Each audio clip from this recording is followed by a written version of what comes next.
Good morning, everyone. Andrew Douglas here in the Action News 5 digital desk. It is a Monday. It's April 28th, and it is going to be a warm day today. That's a live look outside from our High 5 camera here in Midtown Memphis. Outside of our studios, a comfortable 64 degrees right now, but as you can see, the sun is shining, and we're expecting some more sunshine to heat up Memphis and the Mid-South. Let's bring in meteorologist Patrick Ellis right now, joining us, starting things off on the Action News 5 digital desk. And Patrick, you said that we might get close to a record today, right? Good morning. Hey, good morning, Andrew. Yes, close to a record high here today across the Mid-South, if not breaking it here this afternoon. One of the warmest days so far, 20-25 expected.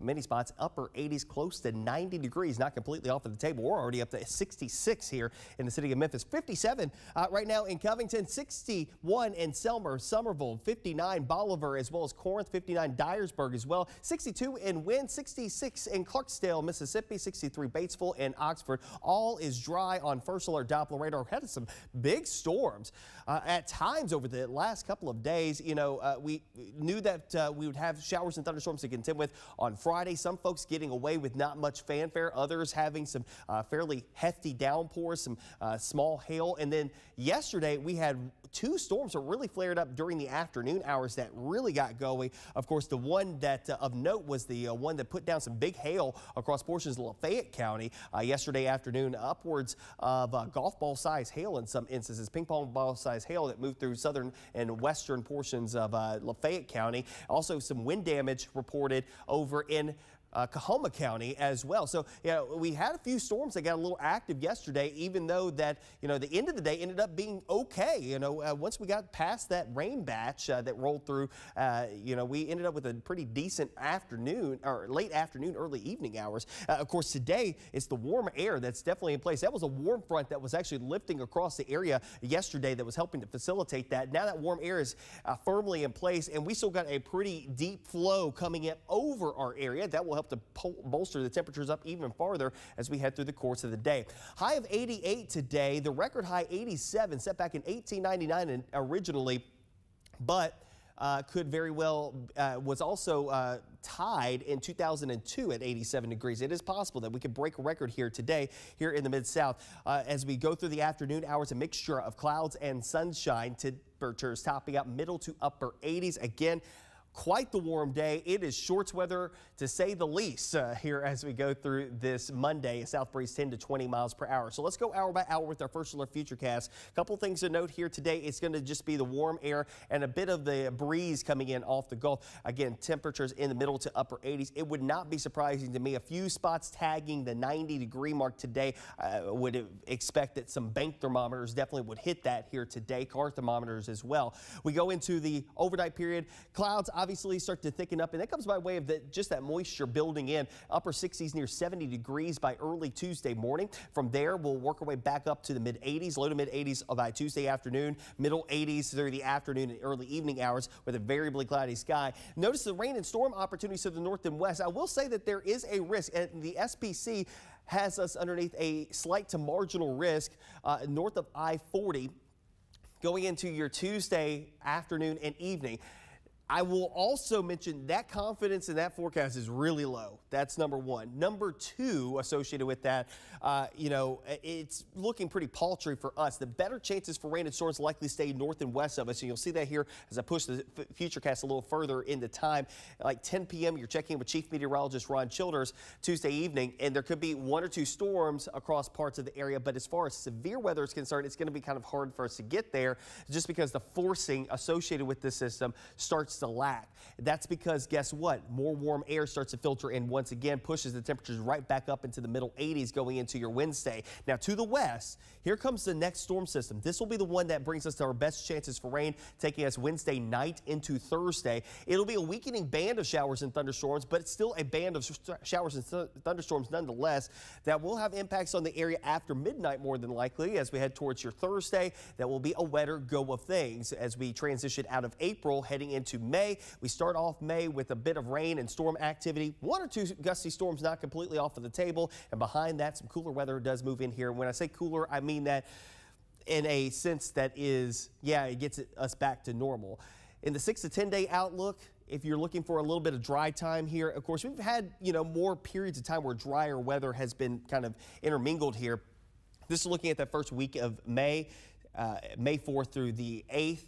Above average to the west, below average rainfall amounts here in the eastern third of the United States, and not to mention the temperatures will be running up as well, especially as we head towards the mid portion of next week. Of course, stay up to date with the very latest anytime and everywhere on the Action News 5 First Alert Weather app. You can download it in the Google Play Store and the Apple App Store. Here's a look at the extended forecast. Again, nearing a record here today. The highs in the upper 80s, maybe 1 or 2 spots trying to tag 90. We'll go middle 80s on Tuesday and Wednesday.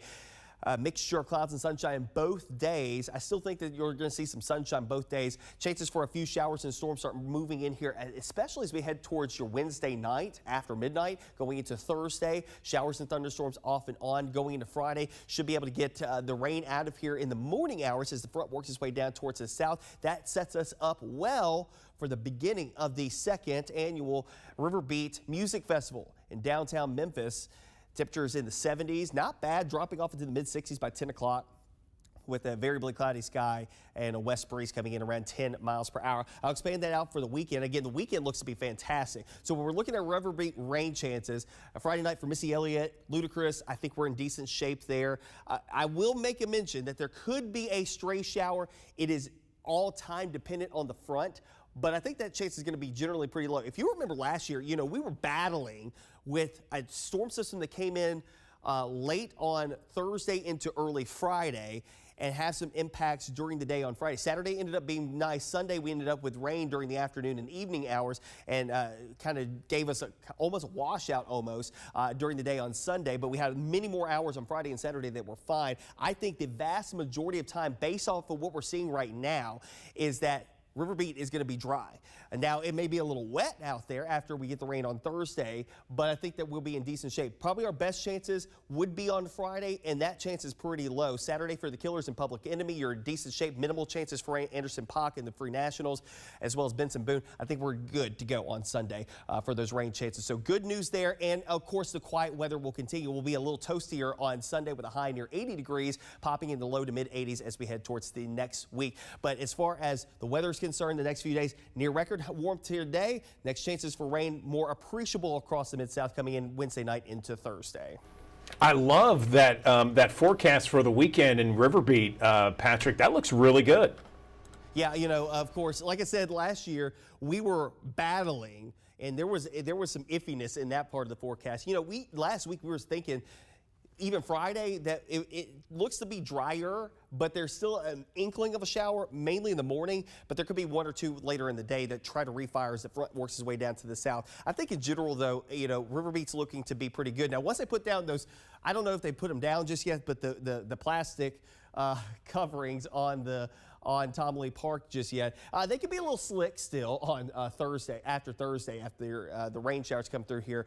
But I think that as a general rule, the weekend looks to set up nice for us. A little cool in the evenings, but it's closer to average, and then the highs closer to average after a pretty toasty start to the work week. Now, again, as far as severe weather, Tuesday, I think that's going to stay well north and west of us, not a problem. And maybe a gusty storm or 2 on Thursday as the front moves through here, but even with that, I think that chance is going to be pretty low.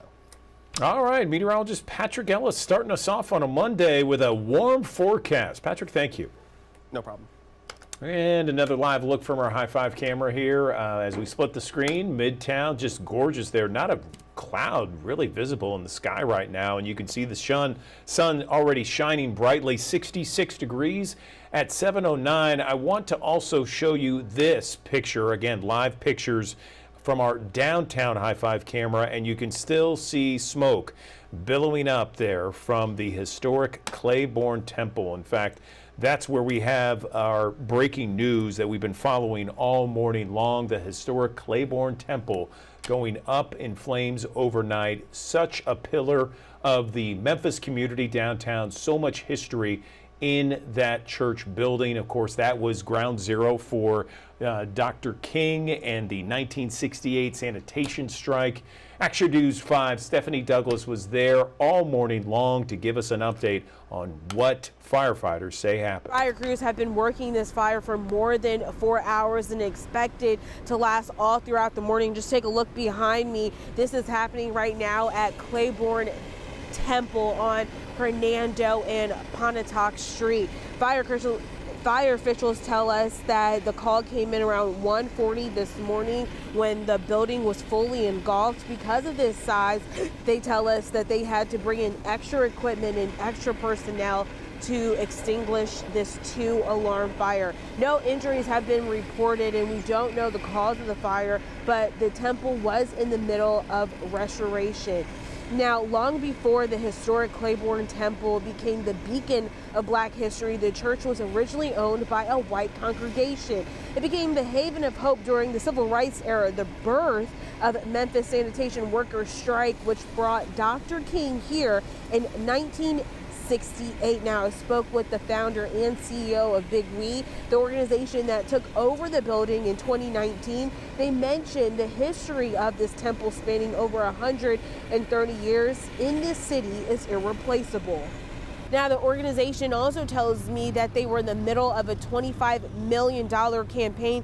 $8 million of that was used to replace the roof, used to remove and replace the stone on the building, and also used to remove the organ out of that building. But right now, investigators say they still do not know the cause of the fire. Reporting this morning, I'm Stephanie Douglas, Action News 5.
Good morning. Welcome back to the Action News 5 digital desk. There is something that's cool that's going to happen here in Memphis. We know that there is so much talent out here when it comes to singing, especially. And there is a new series that is launching in Memphis. It's kind of a community sing series that Memphis River Parks Partnership is hosting. It is called Sing It Memphis, and I'm joined by a couple of ladies who are going to be a part of it. We have Carrie Lee and we have Jasmine Stokes, both of which joining us on the Action News 5 digital desk. So, Jasmine, let me begin with you. Tell me about this concept, this contest that's happening through Memphis River Parks Partnership. Good morning.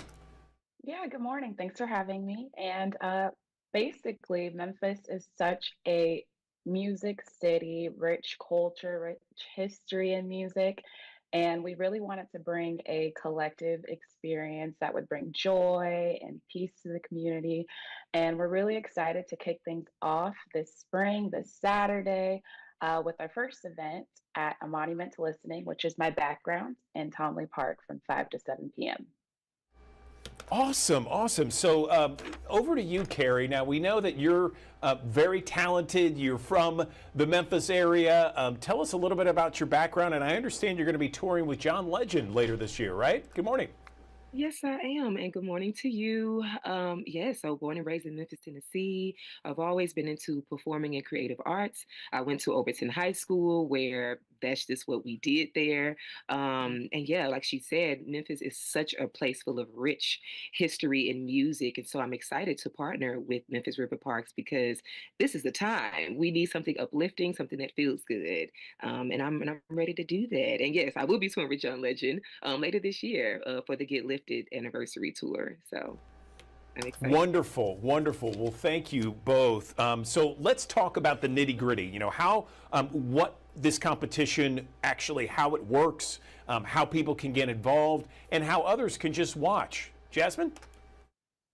Well, it's not a competition, excuse me, but this is a community sing. And basically, it's not a concert where we get to come and watch Carrie, but we will be singing together.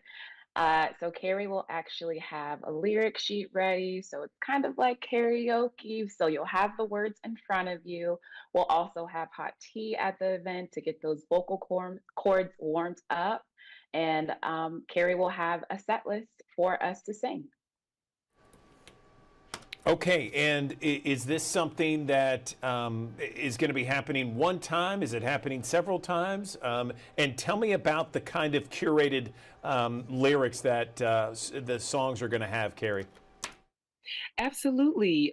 So this is something that will take place once a month, every third Saturday of the month, beginning, of course, this upcoming Saturday. Of course, in May, we will go to the fourth Saturday, but I've created this playlist full of songs that get you ready for springtime and spring cleaning, right? So all of us have those Saturday morning playlists that gets us dancing. So think Michael Jackson, Rock With You, think Shackles, Mary Mary, just different things. Bon Jovi, Living on a Prayer, the type of things that bring us joy. And of course, at this time, I decided to do sweet tea instead of hot tea. That way people can, feel a little lighter. The heat is heating up here in Memphis, so I want to keep people cool.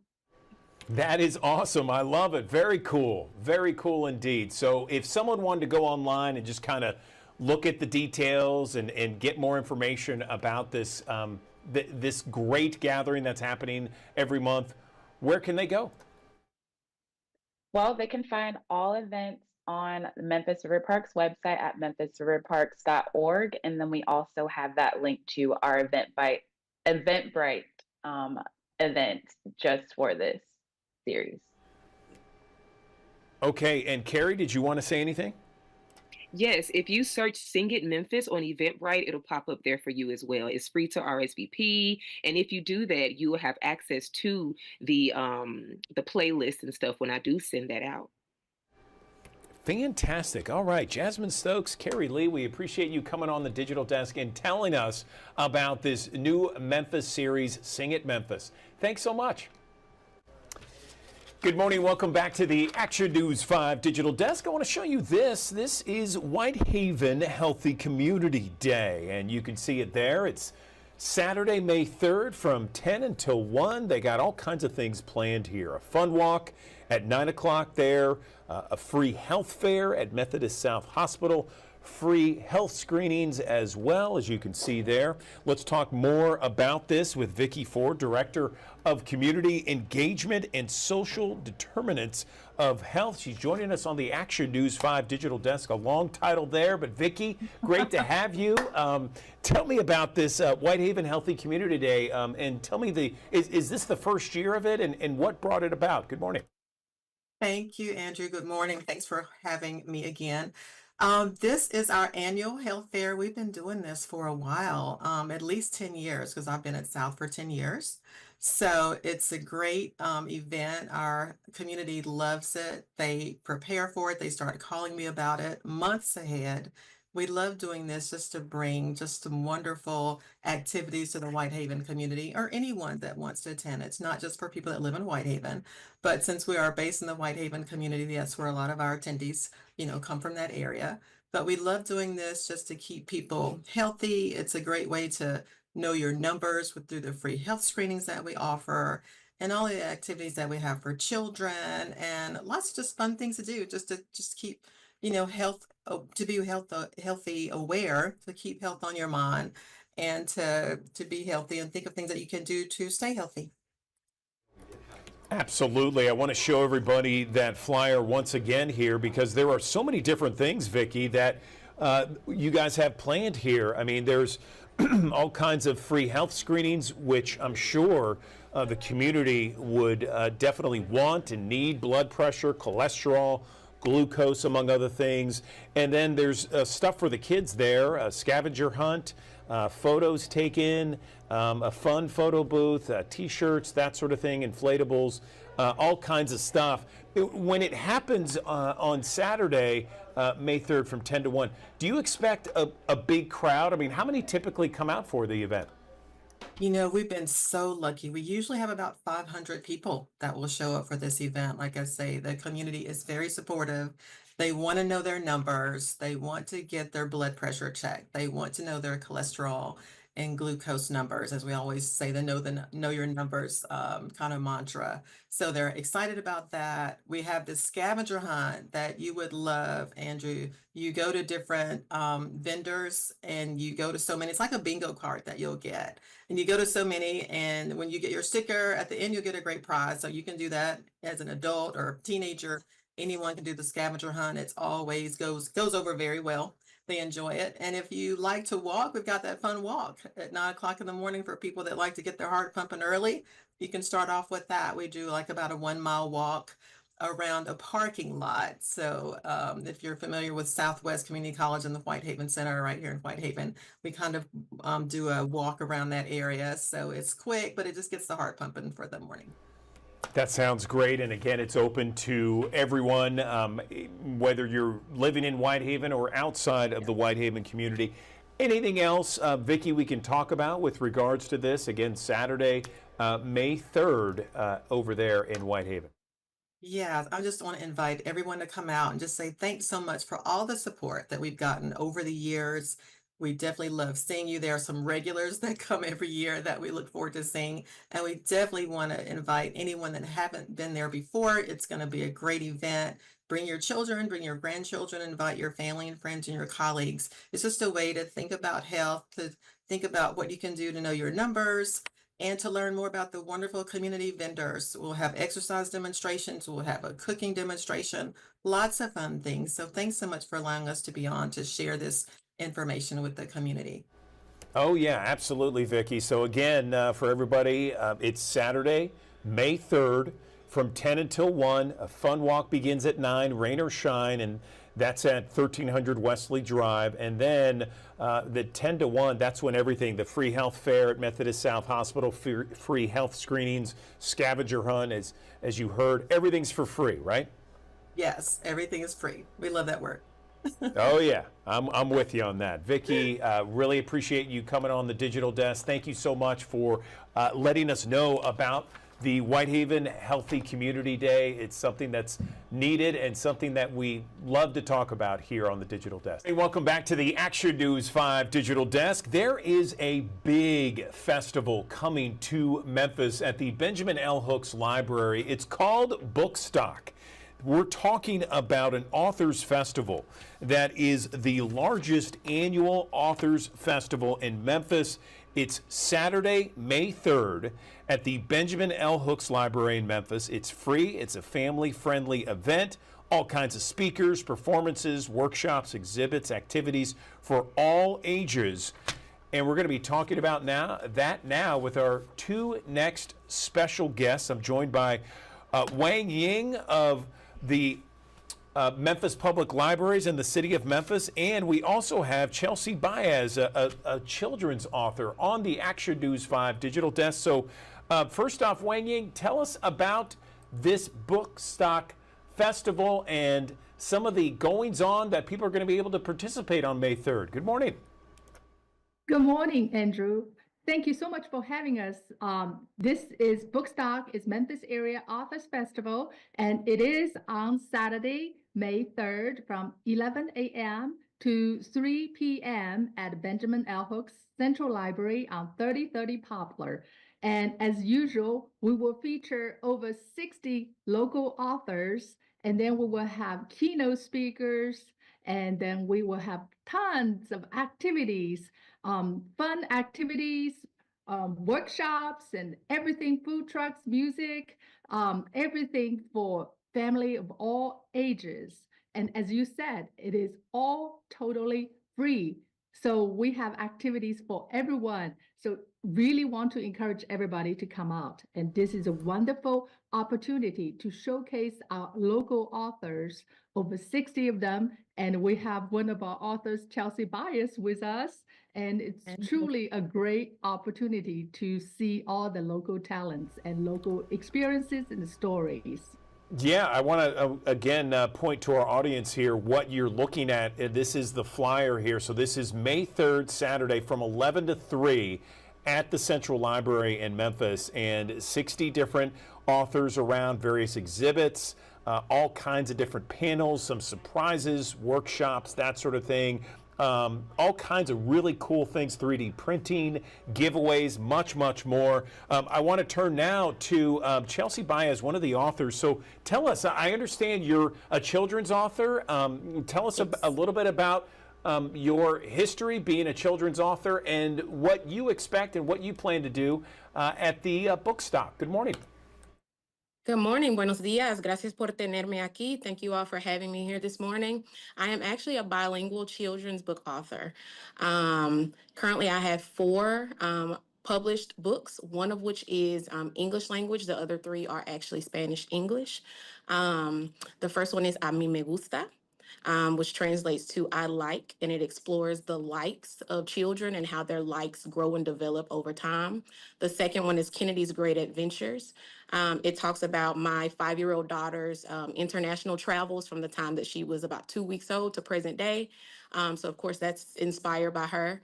The third book is Yo Soy, I Am. It is a bilingual children's affirmation book. And the fourth one is a coloring book. Typically when we think about coloring books, we think that they're just for children, but because this coloring book is in Spanish, it's also for adults. The great thing about that book is it gives you vocabulary in Spanish. It gives you the phonetic pronunciation of the vocabulary word in Spanish. It gives you a picture, of course, which is the coloring element. And then it gives you the old school kindergarten line where you can write the vocabulary word to practice the spelling. I am super excited to be one of the featured authors at Bookstock this year. As Ms. Wang Ying said, there are going to be a ton of activities that I'm looking forward to participating in as well, from DIY crafts to food trucks to allowing my daughter to participate in some of the activities as well. Yeah, it looks like it's an amazing event of just something for everybody there. All kinds of authors, all kinds of different speakers from all different genres. Wang Ying, anything else you want to mention with regards to this festival that's happening? It's free. Do people just show up? Do they need to register? What? No, they don't need to do any registration. Just show up. That would be great. What I want to say is this year, especially, we are so excited to have nationally known New York Times bestselling author Roseanne Gay, and she will be here with us. And she's the author of Bad Feminist, Hunger, and we're just so excited to have this kind of caliber author on a national level to come to join us at the Bookstock. And in addition, we also have our Memphis own. Previously, he was a manager of Casa Branch Library, Shamichael Hallman, and he is coming back to Memphis, and he has written a wonderful book called Meet Me at the Library, a place to foster social connection and promote democracy. And he is also one of our keynote speakers. And so we're really excited to have both of them there. And we also will have tons of activities. Earlier, I heard you were just interviewing somebody about the food trucks, and we will have 3 food trucks, yes. Flipside Asia, Stickin', and also B&B Kitchen. So we have food trucks, we have activities for children, activities for teens, and then adults alike, creative workshops, and all kinds of things. And entertainment, we have diverse cultural performances and music and entertainment. So it's wonderful day full of these wonderful fun activities and literary activities for people, for family of all ages. So come on out.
Good morning. Welcome back to the Action News 5 Digital Desk. I want to show you this. This is an inaugural event that is happening in the city of West Memphis, Arkansas. Blues Off Broadway. It is happening beginning May 1st. It'll run through the month of May. All kinds of free live music, food trucks, and much, much more. Let's bring in Jim Jackson, the Executive Director of West Memphis Advertising Promotion Commission, joining me on the Action News 5 Digital Desk.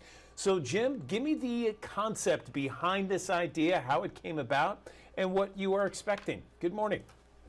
Well, good morning. Thank you for having me on here. I have to correct you just a little bit. This is not the inaugural. We've been doing this for about 6 or 7 years now.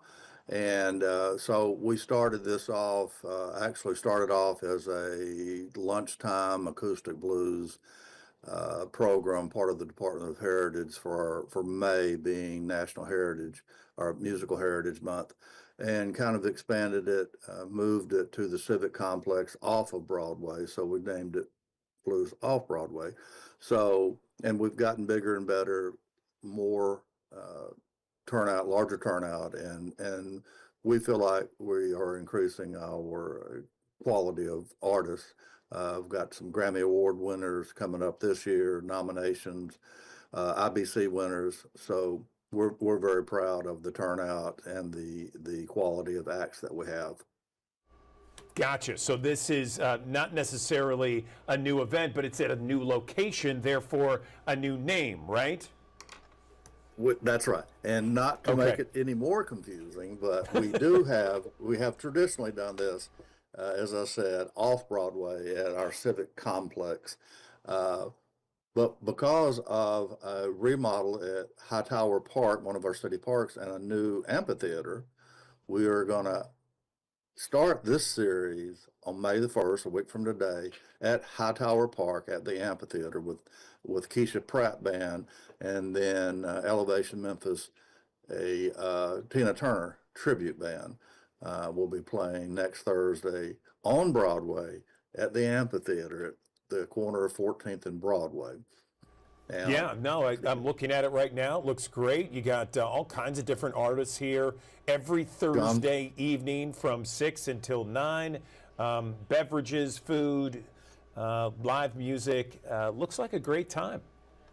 Yeah, it is. It's a free concert. It's we are very pleased with the turnout. A lot of folks are coming over from Memphis, coming over from other parts of Arkansas, which is what we want. I work for the Advertising Promotion Commission. We like restaurants, people eating in restaurants and staying in the hotels, and hopefully we can attract them and they'll stay around for a while and let us continue to do this. Actually, I will brag a little bit. We were Event Festival of the Year for our Regional Tourism Association, the Arkansas Delta Byways, last year. So I was very gratified by that award. Fantastic. Well, congratulations on that. Once again, want to show everybody the lineup here for May 1st, 8th, 15th, 22nd, and the 29th there. How many people you expect to show up? Again, once everything gets going, this is a live event, and it's free, right? That's right. It is free, and we'll typically have 400 to 500 people, depending on the weather. We do have a rain contingency. We have a 1,000-seat civic auditorium if we need to use that, but we want to be able to stay outside. It's just much more enjoyable. We have a nice open portable stage that we use for that, so people enjoy the nice May weather. But we do have a plan B. So we should have a good crowd, hopefully 400 to 500, and hope everyone that's listening will come out and see us. I promise you'll hear some good music. John Williams, A440 is a great band out of Memphis. Jonathan Ellison. We've got some folks out of all around the country. Then our Grammy award-winning Selwyn Birchwood will kind of end the series for us on May 29th, the Thursday before Memorial Day weekend. Fantastic. Okay, and is there a place online that people can get more info? They can go to visitwestmemphis.com and find out all they need to know. and we would love to have everyone out, and we will show, West Memphis will show everyone a good time. All right, Jim Jackson, city of West Memphis, Arkansas, talking about the Blues Off Broadway event. Jim, thank you.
Good morning. Welcome back to the Action News 5 digital desk. I want to show you this. This is the sights and certainly lots of sounds of the Memphis Greek Festival headed our way May 9th and 10th from 11 until 8 both days. It's going to be on the Greek island on Highland and Sam Cooper in Memphis. Joining me now to talk more about the Greek Festival is Kathy Zimbelis. And Kathy, it's always great to talk about the Memphis Greek Festival, and it seems like it's getting bigger and better each year. Tell me about it. Good morning. Well, first of all, oppa! Just one of the many things that we'll be having available for the Memphis Greek Festival. It is our 66th year this year. We're so excited, and it is getting bigger and better. Our crowds are just amazing, and we are so excited to be able to provide a little bit of our faith, our culture, our heritage. And you're right, it's right there on the island on Highland, 573 North Highland. We will have free shuttles from Poplar Plaza Shopping Center and as well as Life Church. Please take the shuttles because it's very limited on where you can park during that area. And it drops you off right there at the front gate. Bring 3 canned goods. It'll get you in free, and that goes to the Mid-South Food Bank. So we're helping the people of the Mid-South, and you're going to be having a great time. We have live music, Greek dancers, the church tours, sorry, and also just so much food and happiness. The Greeks embrace people, as we both know, being Greek, and we just love this time of the year. It's so much fun. So tell us about what we're seeing here. This is some of the dancers there, These the are Athenian dance Athenian troupe. dance troops, and then they'll perform on Friday, and then again on Saturday we'll have live music that goes with that as well. And then on Friday night, I believe it's around 5:30, we'll have free dance lessons as well. Inside the church, we want you to go in our church. It's absolutely beautiful. Father Simon will lead our church tours, and then inside our fellowship hall, we have the main meal, which you can get if you'd like to online. If you go to memphisgreekfestival.com, you can buy tickets in advance and find out about everything. And don't forget, we have a drive-through, and everything's available there as well with our meals, some of the desserts. We'll have Greek pizza. We'll have the biftekia, which is like a gyro, with the tzatziki sauce. And you know what? If you don't know where we are, roll your window down, go down Highland, and you will smell all of the delicious food being cooked and be ready to go. Our lady's been working so hard on all of the pastries, and gosh, they're delicious. The baklava cheesecake to our meals that we have prepared, as well as our pastry. If you don't have a gift for mom, come to the festival. We have tons of great gifts available. We have a Greek boutique. We have so many things ready to go for you. Yes, and some of those pastries, I mean, the recipes go back decades, and Yes. sometimes 100 years there. And the ladies, the yayas, the grandmothers have been working on this feverishly leading up Yes. to the festival. Yes, we'll have our cookbook. It's Greek to Me available as well. And you know what's so special for us is we are continuing our wonderful traditions that our mothers, our yayas, our grandmothers that you said, and our men too, because they're involved just as much as the ladies are. And these recipes are so authentic and so delicious. And if you don't know what you want, we have a pre-packed sweets ready to go. So you get a little bit of everything while you're doing that as well. No question about it. Okay, so we have the dancing, we have the music, we have the food, we got the church tours, we got the bookstore, Greek dancing lessons. What Yes, else can and we also talk we have a about? little family area, the kids zone. So you know what? A lot of people come to the through the drive-through on Friday because they're working, and then on Saturday they come back and they bring the whole family, and you can literally spend the whole day there and just have an absolutely fabulous time. And we'll let you be Greek for 2 days, and we think that it's a lot of fun. And a lot of people go to the church tours, and they end up joining our church because they love our Greek Orthodox faith, which is the mother church. So come and learn about that. That's what's most important to us as well. Is there going to be Greek beer? You know, some years it goes so quickly, and It it's so goes tasty. fast. It goes does. fast. I know. Talking for yourself, I'm sure, but it does go super fast, and we really want people to come early because a lot of their sweets, especially the baklava, even though we make extra, that goes very fast because it's really one of the most popular. I personally like the baklava cheesecake. I think it's absolutely delicious. I mean, baklava and cheesecake you put together, and man, boom, it's wonderful. And it's important for people to know that, you know, there is a cover charge, but you can get in for free with 3 cans, and that goes Yes. to the Mid-South Food Bank. It does, and we are one of the best ones of the events that helps the Mid-South Food Bank. So know when you're coming, you're doing something not just for yourself to enjoy, but you're helping the Memphis community. I mean, it's a win-win as far as I'm concerned. Excellent. Okay, Kathy Zambellis on the Action News 5 digital desk talking about the Memphis Greek Festival, May 9th and 10th from 11 until 8. Kathy, always appreciate talking to you. Looking forward to Yes, seeing you we'll see you on once the again dance on floor the too, Greek Island. Andrew. Yes, Greek Island on Highland. Thank you. Yes. Opa.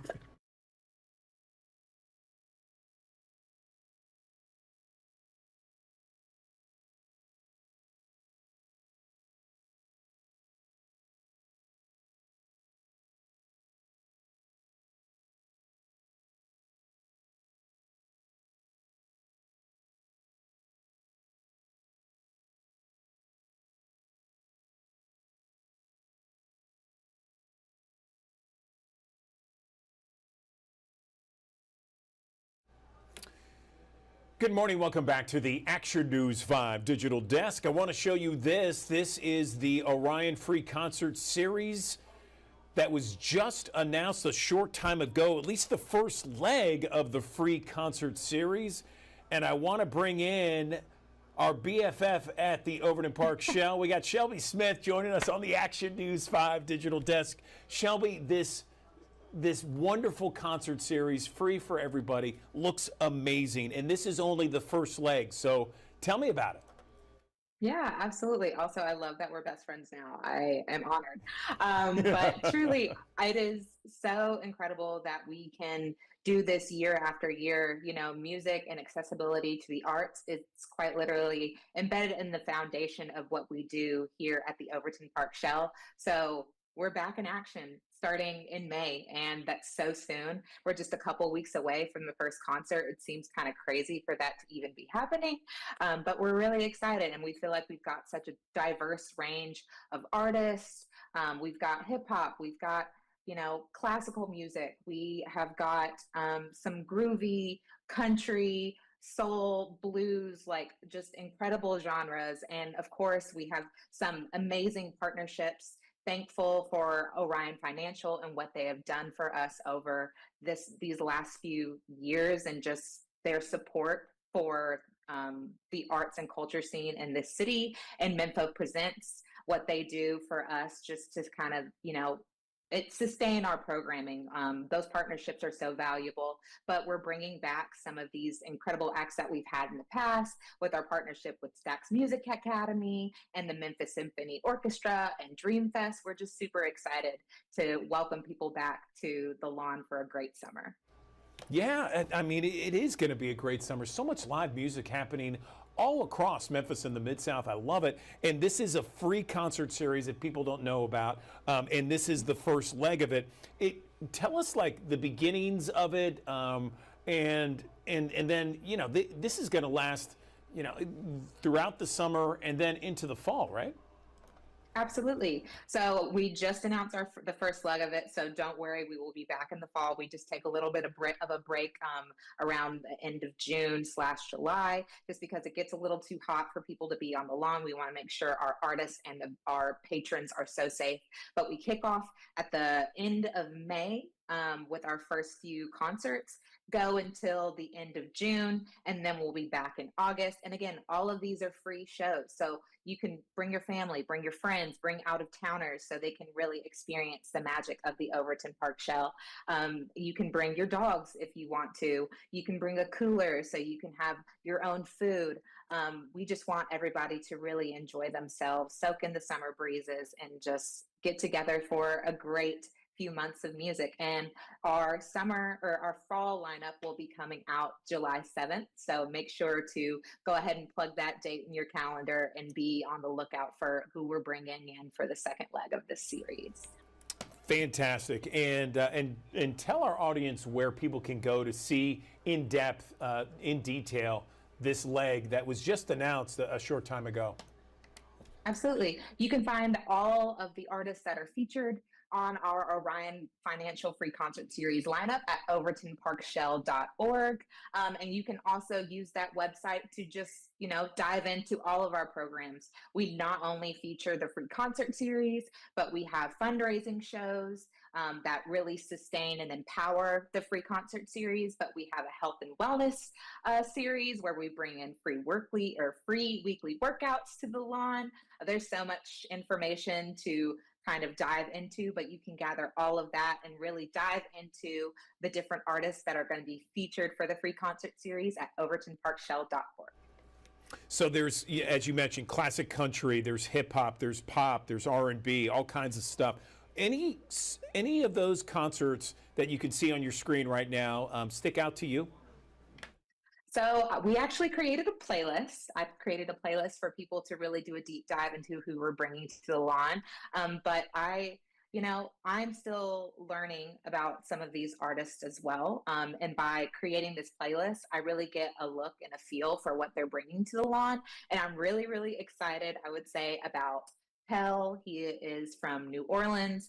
He's very funky, more R&B, hip hop vibe. So, and I actually had a couple of his songs already saved to my library of music. So really excited about that. But another band that I hadn't heard of, but I'm really excited to learn more about is Arc of Quasar.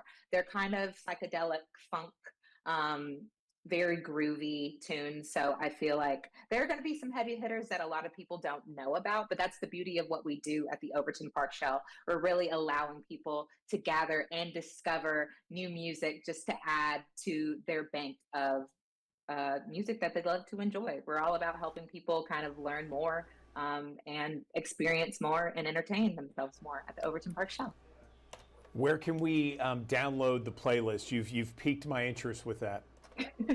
Yes. So our playlist right now, you can go to overtonparkshell.org/free concert series, and it's actually embedded into that webpage. But if you search 2025 Orion Financial Free Concert Series via Spotify, it should pull up and you'll see our series artwork. So it can't be that hard to find. But yeah, give it a listen and save all of your favorites because you'll want to make sure that you go ahead and add those dates into your calendar for who you definitely don't want to miss on the lawn. Awesome. I love it. Thank you, Shelby Smith. I can't wait to download and listen to that playlist later today. We appreciate your time on the digital desk. Wonderful, wonderful concert series, free for everybody to explore and enjoy with you, friends, family, and everything else there at the Overton Park Shell. We appreciate it.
Good morning. Welcome back to the Action News 5 Digital Desk. Game Show Network is bringing back a classic. The iconic Tic-Tac-Doe game show is returning, and this time Brooke Burns is hosting. She is joining me right now on the Action News 5 Digital Desk.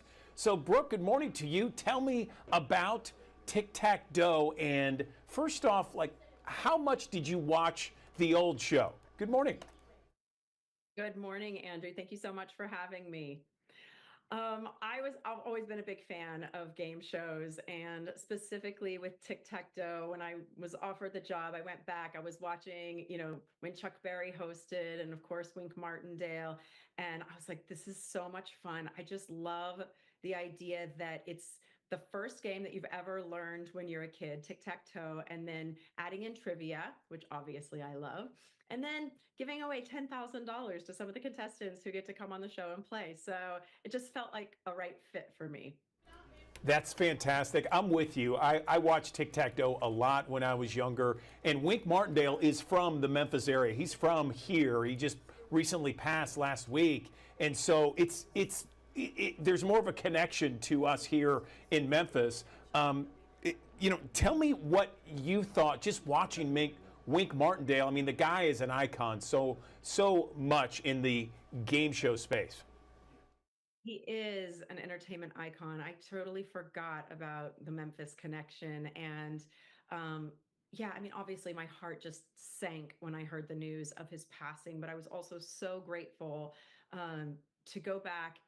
About 10 years ago, he actually came on the set of The Chase and, came up to me on stage, and we had a beautiful conversation, and we got to sort of connect over our love of game shows, and told me a little bit about his life. And he truly was one of the most authentic and genuine human beings that I've ever met. And so I just hope that I can do everything that I can to step into those giant footsteps and carry on his legacy in this one specific show. Our premiere was the night before his passing. And so I look at it now as I just say my prayers up to Wink and say, just keep guiding us, Wink, and, help us continue this beautiful legacy that you started. So hopefully we can honor him in that way by bringing it back and in having this generation really enjoy a show that he was such a big part of. Yeah, I appreciate you saying that, Brooke. I have some video of you kind of doing your thing here. Take me through, for our viewers that have never seen it before, take me through Tic-Tac-Doe, how it's going to work, and the $10,000 up for grabs. Absolutely. We have two contestants, as you can see, who play against each other. In, the strategy obviously is to pick the squares where you can mark 3 in a row, whether you're X's or O's. But to do that, you have to answer some trivia questions. The middle square, you have to answer 2, because obviously that's a valuable square. And if you make it to our final round, then obviously there's only one contestant left. And then you're really playing against the clock and our dragon, who's trying to block you from making 3 in a row and taking home the $10,000. So it's very exciting at the end there with the clock ticking down and the dragon chasing you around. So you mentioned that it debuted recently, and what kind of feedback are you getting? Pretty good so far. I mean, I try not to, I'm not a big press review reader, just because I feel like from my acting days, you can read people love something, people hate something. You can't believe your own press. I'm a big believer in that. So I sort of go, I do my job, and then I let GSN handle all the rest of it. But from our interviews this morning, I heard that there have been some positive social media buzz around it. And so going into week 2, we're feeling pretty good.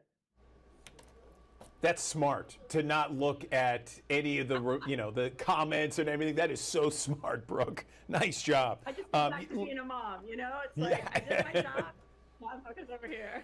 I'm with you 100%, no question about it. So you're someone who is very familiar with people watching game shows, Dog Eat Dog, The Chase, and you've been on TV for years. What makes Tic-Tac-Doe so unique and so special for you, Brooke? I love every show that I've done. Clearly, you choose it for a reason, and it has a special place in your heart, whether it's the time of life that you're in or the content and quality of the show. I think that obviously the legendary nature of tic-tac-toe and the game show history of it, was very appealing to me.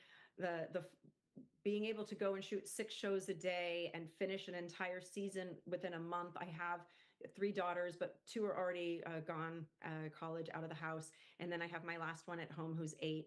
And so it works for me in my lifestyle right now as well. But honestly, like, my GSN family has just been so good to me that I feel like there's not a lot of shows that I would say no to hosting for them. And this one was just so much fun. I knew I was just going to have a ball, and I did, and the contestants did. And so hopefully the audience will feel that authentically and come across on camera.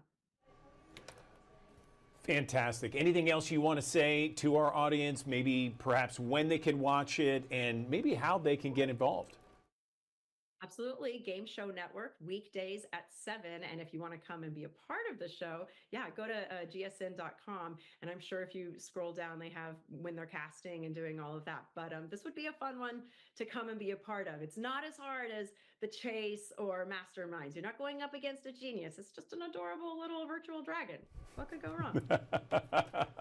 I love it. Brooke Burns on the Action News 5 Digital Desk. Thank you so much. Congratulations on the newfound success with tic-tac-toe. We appreciate your time. Thank you.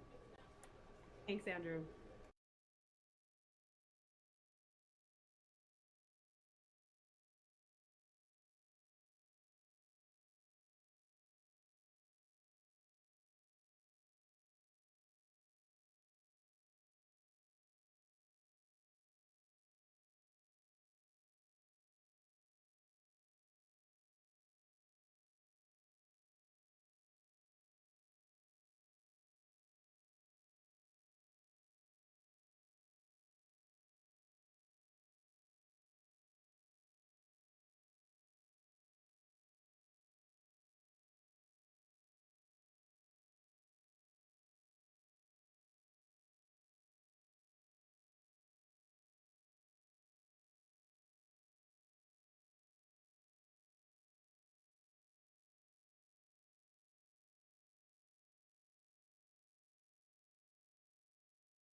Good morning. Welcome back to the Action News 5 Digital Desk. There is a cool party that is happening May 2nd. It is the Troll Garden Party for ages 21 and up at Memphis Botanic Garden. Joining me now to talk about it, Carly Zamora. She is the Adult Education Coordinator at Memphis Botanic Garden, in front of one of those big trolls. You know, you think of trolls, you think of these small little things, but they are huge and they are everywhere at Memphis Botanic Garden, aren't they, Carly? Good morning. Hey, good morning. I'm so happy to join you all this morning.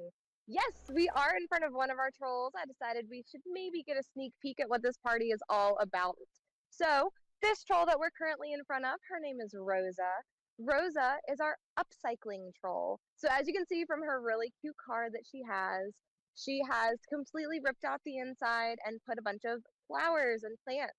And that's one of the things that you'll be able to see at our garden party. We have 6 trolls in total, so we're excited for everyone to see all 6 of them.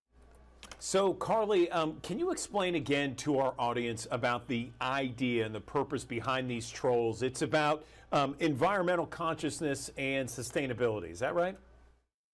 Yeah, absolutely. So our 6 trolls have traveled all this way to be in Memphis with us because they are part of what's known as the Save the Humans Initiative. So the Save the Humans Initiative, like you said, is all about sustainability, your environmental impact, and kind of taking a look at where we as individuals, as humans, kind of play on this planet and how we are tied in with every other portion of life.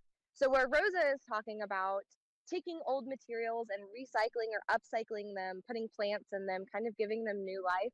We have one troll who's all about recycling. We have another troll that's all about relaxation and meditation. So to me, being outside in nature is a different kind of journey for each individual. It's going to look different for everybody. So we've got kind of 6 different trolls showing what 6 different portions of that could be.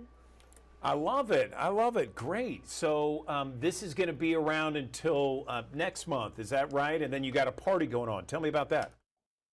Absolutely. So our trolls are going to be here in Memphis until May 21st.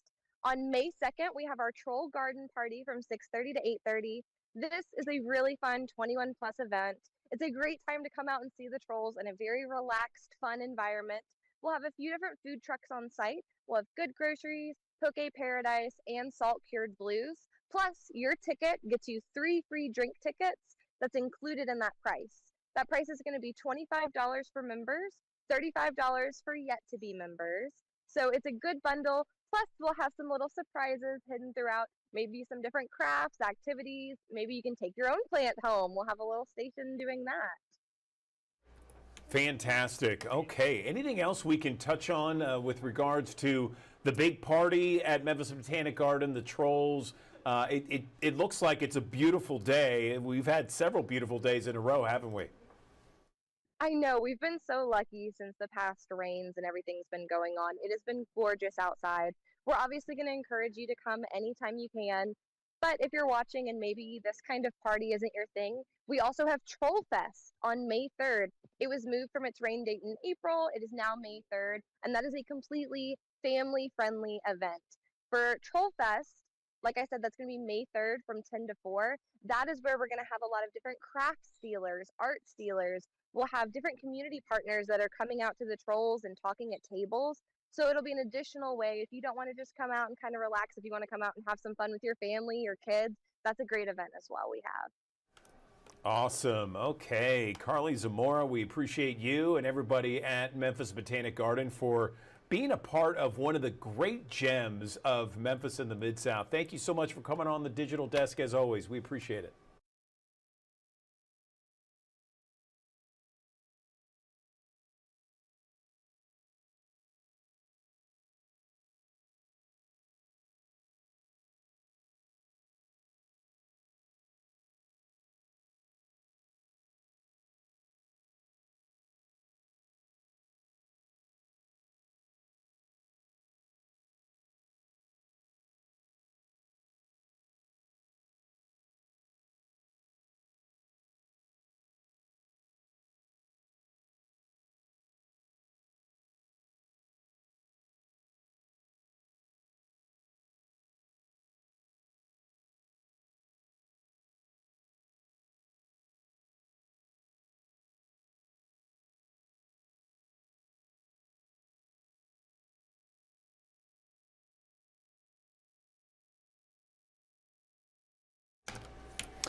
Good morning. The time is 8:03 on a Monday morning. Andrew Douglas here in the Action News 5 digital desk. I want to show you this. This is a live picture from our downtown High Five camera. You can see smoke still billowing from the historic Clayborn Temple Hotel as firefighters still are on the scene right now in that area. They have been there since about 1:40 this morning, putting out hot spots and battling flames that tore apart and destroyed this historic church in Memphis. We have Action News 5's Stephanie Douglas giving us an update of what happened. Fire crews have been working this fire for more than 4 hours and expected to last all throughout the morning. Just take a look behind me. This is happening right now at Clayborn Temple on Hernando and Pontotoc Street. Fire officials tell us that the call came in around 1:40 this morning when the building was fully engulfed. Because of this size, they tell us that they had to bring in extra equipment and extra personnel to extinguish this 2-alarm fire. No injuries have been reported, and we don't know the cause of the fire, but the temple was in the middle of restoration. Now, long before the historic Clayborn Temple became the beacon of Black history, the church was originally owned by a white congregation. It became the haven of hope during the civil rights era, the birth of Memphis sanitation workers strike, which brought Dr. King here in 1968. Now, I spoke with the founder and CEO of Big We, the organization that took over the building in 2019. They mentioned the history of this temple spanning over 130 years in this city is irreplaceable. Now, the organization also tells me that they were in the middle of a $25 million campaign. $8 million of that was used to replace the roof, used to remove and replace the stone on the building, and also used to remove the organ out of that building. But right now, investigators say they still do not know the cause of the fire. Reporting this morning, I'm Stephanie Douglas, Action News 5. Okay, that was Stephanie Douglas reporting there. Other news that we are following right now, the state trial begins for 3 of the 5 former Memphis police officers charged in the beating death of Tyre Nichols, Demetrius Haley, Justin Smith, Tadarius Bean, all charged with second-degree murder. They're going to be facing a jury brought in from Hamilton County, that is the Chattanooga area. It's been a case nearly 3 years in the making when Tyre Nichols was beaten following a traffic stop in January 2023. Those 3 former officers were convicted in federal court on several charges. The other 2, Desmond Mills Jr., Emmett Martin III, pleaded guilty in federal court. All 5 will be sentenced on those federal charges following the state case. Our Jerry Afskin will be in the courtroom. We'll give you gavel-to-gavel coverage of the trial. You can find all the coverage online at actionnews5.com. The 18-year-old charged in the deadly double shooting near Booker T. Washington High School is expected to be in court today. We're talking about Vladimir Patterson being charged with first-degree murder. You may remember April 24th, Memphis police responded to a shooting at Mississippi Boulevard and South Lauderdale Street. Officers found 2 victims dead at the scene that attended the school. Investigators still searching for other suspects involved. Memphis Grizzlies now officially out of the playoffs. They must look forward to next season after being swept in the first round by the Oklahoma City Thunder on Saturday. The team was second in the West way back on February 27th. Seems like a long time ago. Since then, the team went into a downward spiral, led to the firing of head coach Taylor Jenkins. They dropped to the 8th seed, put themselves in a position to face the number 1 seed Thunder in the first round. Just 3 years ago, they won a playoff series. They look like the next young team ready to make a run for a championship. They've won a total of 2 playoff games since then. General Manager Zach Kleiman expressed his frustrations during interviews yesterday. He said he has not made a decision about who will be the next permanent head coach of your Memphis Grizzlies. In the town of Collierville, they're considering raising the tax rate by 12 cents to address budget needs. The Board of Mayor and Aldermen said a recent Shelby County Assessor's Office reappraisal found property values have increased. Some of those needs include a police armored rescue vehicle, new traffic signals, a $14.5 million expansion of the Collierville Branch Library. The board will have the first of 3 meetings on this proposal May 12th. The Memphis Zoo is celebrating a newly renovated veterinarian hospital. Renovations to the 25-year-old facility has been in the works for more than a year. More than 250 donors have helped fund the upgrades, including state-of-the-art equipment like a CT scanner and new x-rays. These resources will be a lifeline for more than 500 species. Let's now take a live look from our High 5 camera. 70 degrees, 8:08. It's going to be a warm one today. Meteorologist Patrick Ellis has your forecast. Thanks for joining us here on this Monday on the Action News 5 digital desk. Of course, a fairly quiet day across the Mid-South, but a toasty one, in fact, across the Mid-South. Talking temperatures warming up into the upper 80s. Close to 90 in a few spots with a mixture of clouds and sunshine expected. 88 our forecast high temperature, mostly to partly sunny skies. The south breeze 10 to 15 miles per hour. And again, near record warmth expected today. Actually, the record high is 87. Set back in 1899 originally. It was tied in 2002. But at any rate, it is very possible that we could either break or tie a record here today and be one of the warmest days so far in 2025. Now, I want to fast forward. After we get past this toasty day today, we've got a couple more toasty ones ahead. We go into your Tuesday with a chance for a few stronger storms. Now, this risk is pretty low, okay, when it comes down to not just the opportunities for severe weather, but the confidence level in that severe weather is very low as well, at least in our local area. While we have a level 2 out of 5 risk per the SPC, I'm thinking it's more like a 1, to be honest with you. And this will be a few strong storms that could develop north and west of the city of Memphis late Tuesday afternoon into the early hours of Wednesday. I think that most of this will probably be done by midnight on Wednesday, but strong winds and hail the possibility and some locally heavy downpours. So you'll see to hear on the First Alert Futurecast why I think the way I'm thinking. All right, let's go through the Futurecast. It is warm, it is muggy as we go through the course of the day. Some zones of fog to the north and west of the Action News 5 coverage area here to start off the day. I think that will start to clear up pretty quickly. Temperatures, again, middle to upper 80s, a pretty aggressive south wind off the Gulf. That's going to push the temperatures up near those record levels here this afternoon. Tonight, we should just have the moisture building in. That will lead up to more clouds to start off early on Tuesday. A couple of isolated showers, rumbles of thunder, a possibility to the north and west of the coverage area as we head through the afternoon, early evening hours. That's 5 o'clock. Again, a bit more in the way of clouds, but still some sunshine breaking through with the middle 80s on your Tuesday. Showers and thunderstorms north and west of the area. One or two of these could be on the strong side. And notice skirting the far northwestern extent of the Action News 5 coverage area. So we're talking like northern Mississippi County, Pemiscot, Dunklin, Lake Obion, Dyer counties. That's where the chances will be a little bit higher, maybe about a 20 to 30% chance for showers and thunderstorms.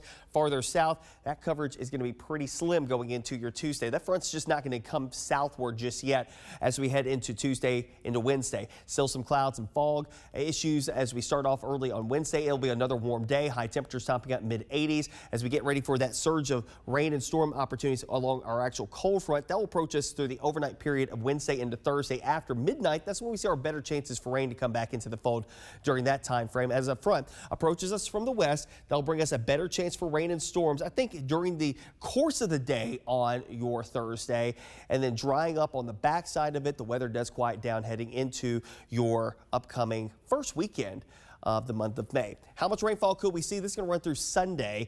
And again, you'll notice some spots, given the amount of rainfall that we'll see, especially west of the Mississippi River, a little better chance for some heavier pockets of rain through Sunday. Most of this happening as we go into your Thursday. Again, Thursday's probably the best chances for rain and storm opportunities. Further east, yeah, I know it says 0 here, but there will be some rain. That's less than an inch of rainfall in places like Jackson and Oxford. Farther west, again, from Memphis westward, you'll probably be closer to an inch of rainfall as we get closer to the end of this week. Now, we do have ongoing river flooding. That's still an issue, but positive notes here.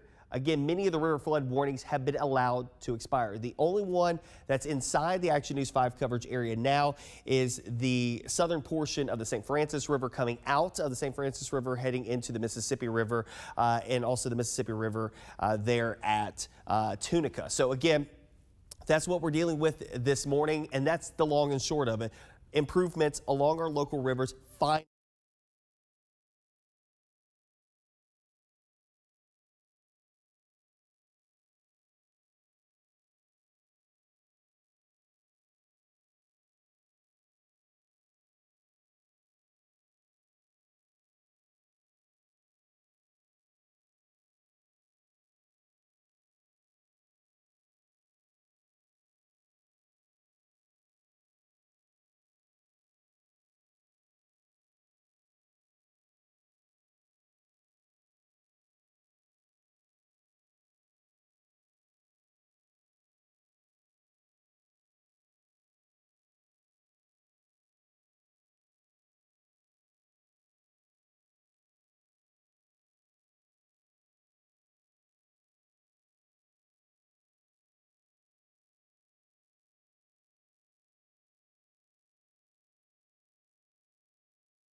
Welcome back to the Action News 5 digital desk. Cinco de Mayo just right around the corner. Can you believe it? And what better way to celebrate than with great food, great drinks? Joining us now to make a perfect Cinco de Mayo celebration right is chef and TV host Patty Hinich. She is a New York Times best-selling cookbook author. She's the host of TV's Patty's Mexican Table, and she is on the digital desk. So, Patty, where do we begin when we want to have the perfect Cinco de Mayo celebration? Good morning.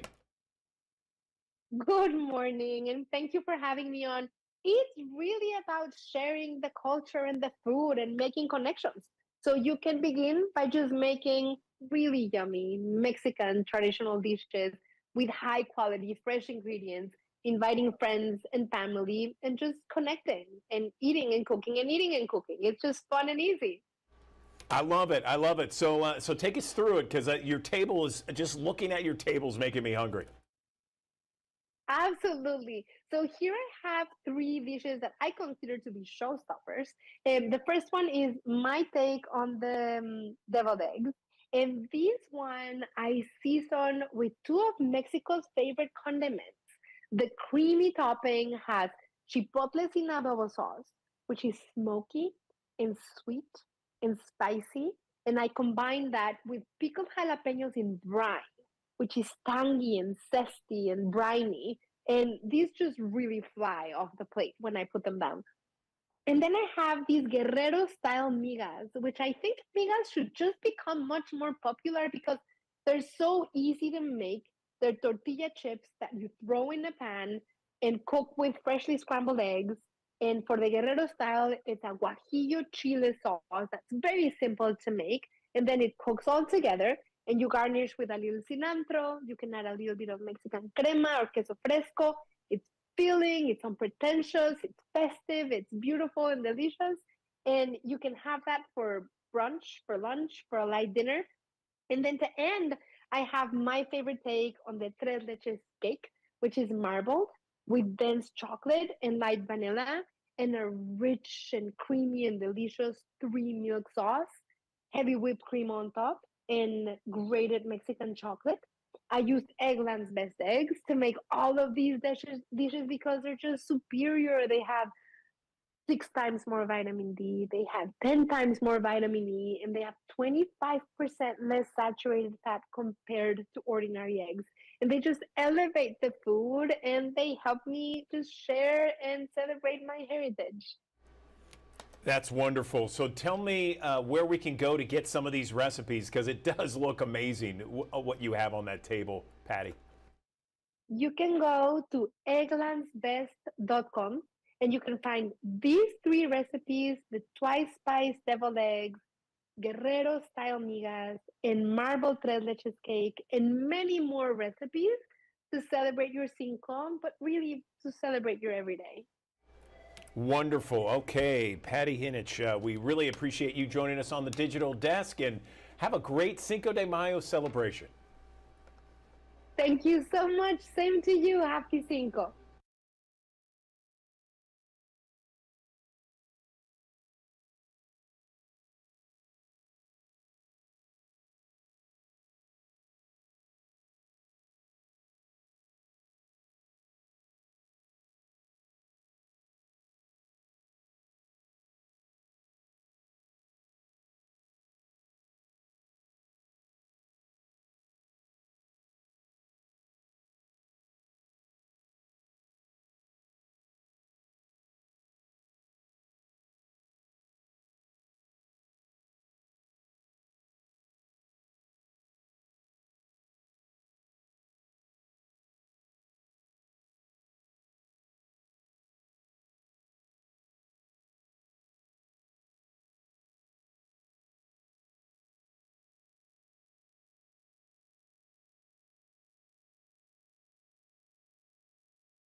Good morning. Welcome back to the Action News 5 Digital Desk. More Americans than ever are expected to reach retirement age this year. And according to the latest Fidelity Investments State of Retirement Planning Study, many understandably are a little concerned about, in fact, pulling the trigger and retiring. Here to discuss what we need to know if we are looking at retirement this year or perhaps in the future, not too distant future. I'm joined now by Shan Gaglani. He is joining us on the digital desk. He is a retirement distributions leader at Fidelity. Shan, good morning to you. So what did a new study find about how today's retirees are planning for their retirement? Are they concerned? Are they worried that they need to get out of retirement and go back into the workforce? Good morning. Good morning. Thank you for having me. Most retirees are quite positive about their present financial situation, with over 70% saying retirement is going as planned, and even more say it's been more enjoyable than they expected. That said, our study also finds that some have been slightly caught off guard by the rising cost of living and high cost of healthcare. I totally get that. Healthcare is certainly something that I hear all the time about people being concerned once they retire, if they are not 65, that gap between retirement and 65. So how are Americans planning retirement, and is it something that they may need to adjust, or is the planning just A-okay the way it's going right now? Well, nearly two-thirds of respondents in their planning years have a positive outlook on their upcoming retirement. This is down 7% from last year, which is due in part to the impact of the rising cost of living. Gen X is at the forefront of this drop in confidence, with only 53% feeling like they'll be able to retire on their own terms. This comes as a record number of Americans are expected to reach traditional retirement age in 2025. So that lower confidence about retirement from Gen X can really be traced back to the fact that many are facing preparing for retirement, continuing to care for their children, and aging parents all at once. Okay, so the natural question there, Sham, is how do you get more prepared? How do you get more confident to say, okay, I'm going to retire at this point in the next, 2, 3, 4, 5 years? Yeah, that's a great question. I think most important is having a plan in place is crucial. It's also really important to stick with your plan. So our study found that 92% of Americans feel that financial planning doesn't end when retirement begins. So ideally, you should have a diversified income plan where essential expenses are covered by guaranteed income sources that keep up with the cost of or with inflation. So we're talking about Social Security and annuities where you're turning part of your savings into a reliable income stream that you'll have throughout retirement. When it comes to discretionary expenses, you should really look to cover those from savings or investment income. So if you need to cut back, this is a place to do it, but you'll still be able to cover day-to-day living expenses. It's also very important to maintain a reasonable asset withdrawal rate. So we recommend targeting an average asset withdrawal rate between 4 and 5% a year. And finally, one of the largest expenses in retirement is healthcare, with a 65-year-old needing $165,000 to cover healthcare costs throughout retirement. It's important for a pre-retiree to have a plan that accounts for how they'll cover future healthcare expenses. So understanding your Medicare strategy and potential expenses related to long-term care can really help gain an understanding of additional healthcare costs that you'll look to include and need to include in your retirement income plan. So, Sham, let me press a little bit on that. I mean, what are you telling your customers? What are you telling the people that you deal with, when it comes to healthcare costs and planning for retirement? I think one of the most important things for anyone at any stage of planning to keep in mind is the sooner you start saving, the better off that you'll be. So take advantage of time. The more you save and the sooner you save, the better off you'll be when it comes time to put a retirement plan together and be able to fund the retirement that you want to have and retire when you're ready to retire. Anything else we want to mention about retirement and how things have changed? It sounds like the formula for the most part is essentially the same. I mean, diversify investments, that sort of thing. Anything else that we can talk about with regards to retirement now? Well, there are definitely some differences between today's retirees and retirees that are coming up. One distinct difference between the groups is today's retirees are the last to report in large numbers that predictable income sources like pensions are going to be the primary way that they'll fund their retirement, whereas 6 in 10 Americans in their planning years say the biggest income streams that they'll have will come from their IRAs and 401ks or other workplace plans. So only about half of retirees are saying the same thing about their IRAs and workplace plans today. I think the good news here is recent Fidelity data shows retirement savers are building good habits and they're saving in IRAs and workplace plans at a rate that's close to Fidelity's recommended 15% per year. Okay, Sham Gaglani, we appreciate you and everybody at Fidelity Investments for helping us out with this conversation. Thank you.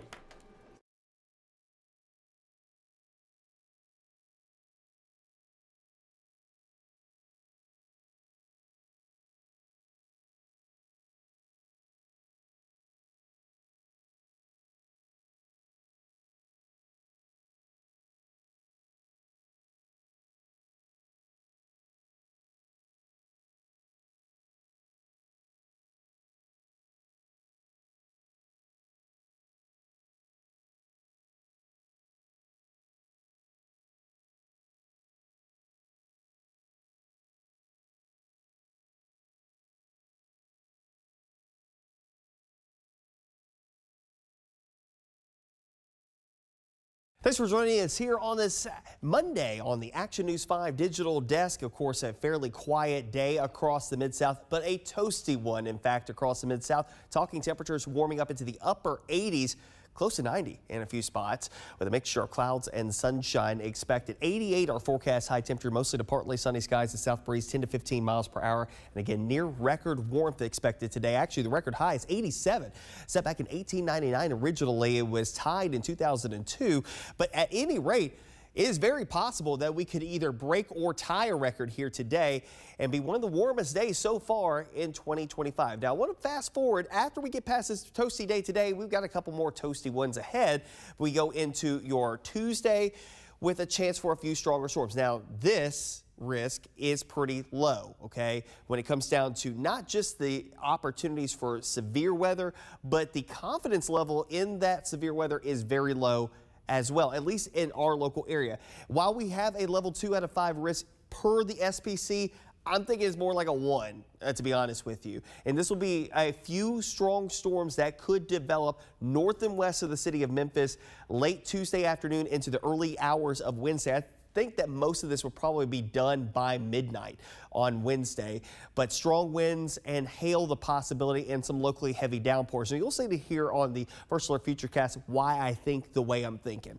All right, let's go through the Futurecast. It is warm, it is muggy as we go through the course of the day. Some zones of fog to the north and west of the Action News 5 coverage area here to start off the day. I think that will start to clear up pretty quickly. Temperatures, again, middle to upper 80s, a pretty aggressive south wind off the Gulf. That's going to push the temperatures up near those record levels here this afternoon. Tonight, we should just have the moisture building in. That will lead up to more clouds to start off early on Tuesday. A couple of isolated showers, rumbles of thunder, a possibility to the north and west of the coverage area as we head through the afternoon, early evening hours. That's 5 o'clock. Again, a bit more in the way of clouds, but still some sunshine breaking through with the middle 80s on your Tuesday. Showers and thunderstorms north and west of the area. 1 or 2 of these could be on the strong side. And notice skirting the far northwestern extent of the Action News 5 coverage area. So we're talking like northern Mississippi County, Pemiscot, Dunklin, Lake Obion, Dyer counties. That's where the chances will be a little bit higher, maybe about a 20 to 30% chance for showers and thunderstorms. Farther south, that coverage is going to be pretty slim going into your Tuesday. That front's just not going to come southward just yet as we head into Tuesday into Wednesday. Still some clouds and fog issues as we start off early on Wednesday. It'll be another warm day. High temperatures topping out mid 80s as we get ready for that surge of rain and storm opportunities along our actual cold front. That will approach us through the overnight period of Wednesday into Thursday after midnight. That's when we see our better chances for rain to come back into the fold during that time frame. As a front approaches us from the west, that'll bring us a better chance for rain and storms, I think, during the course of the day on your Thursday, and then drying up on the backside of it. The weather does quiet down heading into your upcoming first weekend of the month of May. How much rainfall could we see? This is going to run through Sunday. And again, you'll notice some spots, given the amount of rainfall that we'll see, especially west of the Mississippi River, a little better chance for some heavier pockets of rain through Sunday. Most of this happening as we go into your Thursday. Again, Thursday's probably the best chances for rain and storm opportunities. Further east, yeah, I know it says 0 here, but there will be some rain. That's less than an inch of rainfall in places like Jackson and Oxford. Farther west, again, from Memphis westward, you'll probably be closer to an inch of rainfall as we get closer to the end of this week. Now, we do have ongoing river flooding. That's still an issue, but positive notes here. Again, many of the river flood warnings have been allowed to expire. The only one that's inside the Action News 5 coverage area now is the southern portion of the St. Francis River coming out of the St. Francis River heading into the Mississippi River and also the Mississippi River there at Tunica. So again, that's what we're dealing with this morning, and that's the long and short of it. Improvements along our local rivers finally after about 2 or 3 weeks of elevated river levels. Now, not to say that they're not going to be elevated. We're still running way above where we should be, but the trend continues downward, and we still have some time to reset before we get our chances for rain to increase once again heading through Wednesday night into Thursday. Again, after midnight, that's when we see our better chances for rain to return on Thursday. Thursday, off and on shower and thunderstorm activity. We go into your Friday, and the weather should be in decent shape as we start off the first really big festival. We've had a couple of big festivals already. Of course, the River Beat Music Festival as we head into May here in the city of Memphis. Temperatures in the 70s as we go through 4 p.m., a mixture of clouds and sunshine, and of course dropping off into the 60s with partly clear skies. We're going to keep a mention of a stray shower, but those chances are going to be pretty slim as a general rule. When you look at the overall weekend for the headliners, Missy Elliott and Ludacris on Friday, The Killers and Public Enemy on Saturday, Anderson .Paak and the Fury Nationals, Benson Boone on Sunday. I think we're in good shape. You know, if you were out there last year for River Beat, we had rain and storms on the front side of Friday. It dried up during the course of the day. Saturday was great. Sunday ended up being pretty wet, especially during the afternoon and evening. This year, I think we're in good shape. And we were looking at this last weekend. It just seemed like this weekend was finally going to be a good setup weekend. The only impact that will be probably more noticeable will be on Friday, probably because of the fact that we just had rain coming on Thursday. The question mark is the timing of getting that system out of here. There may still be a lingering shower on Friday, and that's why I'm going to keep that chance pretty low. It's not elevated. You know, last year we were talking like, you know, scattered storms, numerous storms at some points in time. I just don't think that's going to be the case this year. I think we're in decent shape. And, of course, over the course of the weekend, sunshine mixes in. I think you'll have a great River Beat this year, Friday, Saturday, and Sunday. Next week, warmer again, back to the low and mid 80s, a mixture of clouds and sunshine, and there might be a few shower and storm opportunities intermingled as we head towards the end of that forecast period. But a general rule, though, the best chances for rain and storms coming in here Wednesday night into Thursday, drying up through Friday. Great weekend ahead. But we got to get past a couple of toasty days, especially the early portion of this week near record highs here today, staying pretty toasty even Tuesday and Wednesday.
Good morning. Welcome back to the Action News 5 Digital Desk. Parkinson's disease, that affects nearly 1 million people in the U.S., with more than 90,000 newly diagnosed each and every year. There's no one way to diagnose Parkinson's disease. It makes it difficult to recognize. Some early signs are tremors.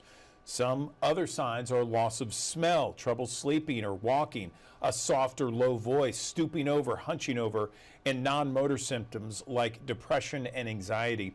Let's talk a little bit about Parkinson's disease, how to recognize those symptoms, and some solutions out there that we can give to families and caregivers. I'm joined on the Action News 5 Digital Desk by a couple of people here. John Lair, he's president and CEO of Parkinson's Foundation, and Dr. Kathy Blake. She is someone living with Parkinson's disease right now. Good morning to you both. And John, I want to begin with you. Tell us exactly what is Parkinson's disease for our viewers out there, and the most important thing to know about Parkinson's disease. Good morning. Yeah, you captured the early signs very well. So Parkinson's is called a degenerative progressive neurological disease. It's also known as a movement disorder. So some initial signs are the ones you listed, like a resting tremor, difficulty moving. But it is a whole body disease. It can affect cognition, mental health, your senses, the GI. People will start to notice symptoms, sometime before they actually get diagnosed by a physician, preferably a neurologist. The thing to know about it is the number one risk factor for Parkinson's disease is age. So people are mostly diagnosed later in life, in their 60s, 70s, and 80s. There's just a small percentage of people who are diagnosed with what's called young onset Parkinson's disease. And the other thing I'd say is you can live well with Parkinson's if you adhere to your medication regimen and if you exercise, which I think is really very important. Thank you for that, John. Kathy, over to you. Tell me a little bit about your story and how you manage the symptoms of Parkinson's. So I developed symptoms of Parkinson's about 12 years ago, but there was a period of 5 years in which the pain, the achiness in my left arm and shoulder, I thought it was arthritis. I thought I was just getting older. I saw an orthopedic surgeon, went to a physical therapist, and I got better. And it was only when I started to develop a very slight tremor in my left hand, and I was seeing a physical therapist, brand new, out of school, newly minted, and I mentioned it to her, and she said, you know, something else is going on here. She was the one who got the ball rolling and pointed me in the direction of a neurologist and then a movement disorder specialist. So once I found out I had Parkinson's disease, the prescription, the medication, so to speak, was exercise. And that's because exercise is the one strategy that will actually slow the progression of the disease. We don't have a cure, so we want to slow the progression. And then over time, my neurologist added medication to manage some of my symptoms as well. Kathy, thank you. I appreciate that. John, over to you. What causes Parkinson's disease? Is it just genetic? How is it diagnosed?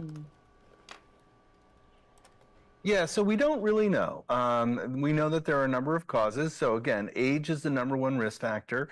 We also know that genetics plays a role in diagnosis. In fact, we're running one of the largest studies looking into the genetics of Parkinson's,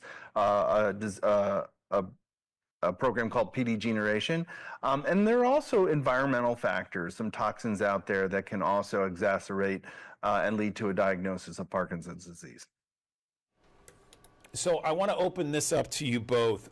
Let's talk about resources available, how to best manage symptoms out there, and what would you say to family members and caregivers who are dealing with this disease with a family member? Kathy, let me start with you. So what I would say to families and caregivers is learn as much as you possibly can about Parkinson's disease. That can be through some of the resources that John will mention. Second, you're not alone. So become part of a community of people either living with Parkinson's or caring for someone with Parkinson's. Exercise, and the exercise may be with others with Parkinson's, but it could be walking with friends. It could be riding a bicycle, going to the gym. And then lastly, get involved, if at all possible, with research. The study that John mentioned, PD Generation, but also it's through research that we will get closer to better therapies and closer to a cure. John, over to you. Yeah, so for more information and resources, please go to our website, which is parkinson.org. That's parkinson.org. And if you want to talk to somebody live, call our helpline, which is 800-4PD-INFO. That's 800-4PD-INFO. We have Parkinson's experts who are ready and willing to answer any questions you might have about Parkinson's disease and to also direct you to resources in your local community. Well, John and Kathy, thank you so much for this conversation. I feel like people out there at least either have someone in their family or know someone who has Parkinson's, and they are dealing with it as a caregiver or family member. We appreciate your time on the digital desk. Very valuable information. Thank you.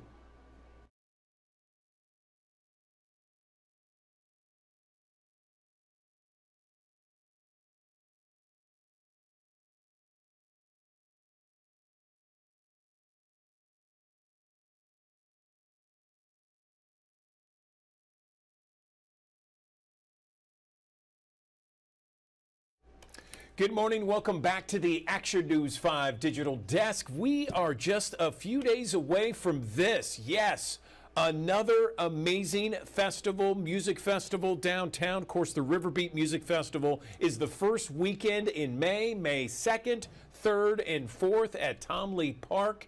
Some amazing bands, quite the lineup for Friday, Saturday, and Sunday, all set, all ready to go for Memphis, Mid-Southerners, and everyone across the region.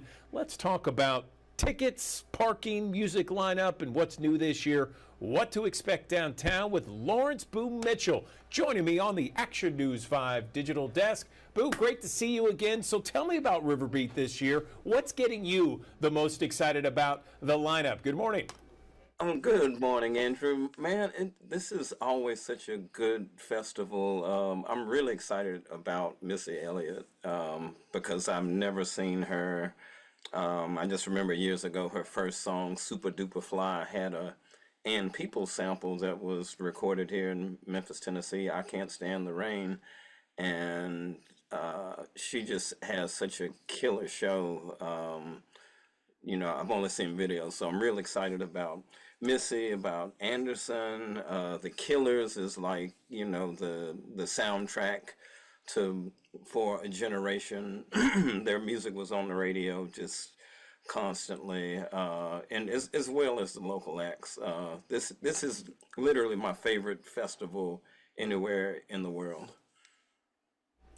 Yeah, I love it. I love it. Kevin, I see that you're joining us on the digital desk. I need you to move your camera sideways before we get to talk to you here. But I want to talk, Boo, while Kevin's moving his camera. Boo, I want to mention and ask you a little bit about this year's lineup. You mentioned that. Tell me about tickets. Tell me about parking, because a lot of people think parking is going to be a little bit of an issue. What do you think?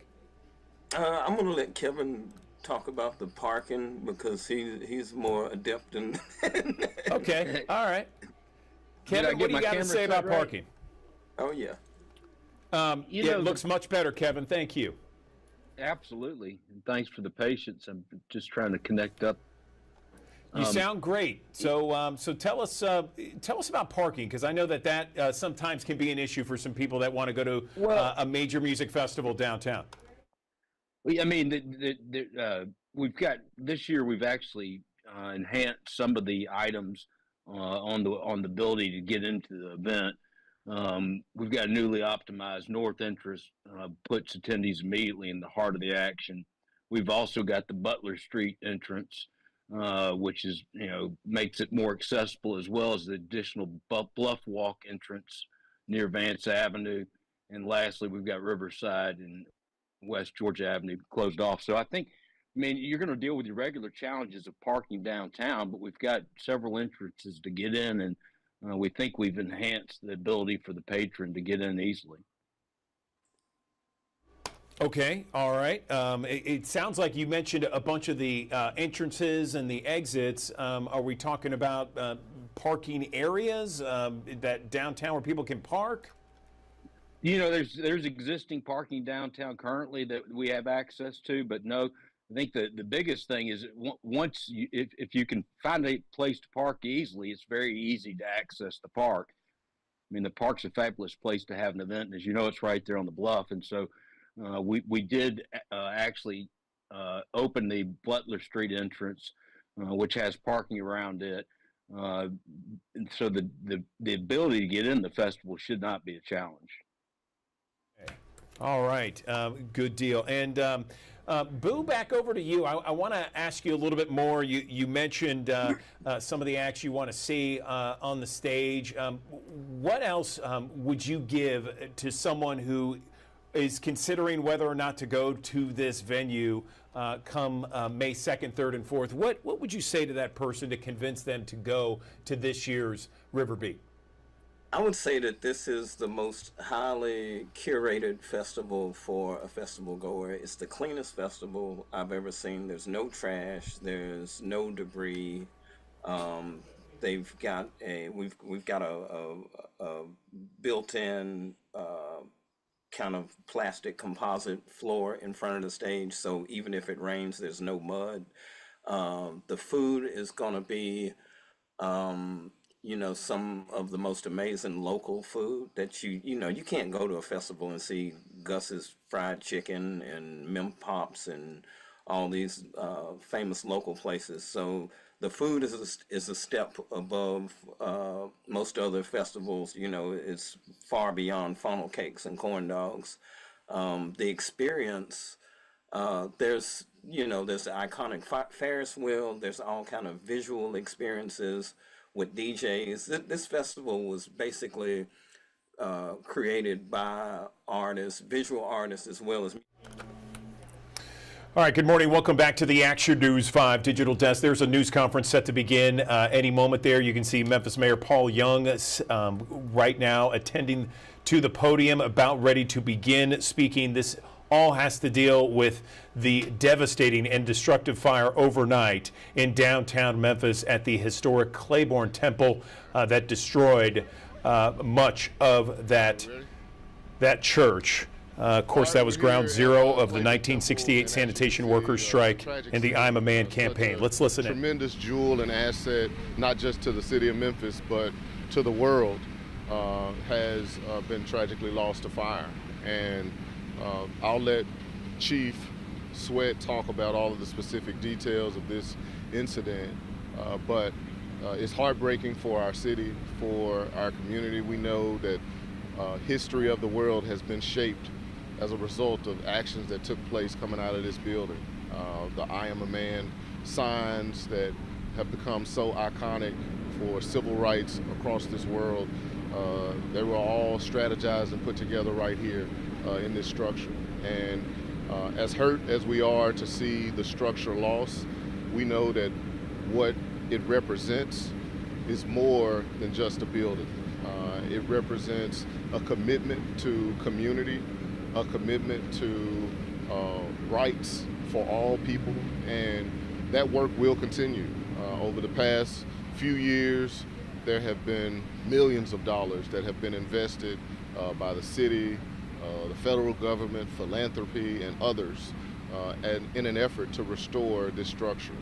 And while the future of the structure itself is still a question right now, the work will certainly continue. And our hearts and minds are with the organizers of this site. They have been working really, really hard for many years. They put in a lot of work. And as I told them, it's not about a building, it's about the purpose. And we're gonna stay committed to the purpose under which this building represents. And we look forward to giving more details over time. I would like to ask Chief Sweat to come up and provide a little more insight on this specific incident. All right, thank you, Mayor. Thanks everybody for being here. As you can see, this morning we responded to a devastating fire in the historic Clayborn Temple church. Despite our best efforts, as you can see, it has sustained significant damage, and we still, the fire is under control at this point, but as you can see, we still have hot spots, so firefighters will still be here working throughout the day. We received this call this morning at 1:39 a.m. Through a commercial alarm, and we were able to get the blaze mostly under control in about an hour. Due to the significant damage, as you see, we could not go inside the building at that point, and so we're having to fight the fire, the rest of it from the outside. This was a second alarm fire. We had 22 pieces of apparatus on that first and second alarm fire, and we'll be rotating companies throughout the day as we continue to work on putting the hot spots out and the investigation that will follow. We, the Memphis Fire Department, our investigators are working alongside Memphis Police Department and the ATF to determine the cause of this fire. This is going to take some time due to the significant damage to the structure. So it's still an active investigation, and we're working diligently and thoroughly, and we will share more information as that becomes available. Also, I'd like to commend the bravery of the Memphis Fire Department men and women. Them being on the scene this morning, although the damage is devastating, they really did stop it from being worse than it really was, and all that without any injuries to them. So I'm very appreciative and thankful that they were able to come here and save what they could of the structure without injury to themselves. As you know, I'm proud of them every day here in the city of Memphis. You know, this is not just, as the mayor said, it's not just a structure, it's sacred and significant to our entire community. And like I said, we've had a lot of conversation this morning. The people, the caretakers, the people who hold Clayborn Temple to their hearts, we will rise above this. The city will rise above this and let this be, hopefully this will be the starting point of that. So we stand with them in their sorrow, and we also stand with the city as we rebuild from this. Thank you. Quick question. Is it too early to call this Washington? I know we see ATF just saying Memphis police involved. Is it too early to say that? Yes, it is way too early to say that. So our arson investigators, our fire investigators, they're actually trained. They train with the police department, so they're actually, technically they are police officers as well. Anytime we have any fire of significance, they work together with the police department to the investigation.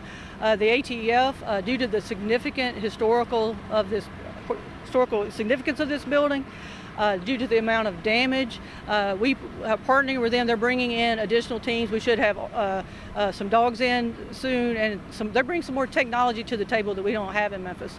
We can't put people in there at this point until we make sure that the building is safe enough, but the ATF gives us a whole lot more resources available to get in there and look around, and then we'll all work collaboratively throughout the investigation. And I will definitely, as we can release information, our PO would definitely be releasing information to everybody.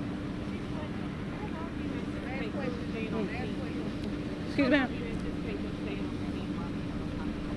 Well, it'll be a while because we will maintain the security of the scene while it's still under investigation, and that depends on how soon ATF can get those additional resources into town and how long they need to secure the building.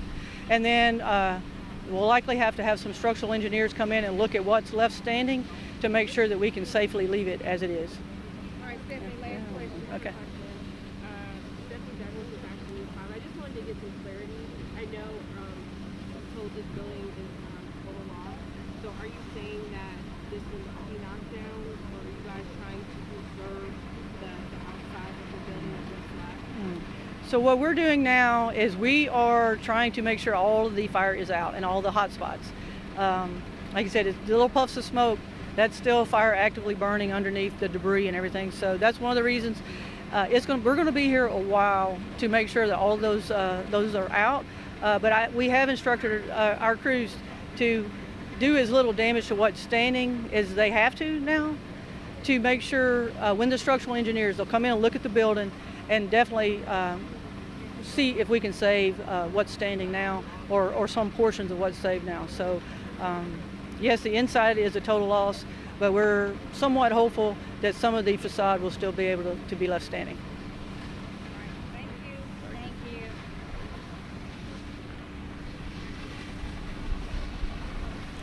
All right, you were listening live there on the Action News 5 digital desk. A news conference just wrapped up a few moments ago. About 5 minutes, we heard from both Memphis Mayor Paul Young and Memphis Fire Chief Gina Sweat.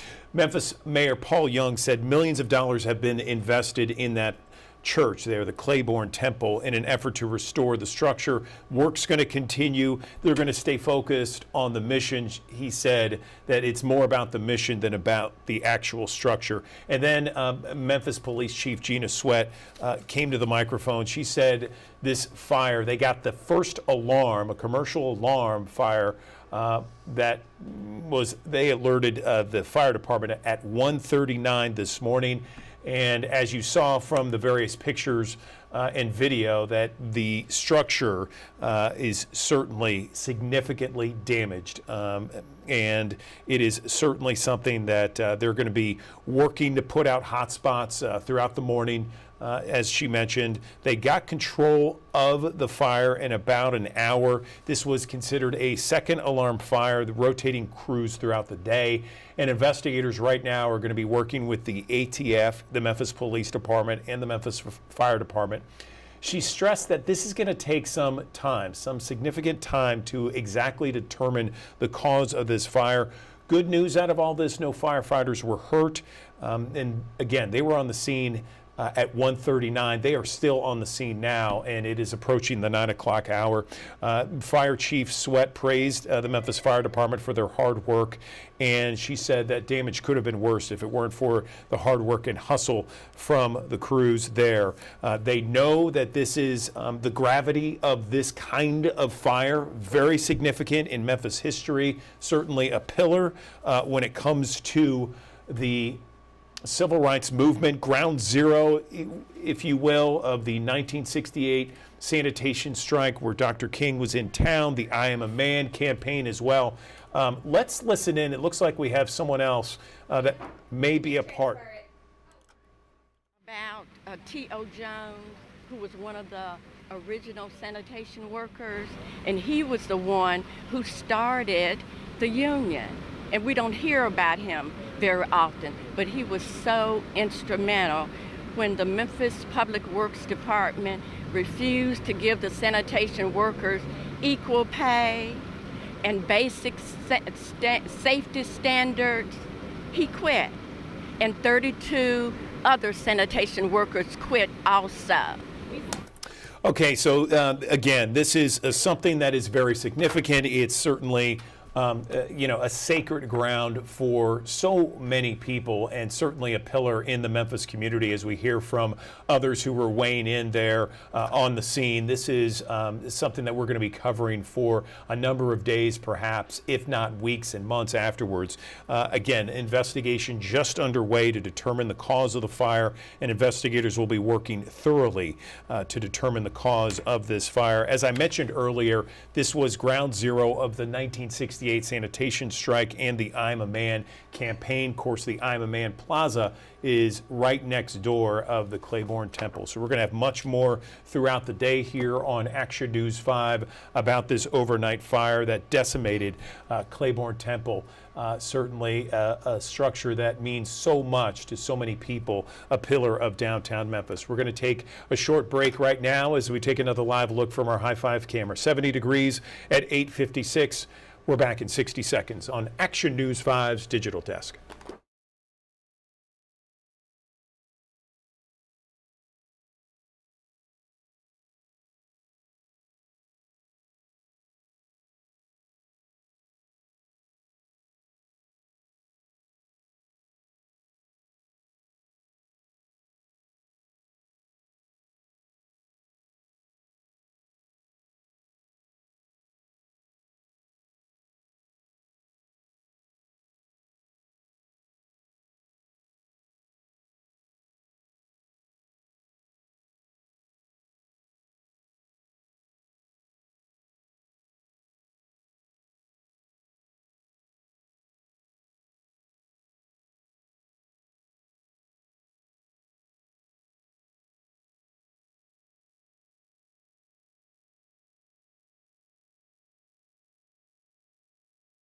News 5 Digital Desk. There is a cool party that is happening May 2nd. It is the Troll Garden Party for ages 21 and up at Memphis Botanic Garden. Joining me now to talk about it, Carly Zamora. She is the Adult Education Coordinator at Memphis Botanic Garden, in front of one of those big trolls. You know, you think of trolls, you think of these small little things, but they are huge, and they are everywhere at Memphis Botanic Garden, aren't they, Carly? Good morning. Hey, good morning. I'm so happy to join y'all this morning. Yes, we are in front of one of our trolls. I decided we should maybe get a sneak peek at what this party is all about. So, this troll that we're currently in front of, her name is Rosa. Rosa is our upcycling troll. So, as you can see from her really cute card that she has completely ripped out the inside and put a bunch of flowers and plants. And that's one of the things that you'll be able to see at our garden party. We have 6 trolls in total, so we're excited for everyone to see all 6 of them. So, Carly, can you explain again to our audience about the idea and the purpose behind these trolls? It's about environmental consciousness and sustainability. Is that right? Yeah, absolutely. So our 6 trolls have traveled all this way to be in Memphis with us because they are part of what's known as the Save the Humans initiative.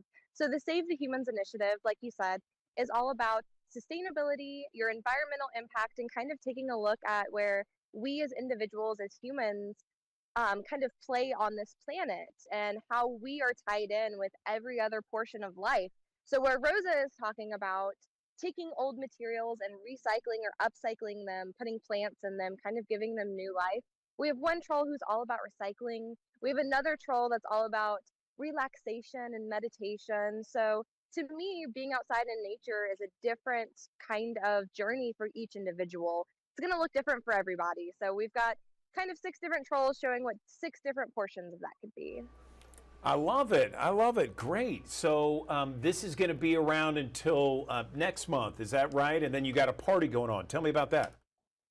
Absolutely. So our trolls are going to be here in Memphis until May 21st. On May 2nd, we have our troll garden party from 6:30 to 8:30. This is a really fun 21 plus event. It's a great time to come out and see the trolls in a very relaxed, fun environment. We'll have a few different food trucks on site. We'll have good groceries, poke paradise, and salt cured blues. Plus, your ticket gets you 3 free drink tickets that's included in that price. That price is going to be $25 for members, $35 for yet to be members. So it's a good bundle. Plus, we'll have some little surprises hidden throughout, maybe some different crafts, activities. Maybe you can take your own plant home. We'll have a little station doing that. Fantastic. Okay. Anything else we can touch on with regards to the big party at Memphis Botanic Garden, the trolls? It looks like it's a beautiful day. We've had several beautiful days in a row, haven't we? I know, we've been so lucky since the past rains and everything's been going on. It has been gorgeous outside. We're obviously going to encourage you to come anytime you can. But if you're watching and maybe this kind of party isn't your thing, we also have Troll Fest on May 3rd. It was moved from its rain date in April. It is now May 3rd, and that is a completely family-friendly event. For Troll Fest, like I said, that's going to be May 3rd from 10 to 4. That is where we're going to have a lot of different craft stealers, art stealers. We'll have different community partners that are coming out to the trolls and talking at tables. So it'll be an additional way if you don't want to just come out and kind of relax, if you want to come out and have some fun with your family or kids, that's a great event as well we have. Awesome. Okay. Carly Zamora, we appreciate you and everybody at Memphis Botanic Garden for being a part of one of the great gems of Memphis and the Mid-South. Thank you so much for coming on the digital desk as always. We appreciate it.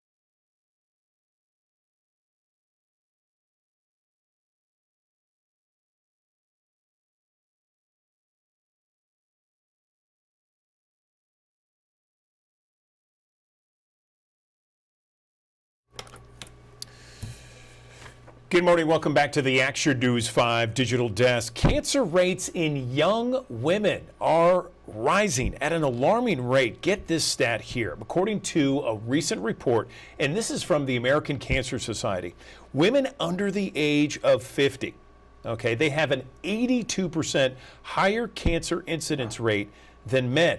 Crazy, crazy stat there. And black women have a 38% higher risk of dying from breast cancer than their counterpart. Let's bring in a couple of women here to talk about these issues right now. I'm joined by Dr. Amanda R. Hathaway and Lachey, a cancer survivor. Good morning, ladies, to you both. I appreciate you joining us on the digital desk. Dr. Hathaway, I want to begin with you. Can you expand on this study from the American Cancer Society that shows cancer rates in young women under 50 are skyrocketing? What is happening here? Good morning. Good morning. Thank you for having us. Yeah, it is alarming, and it's something that we see in trends just in the office that ages are getting younger and younger. We do know, and what I tell my patients all the time, is that there's not one thing that makes someone develop cancer. It's kind of a potion or a soup where there's a lot of different ingredients. We know genetics play a role into it, and so when people have a strong family history, they are at higher risk. We know that lifestyle plays a role into it, and those that are more sedentary do have a higher chance of breast cancer. We know that hormones play a big role in breast cancer development, but also just our surroundings and exposures. But yes, it is very alarming that it's happening younger and younger. I totally agree. Lachey, over to you. Tell us briefly about your experience and what exactly happened. Yeah, so I felt a lump in my breast, and because I was an athlete my whole life and I've been strength training, I thought that it was initially some sort of muscle. But yeah, I went to my doctor immediately when I noticed that it persisted and it grew.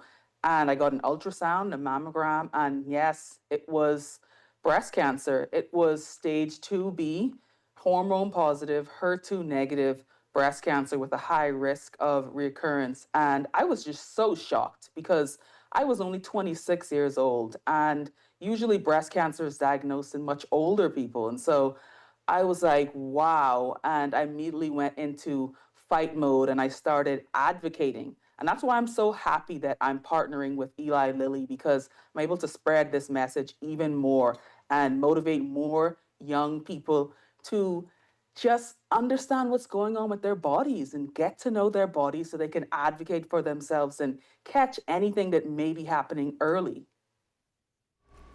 Well, I love that smile. Every picture we're showing of you, Lachey, you're just smiling away. I mean, to be diagnosed with cancer at 26, what an unbelievable, life-changing diagnosis.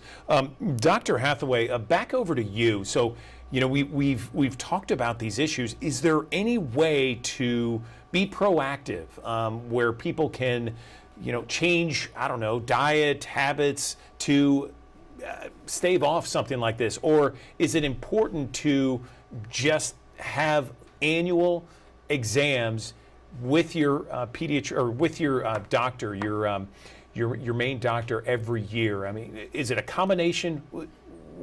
What do you have to say to our audience? It's definitely a combination of those things.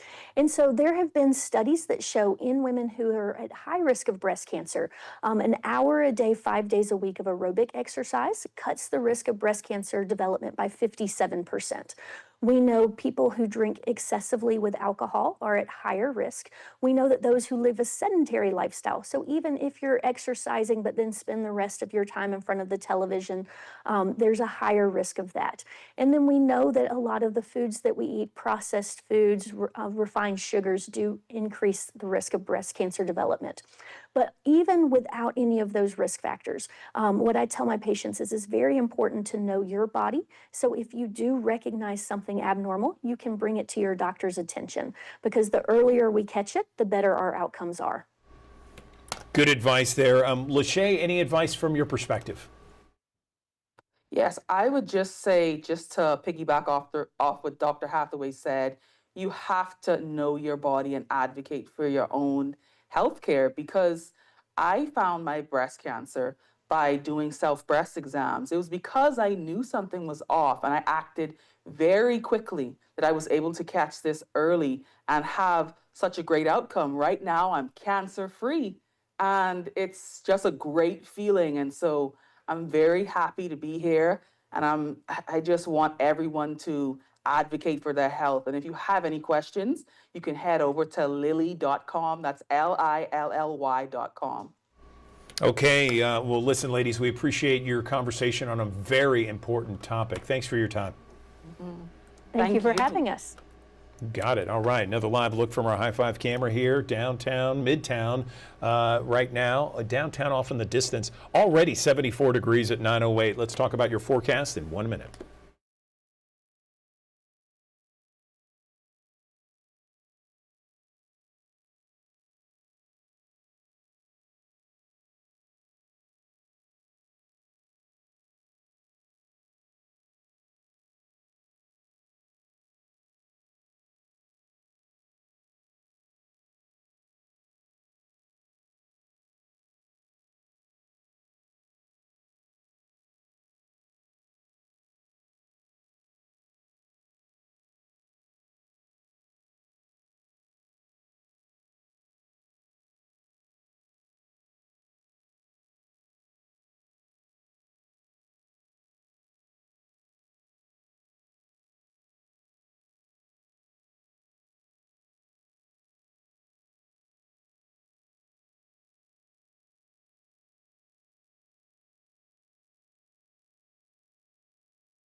Thanks for joining us here on this Monday on the Action News 5 digital desk. Of course, a fairly quiet day across the Mid-South, but a toasty one, in fact, across the Mid-South. Talking temperatures warming up into the upper 80s. Close to 90 in a few spots with a mixture of clouds and sunshine expected. 88 our forecast high temperature, mostly to partly sunny skies. The south breeze 10 to 15 miles per hour. And again, near record warmth expected today. Actually, the record high is 87. Set back in 1899 originally. It was tied in 2002. But at any rate, it is very possible that we could either break or tie a record here today and be one of the warmest days so far in 2025. Now, I want to fast forward. After we get past this toasty day today, we've got a couple more toasty ones ahead. We go into your Tuesday with a chance for a few stronger storms. Now, this risk is pretty low, okay, when it comes down to not just the opportunities for severe weather, but the confidence level in that severe weather is very low as well, at least in our local area. While we have a level 2 out of 5 risk per the SPC, I'm thinking it's more like a 1, to be honest with you. And this will be a few strong storms that could develop north and west of the city of Memphis late Tuesday afternoon into the early hours of Wednesday. I think that most of this will probably be done by midnight on Wednesday, but strong winds and hail the possibility and some locally heavy downpours. So you'll see to hear on the First Alert Futurecast why I think the way I'm thinking. All right, let's go through the Futurecast. It is warm, it is muggy as we go through the course of the day. Some zones of fog to the north and west of the Action News 5 coverage area here to start off the day. I think that will start to clear up pretty quickly. Temperatures again middle to upper 80s, a pretty aggressive south wind off the Gulf that's going to push the temperatures up near those record levels here this afternoon. Tonight we should just have the moisture building in that will lead up to more clouds to start off early on Tuesday. A couple of isolated showers, rumbles of thunder, a possibility to the north and west of the coverage area as we head through the afternoon, early evening hours. That's 5 o'clock. Again, a bit more in the way of clouds, but still some sunshine breaking through with the middle 80s on your Tuesday. Showers and thunderstorms north and west of the area. 1 or 2 of these could be on the strong side. And notice skirting the far northwestern extent of the Action News 5 coverage area. So we're talking like northern Mississippi County, Pemiscot, Dunklin, Lake Obion, Dyer counties. That's where the chances will be a little bit higher, maybe about a 20 to 30% chance for showers and thunderstorms. Farther south, that coverage is going to be pretty slim going into your Tuesday. That front's just not going to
court drop their petition and you should be heard. The Honorable Judge Jones, who guided, please be seated and no talking. Good morning, Judge. Good morning, Judge. Good morning, everyone. Now the court.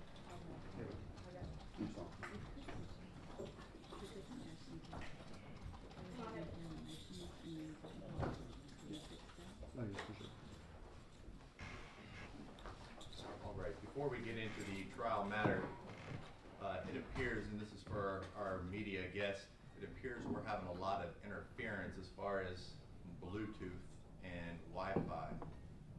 We are going to need to be able to use the Bluetooth capabilities to be able to show the videos. So I know that there may be many of you all using devices that are using Bluetooth. We have the mics here. I understand we are doing some streaming and video pools, but we're going to need to minimize the use of any Wi-Fi or Bluetooth devices inside. So if it becomes a problem, we're going to end up having to restrict that use outside of the microphones and video. So please, if you do not need your Bluetooth or wireless device on using the Wi-Fi or Bluetooth, please turn it off so that we can minimize that burden and hopefully not have any interruptions. If we have interruptions, then the court's going to need to end up having everyone shut their devices off. So please, if you do not need it, please go ahead and turn that off so we don't have any interruptions. All right. Now, we are here on indictment 2300241, the trial matter State of Tennessee versus Tadarius Bean, Demetrius Haley, and Justin Smith. Before we bring the jury in, the court understands there's some preliminary matters. All right, we start with the state. Everybody was working yesterday, and there's motions in limine filed by defense, and there's motion in limine to bring to your court's attention this morning from the state. Start with the motions in limine filed by defendant Haley. He had filed a motion in limine regarding photographic evidence, pictures taken of Tyre Nichols at the hospital after this incident. We have culled through those pictures with defense counsel, and we have agreed to limit that evidence to one picture. And I think defense counsel is going to withdraw that motion in limine with regard to that. Is that correct? That's correct, John. All right, we'll show that motion withdrawn.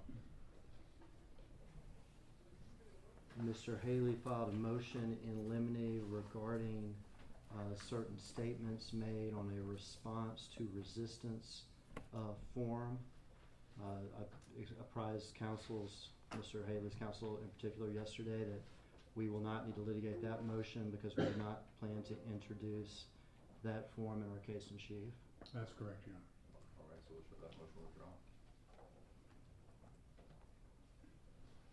He filed a very lengthy motion that I think makes reference to at least 13 or 14 different statements that Justin Smith made in a proffer interview, as well as statements that co-defendant Bean made in a proffer interview. One is that defendant Bean had called Haley a kicker, someone who kicks. One had been Bean's opinions regarding Haley's kick that we'll see on the video. One had been a statement that Bean had made about Haley sending a picture to Justin Smith after this incident. One had been a statement Bean made about a conversation between Haley and Mills about Mills's body-worn camera. With regard to all those things I just mentioned, I apprised them yesterday that the state does not intend in its case in chief to introduce any of Bean's any of those statements with regarding to Bean's opinion about Haley's kick or Bean's opinion about some conversation or whatever it is. And those were the ones relating to being. A motion in limine seeking for the state not to introduce evidence of prior conduct of Haley in our case in chief. Surprising that we are not intending to introduce prior conduct of Haley. Statements of Smith now, like being, Smith had given a statement that Haley liked to chase cars and was on a team that they called the indictment team because they were expecting indictment. Smith had made a statement that he was of the opinion that Haley was a hothead. Smith had made a statement that Haley always knew people on the scene and I guess on the scene of other crimes or other situations. He had also made a statement on his opinion as to how Haley got on the Scorpion team in the first place. Smith had made a statement that Haley does not like wearing his body-worn camera. Smith had made a statement that Haley is a loose cannon. Smith had made a statement about a prior incident in which Haley had punched a suspect. Smith had made a statement about Haley watching a body-worn camera prior to arrest and getting mad. Smith had made a statement about Haley being referred to as uncontrollable chaos. Smith had made a statement about Haley kicking the suspect. Smith had made a statement about not being able to watch the body-worn camera once it was released to the press. All those statements I just mentioned of Smith's, we do not intend to introduce in our case in chief. Has the witnesses been advised not to speak on those points? They will be. Okay. They will be before they testify, Your Honor. And obviously, I'm not going to make mention of any of these things. We're not going to use our case in chief in an opening statement or anything like that. I'm going to skip one and come back to it. Smith had made a statement that days after the incident, Haley had admitted to kicking Tyre Nichols. Smith had made a statement that he had called Martin and told him that Haley had told him that he had kicked Nichols. Smith had made a statement that he had called Dwayne Smith and told him that Haley said he had kicked Nichols. Smith had made a statement that after he watched the video that he could see that he was being used as a quote stand in our case as a quote stand during the incident. And Smith had made a statement giving his opinions about other people's conduct in our case in chief. We're not seeking to introduce any of those statements or conclusions or Smith's impressions of the body cam or the poll camera, so we'll not use those statements either. There is a statement with regard to Smith, and I do not know that we need to litigate this right now because I'm not going to make reference to it during an opening statement, and neither one of the witnesses expected to testify today know nothing about this statement. They're not the relevant witnesses. But Smith does make a statement after watching the poll camera that is his conclusion that, I may get the exact quote wrong, but that nobody, presumably to include himself, did anything right on the scene, speaking of the beating of Tyre Nichols. That is a statement that the state would submit as an admission and should be admissible if the state chooses to call that witness. Again, I am not going to make a reference to it in opening statements. I think that we could put that on pause. In the interest of time, we can litigate that before that witness testifies need be. That would be my suggestion. Any issue with that?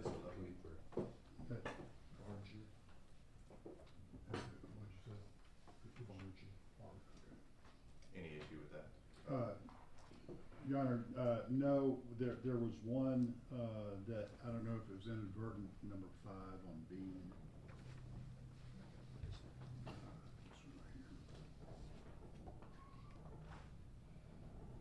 You didn't bring that one up, I don't think. Okay, there's another, I may have missed, there's another statement by Bean that describes a prior incident. Correct. That's listed as filed in the motion to eliminate. The state does not intend to elicit any proof on that. All right. In its So case in chief. With that, Your Honor, I don't believe there are any more issues, except the one potential issue that has been withheld on the statements of co-defendants. All right, well, we will go ahead and reserve that 1 point for that witness. Should it be needed to be litigated, we'll do that at that point. But we'll go ahead and show, at least for now, this person being withdrawn. There are 5 other matters, I believe, Your Honor, that made counsel aware of yesterday.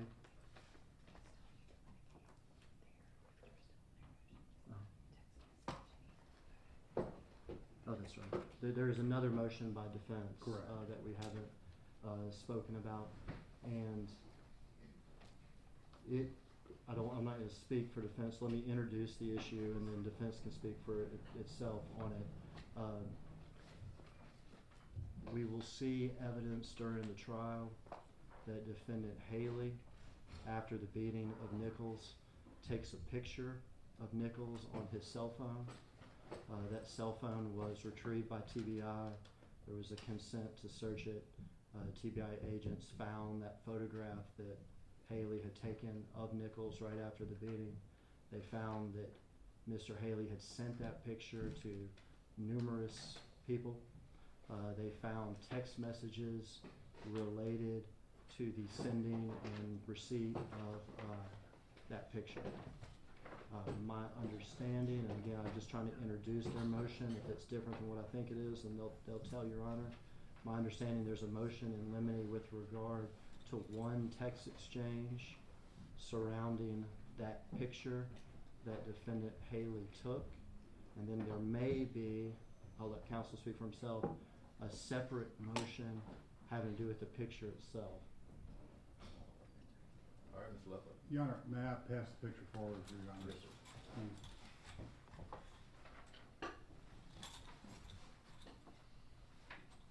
This is the photograph that the state was just discussing, Your Honor, and in my motion, one thing that I offered to do in the motion was to stipulate to the contents of the photograph being stated, and what I put in the motion was, in the photograph, his face is bloody and sweaty, his hands are cuffed behind his back, his clothing is disheveled and soiled. The lighting gives the photograph a stark appearance. The photograph is disturbing and hard to look at for very long. There will be substantial video admitted into evidence which likewise depicts Mr. Nichols at this same time period. We are objecting to the photograph itself coming in, but we're not objecting to a description of it that is substantially similar to the one that is made. And in Tennessee, the courts have said that the state's burden of justification is often difficult to sustain when the objection offers at the same time to allow a description of the photograph itself. All right, state the offer. This is perhaps the most direct proof. In this case, the allegations are that they beat Mr. Nichols to death. This is immediately after the beating stopped and he was put on the car, but the kidnapping continued. It's the argument of the state that obviously he suffered serious bodily injury by the beating, and ultimately he was killed by the beating. The argument of the state is also that at some point during this incident, his detention became unlawful. And one of the ways in which it became unlawful is the officers put him on the side of the car, handcuffed, extremely injured, knowing at that point that he was a victim of police brutality, yet they did not inform medical personnel of head trauma or any impact to the head. I think this picture also goes to Mr. Haley's intent in that kidnapping, and I think it goes to his consciousness of guilt with regard to the crimes. I think it's extremely probative. I think it's extremely relevant. Is it a violent? Is the image graphic? Of course it is. We're here for a very graphic crime, but I'd ask Your Honor to admit it. Your Honor, Matt, respond. Mr. Haley would have no way of knowing that there had been any head trauma to Mr. Nichols because Mr. Haley was not there when that head trauma was inflicted on him. Also, Your Honor, I don't believe that this photograph would be consistent with the state's response to our motion for bill of particulars, in which it isolated the incidents that the state was going to be relying on to the physical contact that occurred with Haley at Castlegate.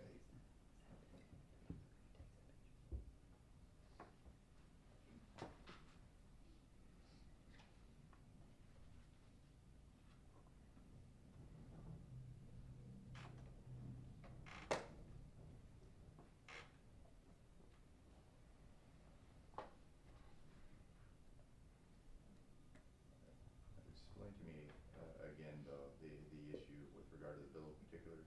What's the argument with regard to The bill of particulars, I believe the response of it was that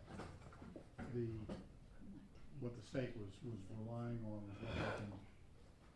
Let me give you the exact wording, Your Honor.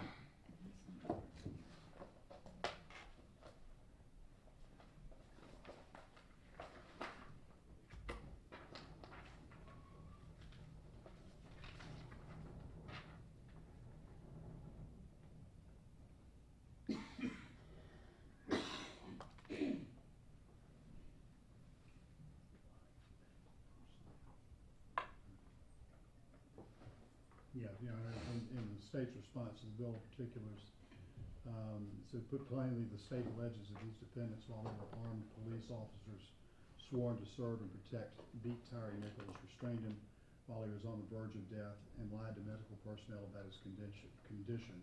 As a result of this, he died, and then it sets forth murder, second degree, count 1, aggravated assault, acting in concert, count 2, and official misconduct, count 5.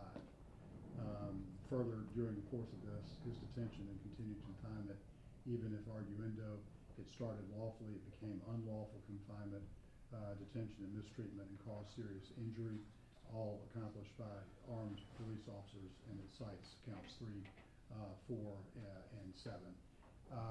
This photograph would not be included under any of that the state set forth in their response to the motion for bill of particulars. All right, State, you want to respond? There's a motion for bill of particulars. There's obviously an initial incident, and there's a second incident. And the state has always said, just like it says in its motion for bill of particulars, that we're not alleging. There very well may have been, so I don't want to be misquoted. There very well may have been illegal activity at that first scene when Mr. Nichols is stopped and pulled from the car, but the state's not alleging criminal conduct from the first scene. The state's alleging criminal conduct at the second scene, which extends from the time that he was brought to the ground till the time that he was transported in the ambulance to the hospital.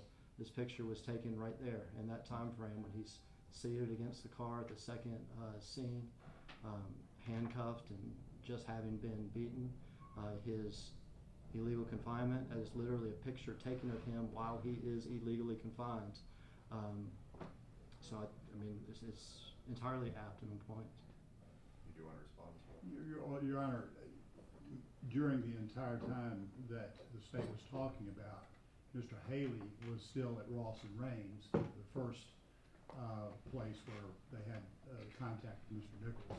He never made it from there until just prior to Mr. Nichols, or just prior to Mr. Nichols getting handcuffed at Castlegate. Well, listening to the arguments, it sounds as though the photo in which it was taken, the time in which it was taken during the second incident, or the second scene, falls within that window the state was referencing. With regard to the content of the picture obviously is a graphic picture. The court would not necessarily describe it as a overly gruesome picture in which that would need to be withheld from the jury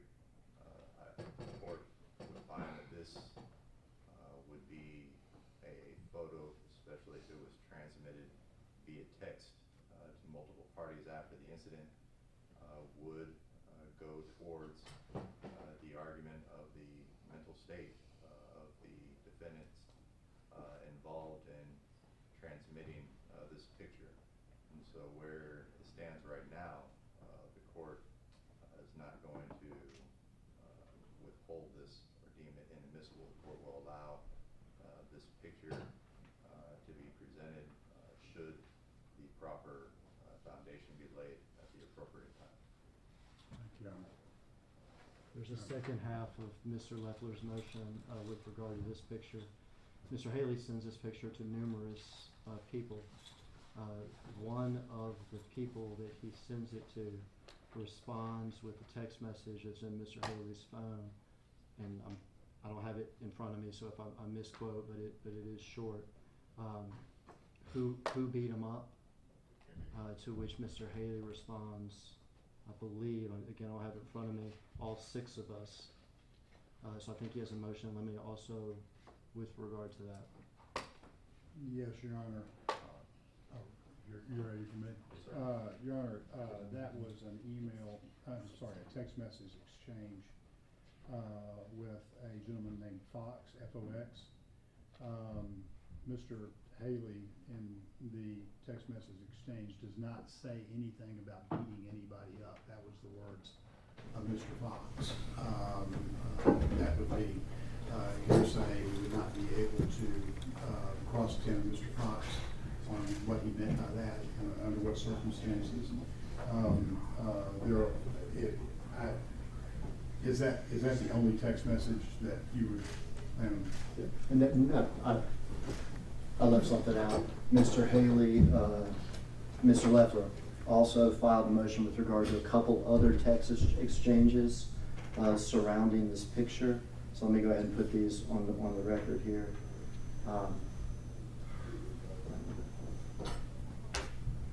It's a text message between Haley and a third party that's labeled Exhibit 2, in which he asked her to delete the photo off her phone, and she responds that she already had. The state's not going to introduce that in its case in chief. A text message between Haley and another third party in which he asked her to delete the photo from her phone. The state's not going to introduce that. A text message between Haley and another third party in which Haley makes a statement, F the N-words, I hate my own race. This was sent well in advance of the Nichols case, and the state does not seek to introduce that text message. A text message sent to another police officer in which he later apologized for sending the photo because he says he did not intentionally send it. The state does not seek to introduce that. But then the one the state does seek to introduce as far as the substance of the text exchange is the one in which the third party asked who beat him up, and Haley responds, we did, all 6 of us. That is the text message you're talking about. Yeah. So thank you for that. And the only one we're talking about is again, I've already addressed to the court. That's our position. All right. So, I mean, would you not agree though by, I guess, affirming or responding to it that it's adopting what that previous statement was? I mean, obviously he didn't make the statement, I did this, I beat someone up, but when asked who did, and he just responds, we did. I mean, the court would find that is adopting that statement as far as an admission. And so the court, if there is the proper foundation laid in that with regard to hearsay, the court would find that to be an admission of the party. And so the court would not withhold that statement, at least on that basis, unless the state were to not lay the proper foundation to admit it. Yes, Judge, maybe you heard briefly on that. I think I may or may not have, I think I may have joined in his motion as it relates to the statement the 6 of us did. Yes, sir. Well, to say that that would be confusing, misleading to a jury of who those 6 are, and an admission that he's making on behalf of 5 other unknown people, I mean, that's a real stretch. And so I'm just saying that from its probative value, the 6 of us did. What 6? I think people start getting lumped into a boat based upon Haley's alleged admission against himself. Now, if that wants to be used against him and the judge rules that way, you rule that way, so be it. But I think there's only 5 defendants, 3 of them here. I mean, that just causes all sorts of confusion, and it's unfairly prejudicial to Mr.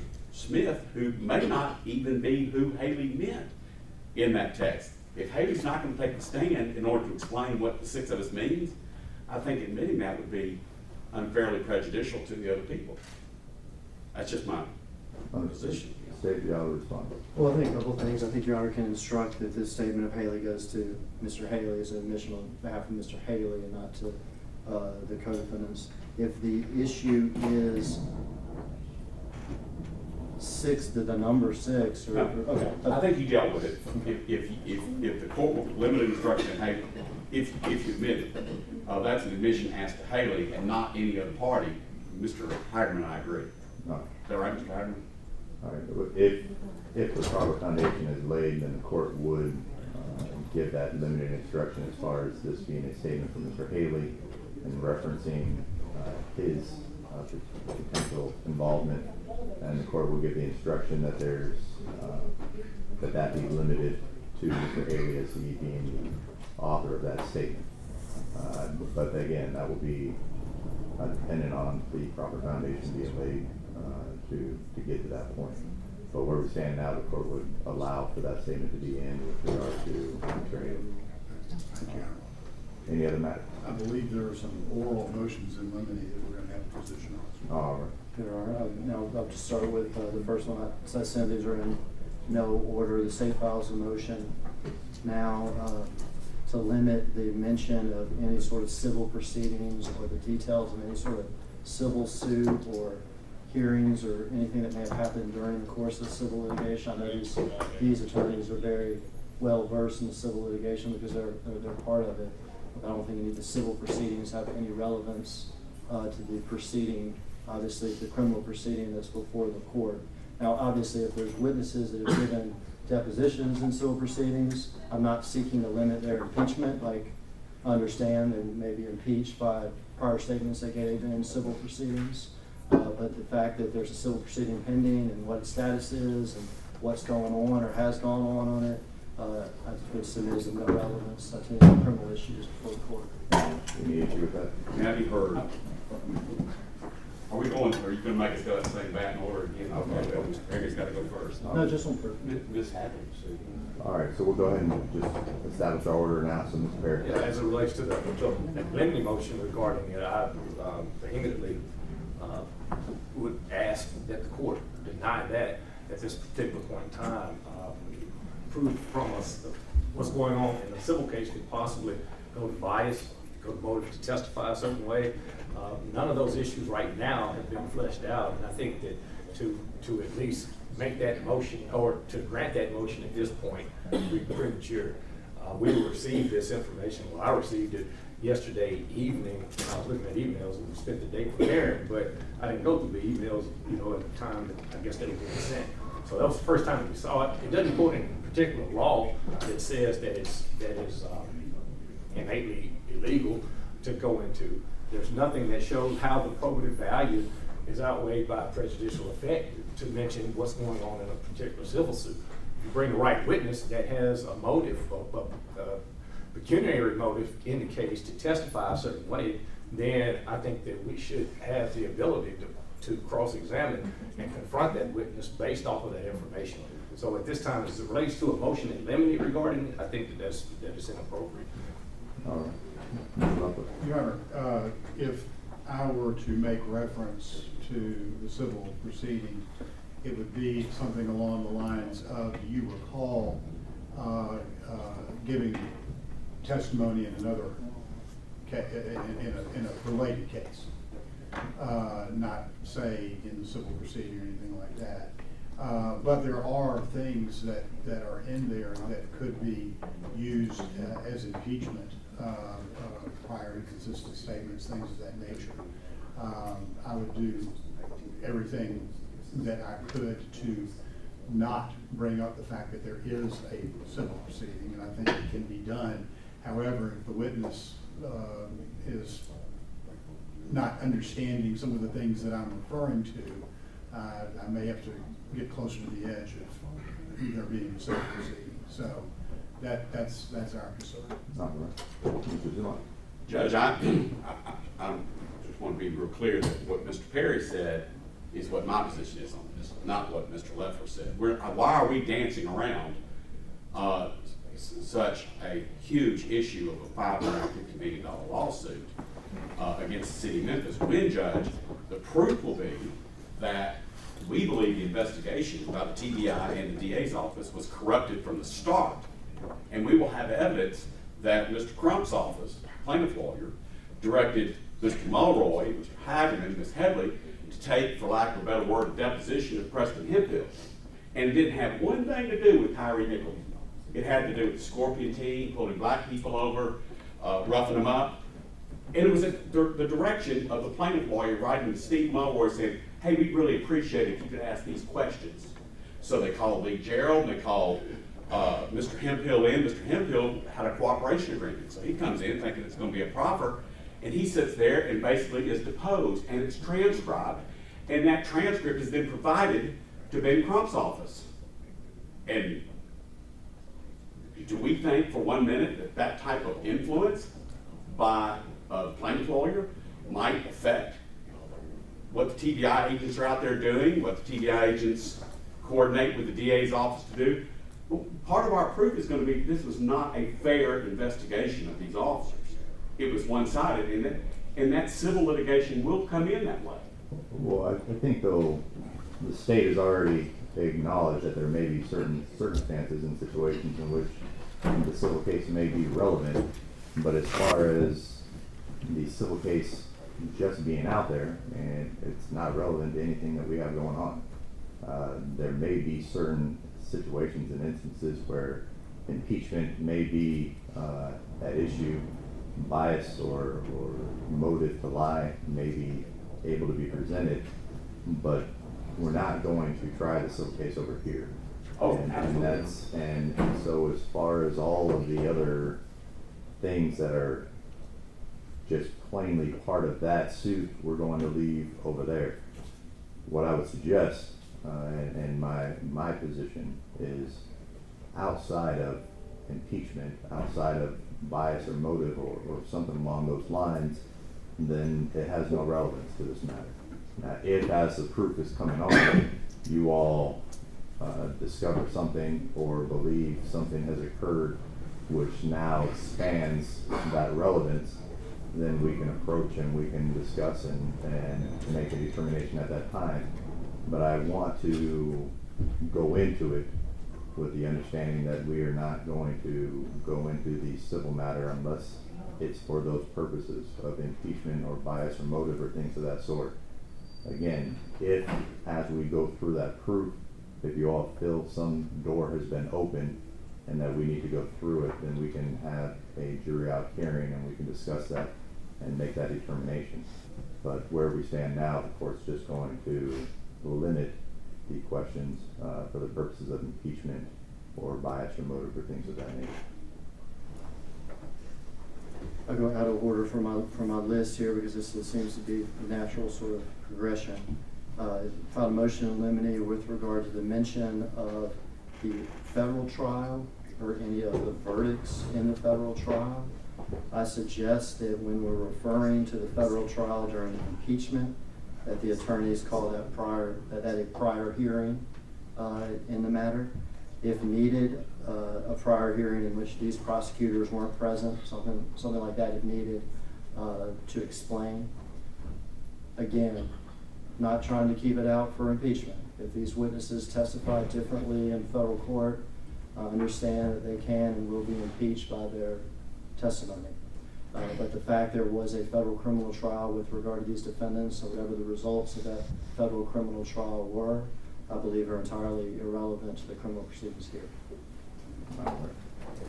To paint a complete picture, lying at a deposition is somewhat different than lying before a federally impaneled jury looking you eye to eye and you give an inconsistent statement. So that said, I don't know how to dance around that issue. Now, as far as me saying that we prevailed on the civil rights case or things like that, I can understand how the court's position on that would be. But I want to look this witness directly in the eye. If he takes the stand, he's given 2 inconsistent statements already. I'm thinking about the witness that they're going to call later today.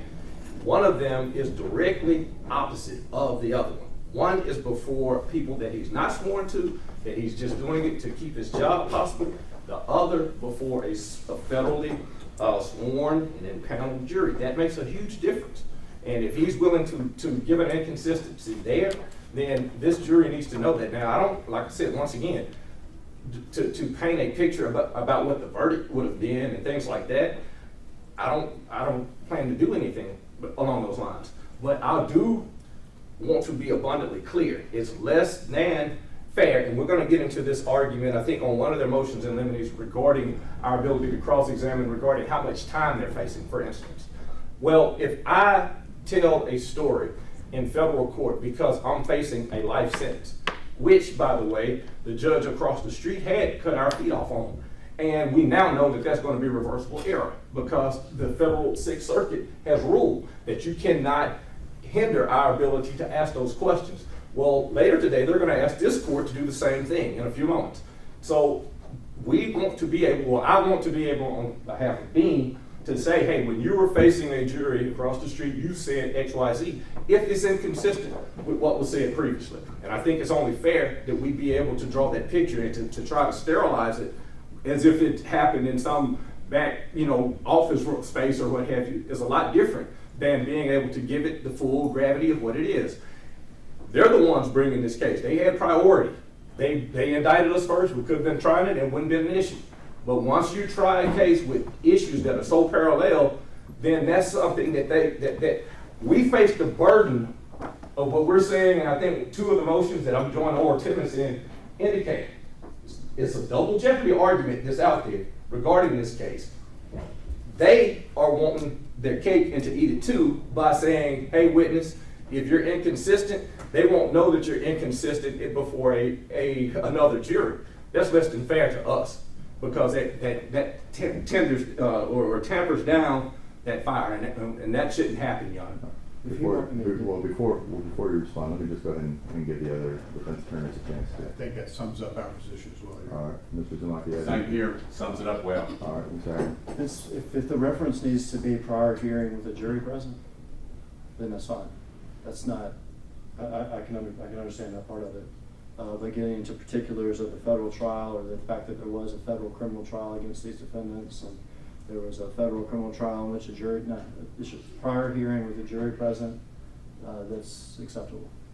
I mean, I think that I think we'd be being disingenuous if we're just calling it a hearing in front of a jury. I mean, it's a trial in front of a jury, and I think that it being a federal trial does not somehow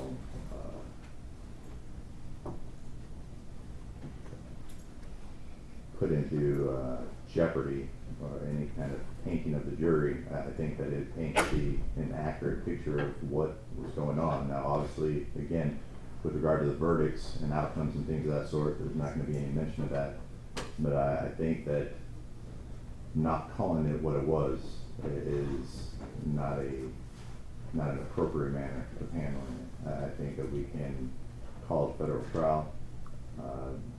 It was an impaneled jury, and I guess leave it at that. There's not a need to necessarily go much further into just calling it what it was, and we can just leave out as far as any verdicts, any of those things. We'll leave those things out. All right, next issue. I'll go back to what Mr. Perry just mentioned. This I guess sort of has 2 components. It has to do with possible sentencing exposure. I think it's taken for granted, but I'll go ahead and make this on the record that there shouldn't be any mention of the possible sentences or what these charges carry in terms of number of years or anything like that. That's entirely improper under Tennessee law. So that's the first half of this motion. The second is we do expect Desmond Mills to testify. As council knows, he's entered into a memorandum of understanding that's a written memorandum in which he agrees to plead guilty to federal charges. He has pled guilty to federal charges, and he agrees to plead guilty to state charges. He agrees that his truth should be taken, that the prosecutors in federal court believe that his truth should be taken into consideration at his sentencing, that his sentencing will be set by a federal judge, that after his sentencing in federal court and his pleas in state court, that whatever state sentence he receives, it will be served at the same time as his federal sentence, and that he'll serve that sentence in federal prison. Obviously, all that's fair game. The memorandum of understanding should actually be admitted and could be an example could go to bias or motive or whatever else. This issue, the second half of this issue is litigated in federal court, as Mr. Perry mentioned, about what counsel was allowed to say and not allowed to say on both ends of the equation. They were allowed to ask whether or not Mr. Mills expected to receive, and Mr. Perry called it by its formal name, a 5K1 in federal court that would allow a federal judge to depart from their advisory guidelines on the case. They were not allowed to ask Mr. Mills if a federal judge could theoretically only give him probation on the case.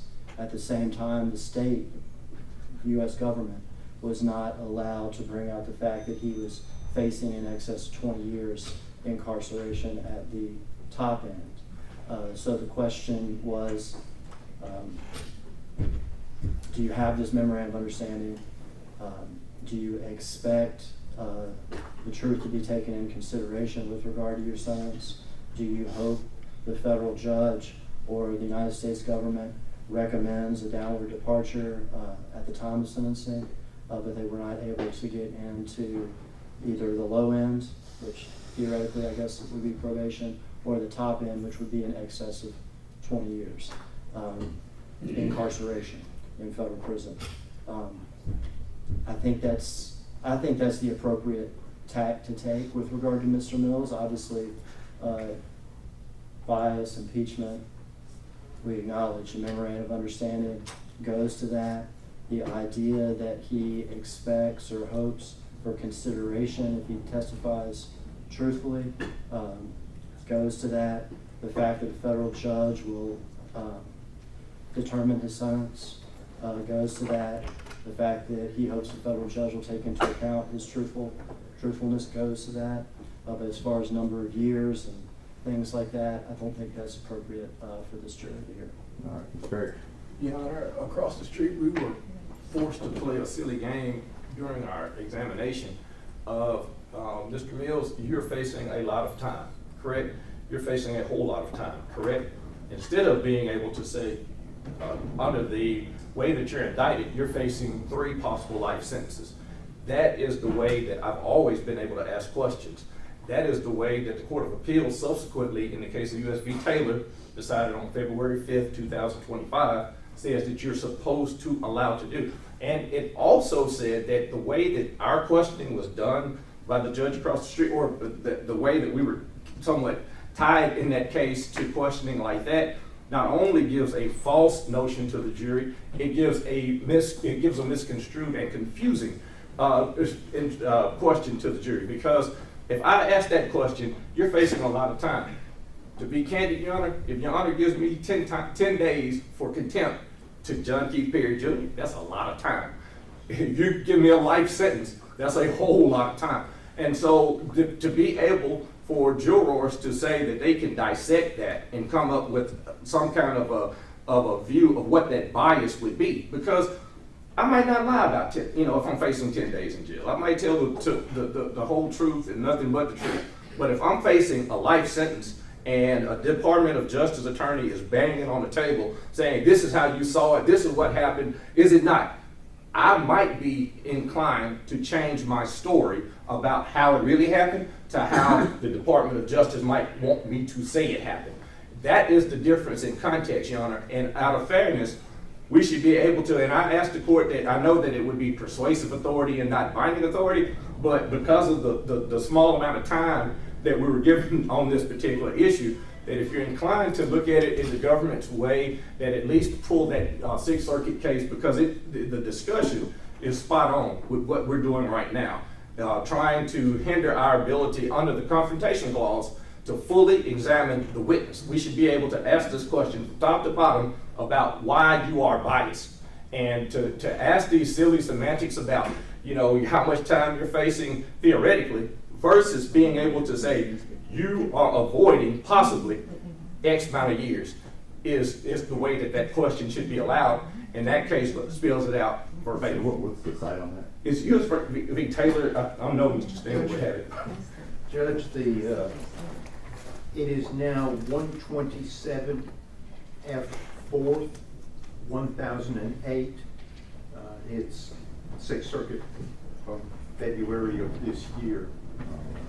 I'd offer the court a copy, except I have a lot of highlighting and notes. That's not a problem. All right, Mr. Stanley, did you have an additional argument? Yes, Your Honor. Let me start with a couple of things. First, we received notice by email yesterday that the state intended to have address the court on motions in limine. Point out that there's a scheduling order in this court that required motions in limine to be filed by March 28th, which Mr. Haley complied with, and response is April 14th. So the defense is a little handicapped in the day before trial, the afternoon before trial, learning about these motions. I'd also suggest that the state's argument about the ruling in the federal court on this identical issue has some relevance for this court. It has no more relevance to this court's ruling, in Mr. Haley's opinion, than the verdict in the federal case has on the verdict in this case. And I'll agree with that. I mentioned the ruling in terms of a way to explain the issue. I am not suggesting that the federal court ruling in any way binds Your Honor or should be considered some sort of legal precedent for Your Honor to consider. And it's a confrontation clause issue, Your Honor. So it's a constitutional issue. In addition to the Sixth Circuit's Taylor case, I would cite to this court the Tennessee Supreme Court in State versus Sales, that's S-A-Y-L-E-S, 49 Southwest 3rd, 275. It's the Tennessee Supreme Court in 2001. And essentially the law is that defendants have obviously a constitutional right to confront and impeach witnesses, and that impeachment, proper impeachment, includes demonstrating bias or promises of leniency. The court can put some limitations on, but the limitations have to allow the jury to have sufficient information to understand the potential bias or leniency that, in this case specifically, Desmond Mills has to evaluate his testimony. And here, Mr. Mills pled guilty in federal court to a civil rights violation resulting in death, and based upon his conviction, he faced life imprisonment. That's the statutory maximum. And of course, there's no parole over in federal court. His federal plea agreement, in exchange for his cooperation, although statutorily he faced life, the federal prosecution agreed to recommend no more than 15 years imprisonment for him. So it is a significant benefit and promise of leniency. And it is a commitment of recommending no more than 15 years. They can clearly recommend less. On the same day that he pled guilty pursuant to that plea agreement in federal court, he came over and appeared in front of Your Honor where his case was severed pursuant to memorandum of understanding that he has entered with this DA's office. And essentially, he is indicted on 7 counts over here, including a Class A felony, second-degree murder, where he's faced with a sentence of 15 to 60 years, and essentially he gets a pass. Under this memorandum of understanding, he will plead guilty after he is sentenced in federal court. He will plead guilty over here to something that allows this court to sentence him to the same sentence he received in federal court, which will be served concurrent with his federal sentence and will be served in the Federal Bureau of Prisons. In other words, based on his cooperation, this DA's office has essentially promised him that he will receive 0 minutes punishment in state court in addition to the federal punishment. And it is critical for this jury to evaluate his credibility, for them to know the exact amount of leniency. In the Supreme Court of Tennessee stated in the Sales case, I'll give a brief quote, "A defendant has the right to examine witnesses to impeach their credibility or to establish that the witnesses are biased. This includes the right to examine a witness regarding any promises of leniency, promises to help the witness, or other favorable treatment." Without this jury knowing what Mr. Mills faced based upon his conviction, or he faced in this court, and what recommendations of leniency he has received in exchange for his testimony, this jury will be unable to properly assess the credibility of his testimony, his motive for testifying, and any potential bias. Mr. Samuel, before you sit down, if we start examining what Mr. Mills his exposure is over in federal court, aren't we then also opening the door to what the other defendant's exposure is over in federal court, which, obviously that's one of the, as far as the case law with regard to defendants and what kind of time they could be facing, that's always been something that the jury's not been privy to, not been involved in. And so would we not, by saying this is what one of the co-defendants was charged with, then now opening the door of saying what the defendants could be exposed to as well? Certainly we will not in federal court, because Mr. Mills and Emmett Martin, 2 of the defendants who are not on trial, are the only 2 who have been convicted of civil rights violation resulting in death. Right, but we're not getting into what the convictions and what the verdicts were. We're not getting into what the outcome of the federal court is. All the jury is going to know is that these individuals were in a federal trial, because that's what you guys wanted in your other motion, to be able to say that there was a federal trial. And then we're going to be talking about one of the people that was charged with this group now having that exposure of a life sentence. What I want to make sure is that we are not wanting one, as was said before, not wanting the cake and eat it too. That if the door is open with regard to what the exposure is, we can't come in after the fact and then want to try to limit the understanding that the defendants are faced with that similar exposure. And I'm not sure how the case law would accept that. So I just wanted to see if you had a position as far as that. Judge, my position is, on behalf of Mr. Haley, we have no intent of talking about his sentencing exposure. If a jury makes an equation based upon and reaches a conclusion in their hotel room or in their deliberations room about what he is facing if he's convicted, I can't control that. What I think the case law makes very clear is that if the state, when the state puts a cooperating witness on, that in order to properly evaluate his bias and his promises of leniency, that counsel, should they choose, and believe me, I will choose, to examine him regarding the exact benefit that he anticipates receiving.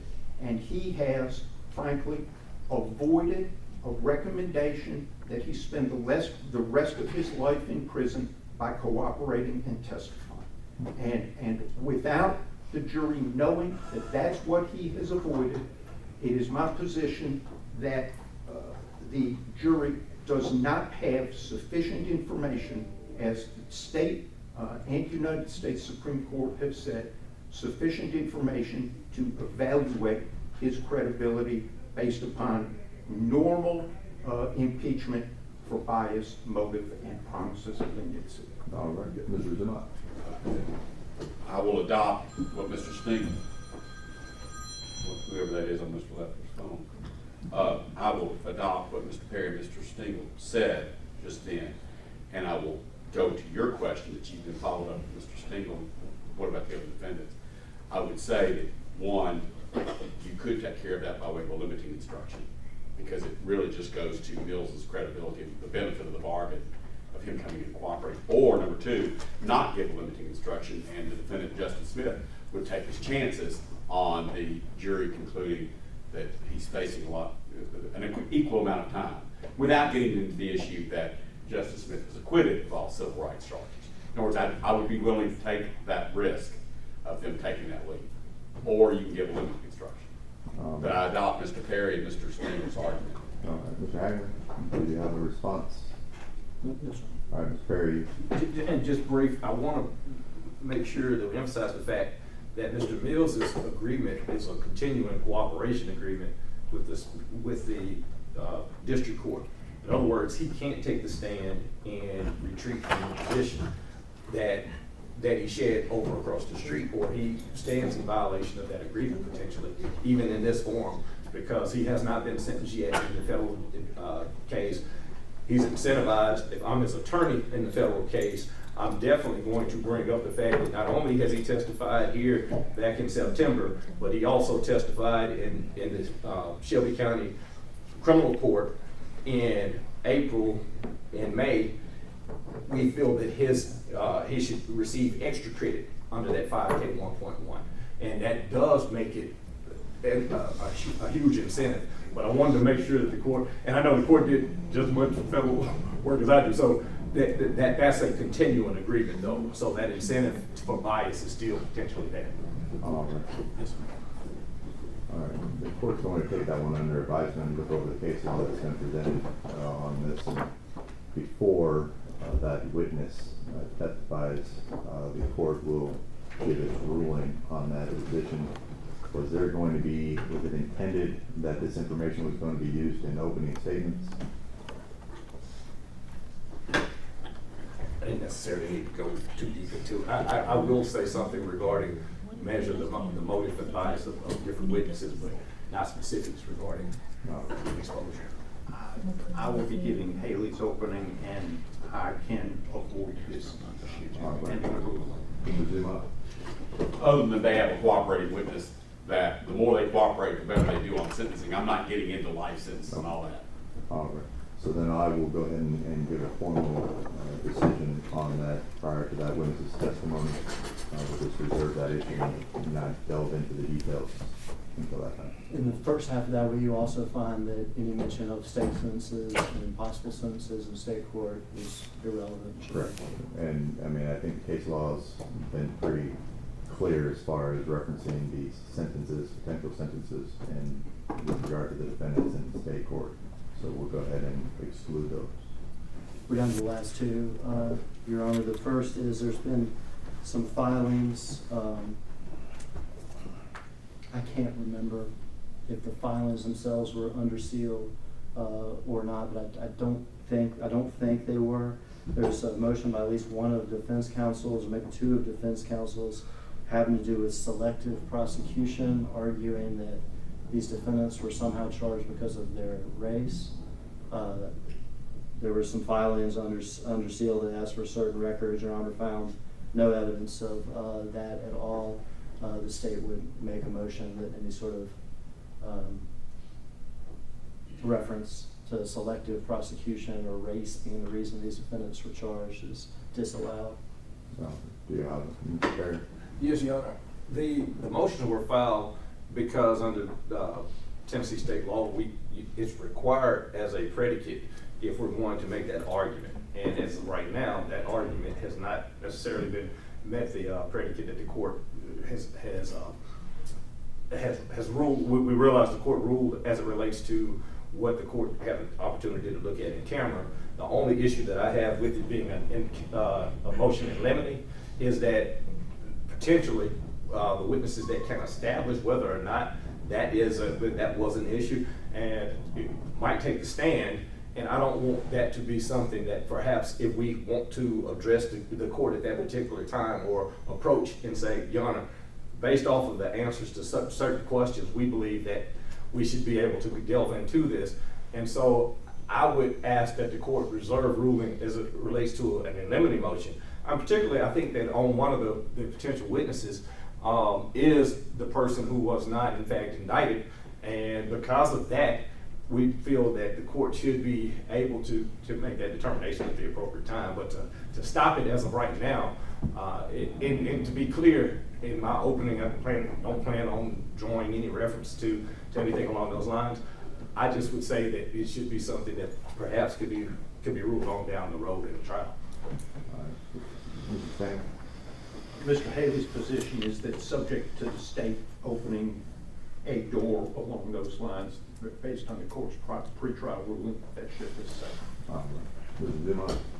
I will say that what you got in camera, because I trust Mr. Haggerty so much, I just assume everything is given to you. For you to make that ruling pre-trial that you didn't have the evidence in front of you to support that allegation. So with that, similar to what Mr. Perry said, depending on how the trial shakes out, I would say just hold it under advisement, because we're not going to be bringing up an opening argument or anything like that. But if something happens, we would like to revisit it. Right. Well, I mean, I think the court has already given a ruling on that, and irregardless of what the ruling is, if there was something that opened the door that changed the landscape, then we could revisit it at that point. So we'll go forward, continuing with the court's previous ruling that where it stands now, there'll be no mention of it unless a situation were to occur to open that door.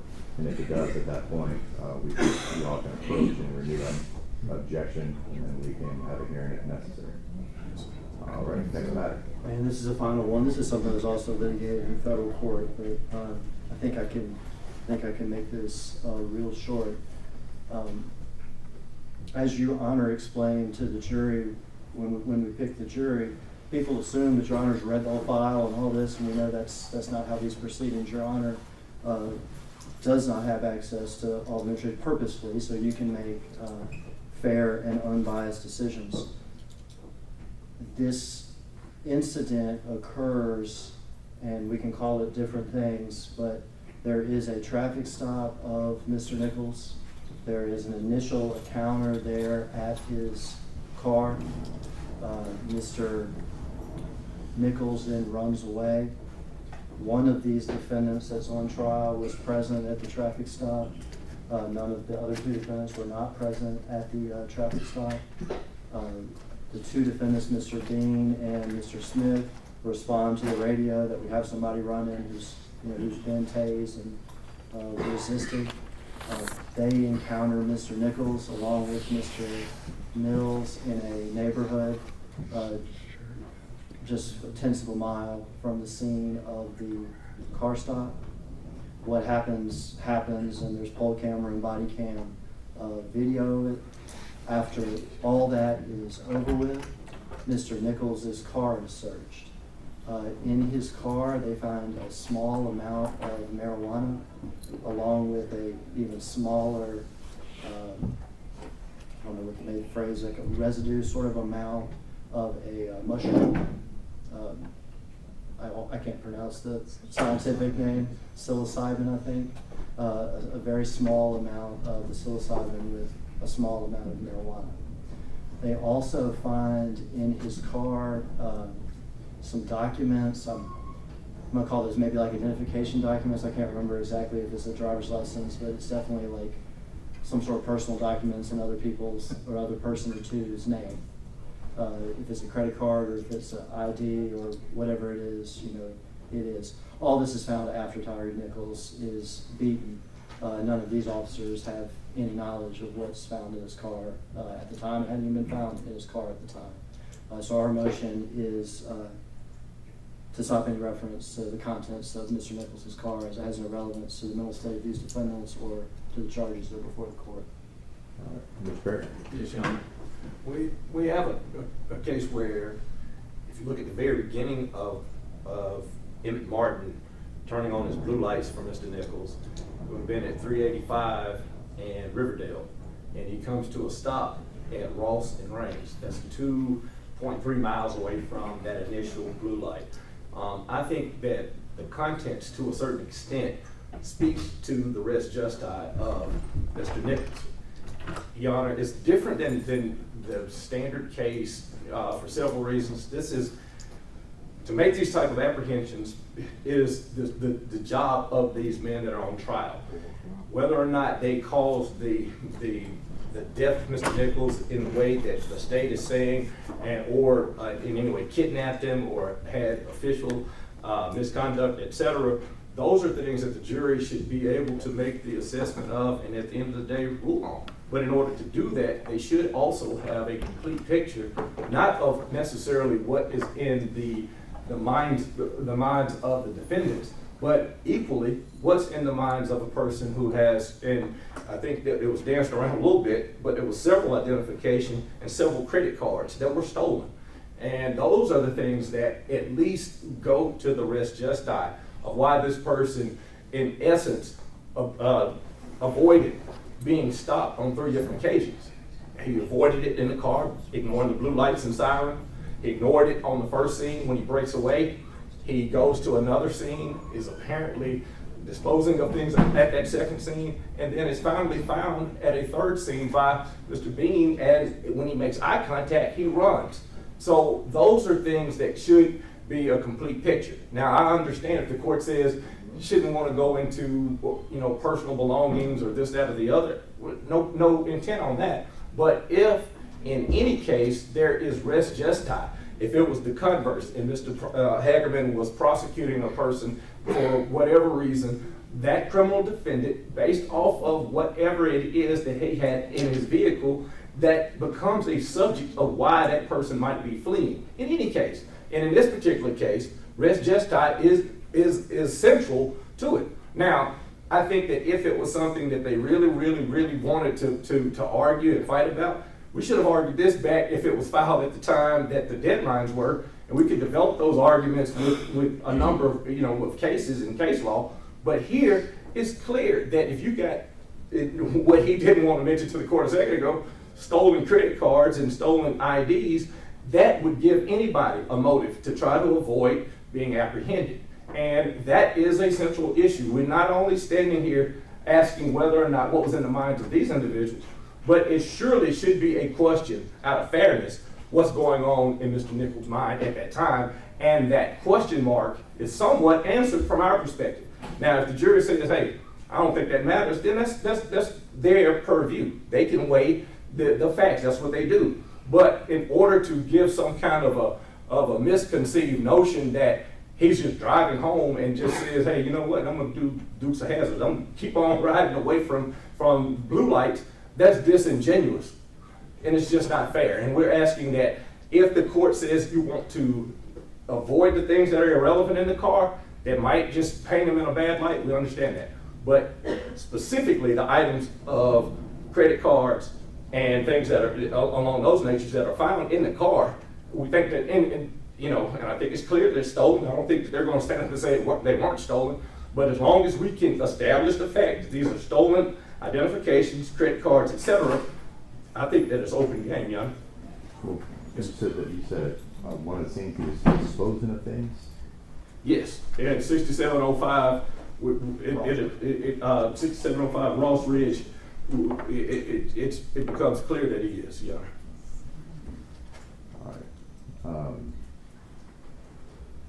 All right, we'll go ahead and Mr. Shangle. Judge, to be clear, it's not the entire contents of the car that we are trying to get in. It is the psilocybin mushroom that was seized, and it is identifications of two individuals that was stolen. It wasn't just somebody else's ID and credit cards. We can establish that it was stolen. As a matter of fact, for one of the IDs and several of the debit and credit cards, there is a police report from the date that it was stolen.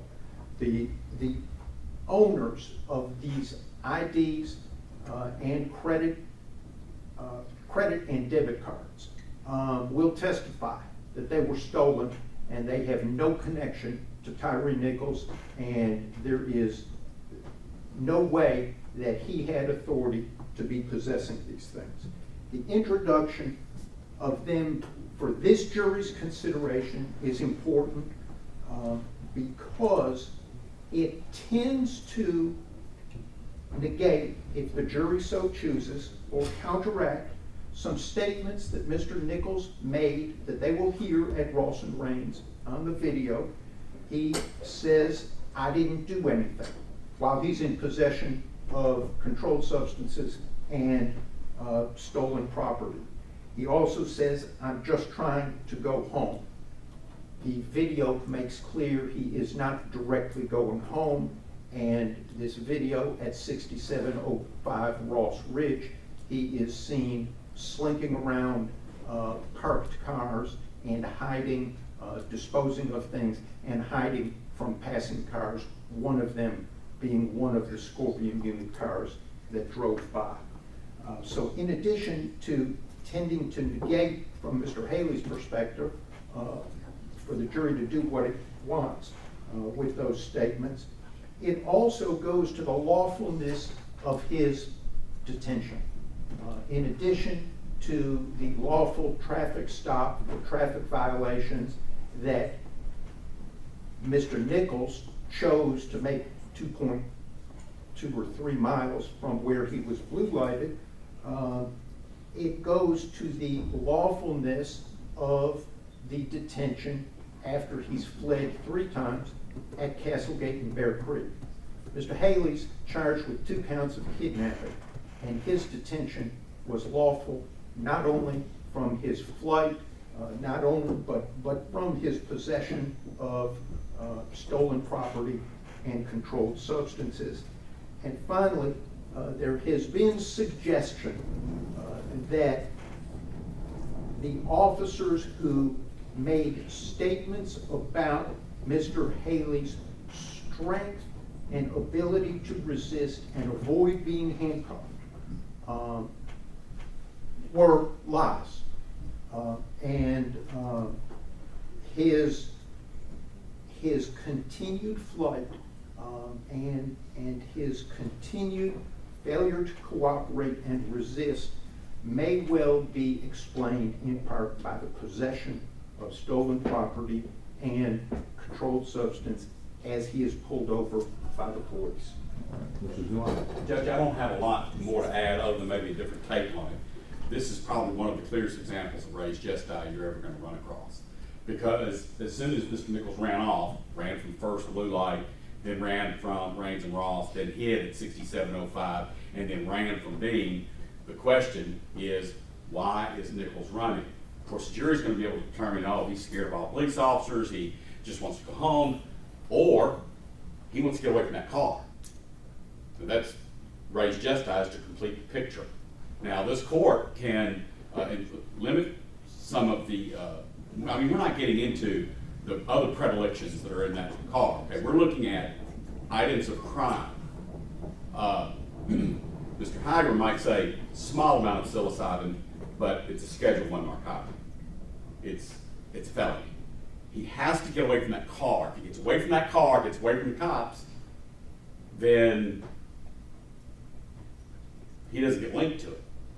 Now, so instead of talking in ambiguous terms about the credit cards and debit cards, not only were there police reports regarding these specific credit cards, debit cards, photo IDs that were found in Tyre Nichols' car. It was part of a break-in that occurred on October 31st, the night of October 31st, Halloween, and the early morning hours of November 1st, just a few months prior to this, okay? But what's interesting is the person who pled guilty to breaking in these cars and stealing the very items that are found in Tyre Nichols' car was captured November 4th. So I think it's more than fair to say, no, wait a minute now. How does this fella who admittedly broke into these cars and stole these credit cards and debit cards get those in Tyre Nichols' car within that short 2 or 3 day period? But then further, Your Honor, this court needs to take into account that when the TBI and the district attorney gathers up these stolen credit cards of, let's just say Martin Zumach's American Express card is in the bottom of that car, instead of calling Martin Zumach up and saying, we have a police report here that says you lost your American Express card, we may have found it. Instead of doing that, they gave, I almost said returned, they gave Zumach's credit card to a third party. And we should be able to explore that as it relates to how this investigation unraveled. All they were doing was focusing on convicting these people instead of looking into what was going on. So this is the clearest example of res gestae we're ever going to see. Mr. Nichols had every reason to run, hide, fight, flail, to get away from that car. And so, Your Honor, to limit us, and by the way, I would hate if we keep referencing rulings of the federal court and complicate error by trying to mimic it over here. The reason res gestae, you might as well say it, the reason the res gestae argument did not win the day in federal court is because there is civil rights case law on point that says once something is found later, it's not relevant because it's the police officer's state of mind at the time they came into contact with the defendant, whether or not they used unreasonable force. I didn't like the order of the court as it relates to res gestae, but that's not what we have in this case. We have common law murder. We have kidnapping. We have every reason to look at the victim and what he had going on in his mind at the time he's fighting, fleeing, and getting away from these police officers and dumping stuff on the side of the road. So I believe to paint the picture is fair. If you want to limit the instruction that we're not going to use it to, bash Tyre Nichols, I surely understand that. But to then hide the ball from this jury when they have to figure out what's in Mr. Nichols' mind as well as what's in these cops' mind, I think would be unfair, Your Honor. This jury has to find the mens rea of these defendants. Mr. Nichols is not on trial. These items were found after all of this was over. I don't see the relevance of it with regard to the mens rea of these defendants. Listening to the arguments that's been presented, obviously these items don't necessarily go to the mens rea of the defendants, but the court thinks that those items, not allowing those items to be discussed, paints an incomplete picture of what may have been occurring that evening. Obviously, the mens rea, the focal point is the mens rea of the defendants, but if there were circumstances that could have contributed to the events that led up to ultimately what fed into the mens rea of the officers, the court finds those to be relevant. Now, with the caveat that obviously Mr. Nichols is not on trial here. And so the purpose or the basis on which the court will allow for that information to come in is for that limited basis of being able to paint a complete picture. But we're not going to go deep into the criminality of what was going on, but simply that these things were discovered and can be inferred that this, can be argued, that this may have contributed to the behavior that led up and to the interaction that ultimately took place between Mr. Nichols and these defendants. So the court will allow those with just the admonishment to the defense attorneys that we need to make sure we stay on course and not digress from with the additions of these facts. Anything else from outside? I think that's all the motion in limine is, Your Honor. All right. Defense. You probably just for housekeeping purposes, I think we discussed it. I filed a dual sovereignty motion, and I believe Mr. Stengel did the same. I don't want to just make that a throwaway motion because it's not a throwaway motion. But at the same time, I think to save it for potential appeal, it has to be ruled upon by the court prior to beginning trial. All right. And I'm gonna have Dean or Tennis in both, join in both, Your Honor. all right. Well, being said, no, I have a motion that's been filed on behalf of Mr. Stengel. Mr. Leffler, do y'all want to give a brief argument with regard to this motion? Judge, very briefly, we need a ruling. The Supreme Court, specifically Justice Gorsuch, in a dissent, said that there are limits to dual sovereignty. In that case, it was a dissent. In that case, they reaffirmed the dual sovereignty doctrine, but he said that there are limits. That case didn't reach the limit.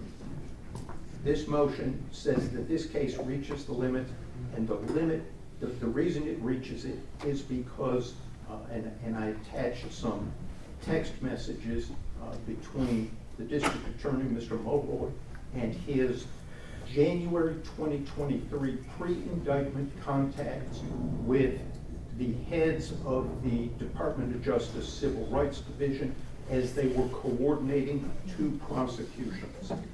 And I would suggest that that explicit cooperation means that this case has reached the limit, and double jeopardy does attach based upon the federal trial, and this case should be dismissed.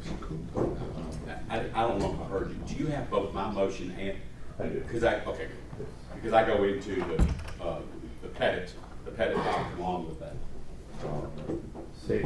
We filed a written response to this back at the time, Your Honor, and as Mr. Stengel said, his opinion is a dissent because the majority opinion affirmed the 150 years of precedence before the court that prosecution by dual sovereigns does not constitute double jeopardy. Cooperation or even coordination or talking or sharing or whatever between a United States attorney and a district attorney with regard to the case, it's not even the issue. The court, even in the dissent, states that if one of the prosecutions is basically a, quote, sham prosecution, not a real prosecution, but just some sort of strategic prosecution to bolster the other, then, again, the dissent would have a problem with that. Obviously, we're in full-blown prosecution. Here we are. There's no evidence that one of these prosecutions has been a total sham that would even meet the standards of, again, the dissent. As a majority of the Supreme Court upheld the doctrine of dual sovereignty. Judge, the only thing I would add is we have not received the state's written response that Mr. Hageman just referenced. All right. Well, with regard to the motion, the dual sovereignty doctrine obviously has been in place for some time. obviously, I haven't seen anything looking over case law on that would prevent the government or the state district attorney from being able to discuss, cooperate, coordinate, or anything of that nature that would somehow negate the ability to pursue those charges. Looking at these cases, obviously the defendants are charged both federally and in state court. The charges, though, differ in some regard. There's some federal charges that have been exposed to the defendants that the applicable state law, there is no applicable state law. And so it's clear to this court that they have an independent prosecution. The state has elected to go forward with the violations of the state law, and they have proceeded with their indictment. So the court is going to deny the motion, finding that the dual sovereignty is well established, and allow the state to proceed. Are there any other motions? I think that's it. That's it. All right. We're going to take a brief recess before we call the jury in, but we will go ahead and stand in recess for about 10 minutes. Ladies and gentlemen of the media, if you all, while we're on recess and the attorneys of the parties are out, if we can just go ahead and turn off recorders while we stand in recess. But we're going to stand in recess. Court stands to recess.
welcome. We are sorry it took us as long to get you all in here, but we are going to begin this trial on this matter. Before we do, as I explained to you through the jury selection process, we are operating under oaths. And now is one of those times and occasions where the court is now going to place you all under oath. So I can have you all stand and raise your right hands. Do you solemnly swear or affirm to well and truly try the issues that traverse herein, joined between the state of Tennessee and the defendants, Tadarius Bean, Demetrius Haley, and Justin Smith, upon a true bill of indictment charging the defendants with the offenses of murder, second degree, count 1, count 2, aggravated assault, acting in concert, count 3, aggravated kidnapping, count 4, aggravated kidnapping, count 5, official misconduct, count 6, official misconduct, count 7, official oppression, a true deliverance make and a true verdict render according to the law and evidence, so help you God. I do. All right, thank you. You can be seated.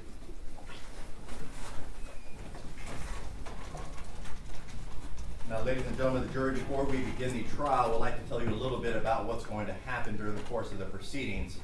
I want to describe basically how the trial will be conducted and what the attorneys, the jurors, and myself will be doing during the course of the trial. Understand at the end of the trial, I will give you a much more detailed instruction on how you are to go about reaching your decision. But now, I simply want to explain how the trial will proceed. The defendants have been charged by the state of Tennessee with a violation of state laws. The document containing these charges is referred to as the indictment.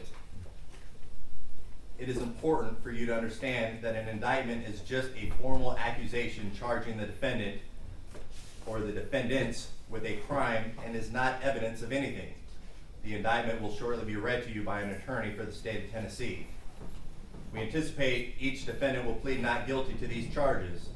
They are presumed innocent and may not be found guilty by you, the jurors, unless after hearing all the evidence, the attorney's arguments, and the instructions of law, you as the jurors seated in this case unanimously find that the state of Tennessee has proven its case beyond a reasonable doubt. The first step in this trial will be the reading of the indictment and the response by the defense, followed by the attorney's opening statements. The state of Tennessee will tell you about the evidence it intends to present so that you will have an idea of what the state's case is about. Their opening statement is not evidence.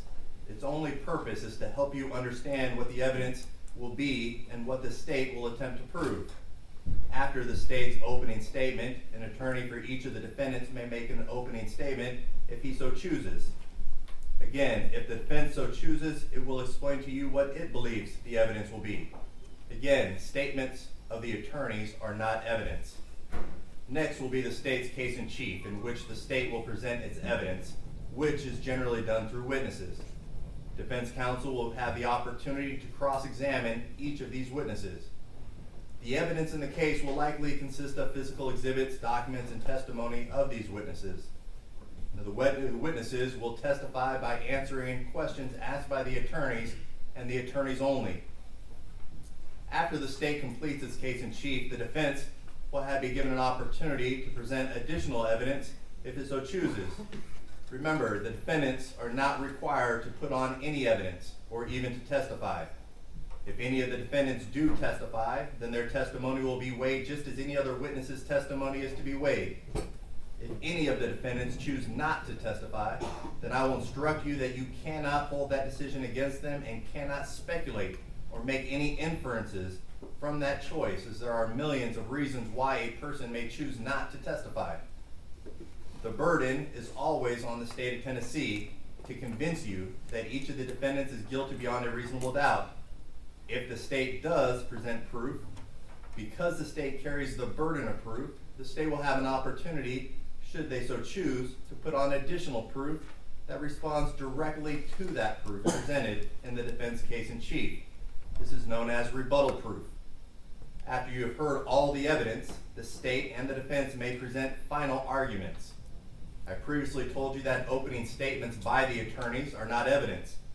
Likewise, closing arguments are also not evidence. In closing arguments, the parties will attempt to summarize their case and help you understand what the evidence was presented. One of the final parts of the trials occurs when I instruct you about the rules of law that you are to use in reaching your verdict.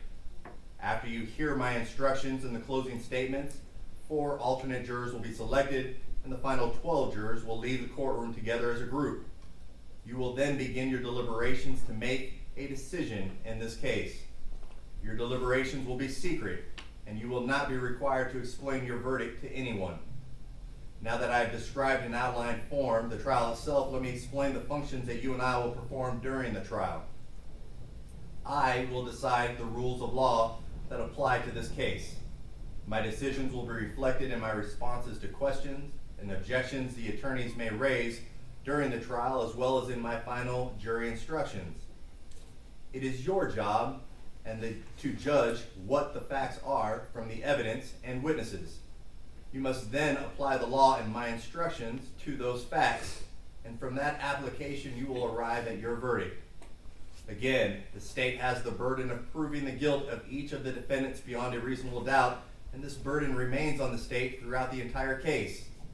Keep in mind that the defendants are presumed to be innocent of these charges against them, and this presumption continues throughout the trial and entitles the defendants to a verdict of not guilty unless you are satisfied beyond a reasonable doubt.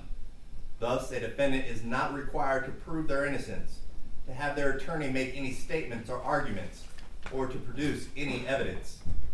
I will now explain to you some of the terms you may hear during the trial, as well as some things to consider during this trial. Reasonable doubt. Every crime is made up of parts called elements. The state must prove each element beyond a reasonable doubt. Reasonable doubt is that doubt created by an investigation of all the proof in the case, and an inability, after such investigation, to let the mind rest easily as to the certainty of guilt. Absolute certainty of guilt is not demanded by the law to convict of any charge, but moral certainty is required, and this certainty is required as to every element of proof necessary to constitute the offense. If you find the state to have proven each element beyond a reasonable doubt, you should find the defendants guilty.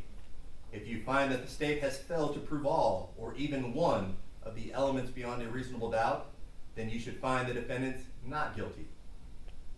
You as jurors must decide whether the state has proven beyond a reasonable doubt that the defendants have committed the crimes charged in the indictment, and you must base that decision only on the evidence in the case and my instructions about the law. Considering multiple defendants, you should give separate consideration to each defendant. Each is entitled to have his case decided on the evidence and the law which is applicable to that particular defendant. Any evidence which was limited to a particular defendant should not be considered by you as to any other defendant. You can acquit all or convict all, or you can acquit one and convict others. If you cannot agree upon a verdict as to any of the defendants, but do agree upon a verdict as to one or the other of them, you must render a verdict as to the one or the other upon which you agree. Credibility of witnesses. An important part of your job will be making judgments about the testimony of the witnesses who testify. You should decide whether you believe what each person says and the importance of his or her testimony. In making that decision, I suggest that you ask yourself a few questions.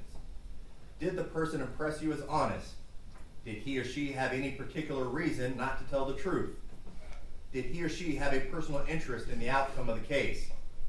Did the witness seem to have a memory of the events he or she testified about?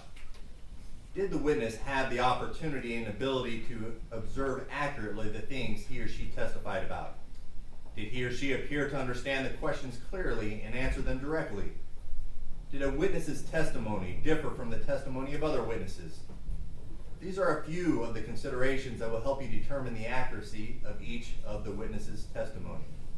In making up your mind and reaching a verdict, do not base any decisions on the fact that there were more witnesses on one side than the other.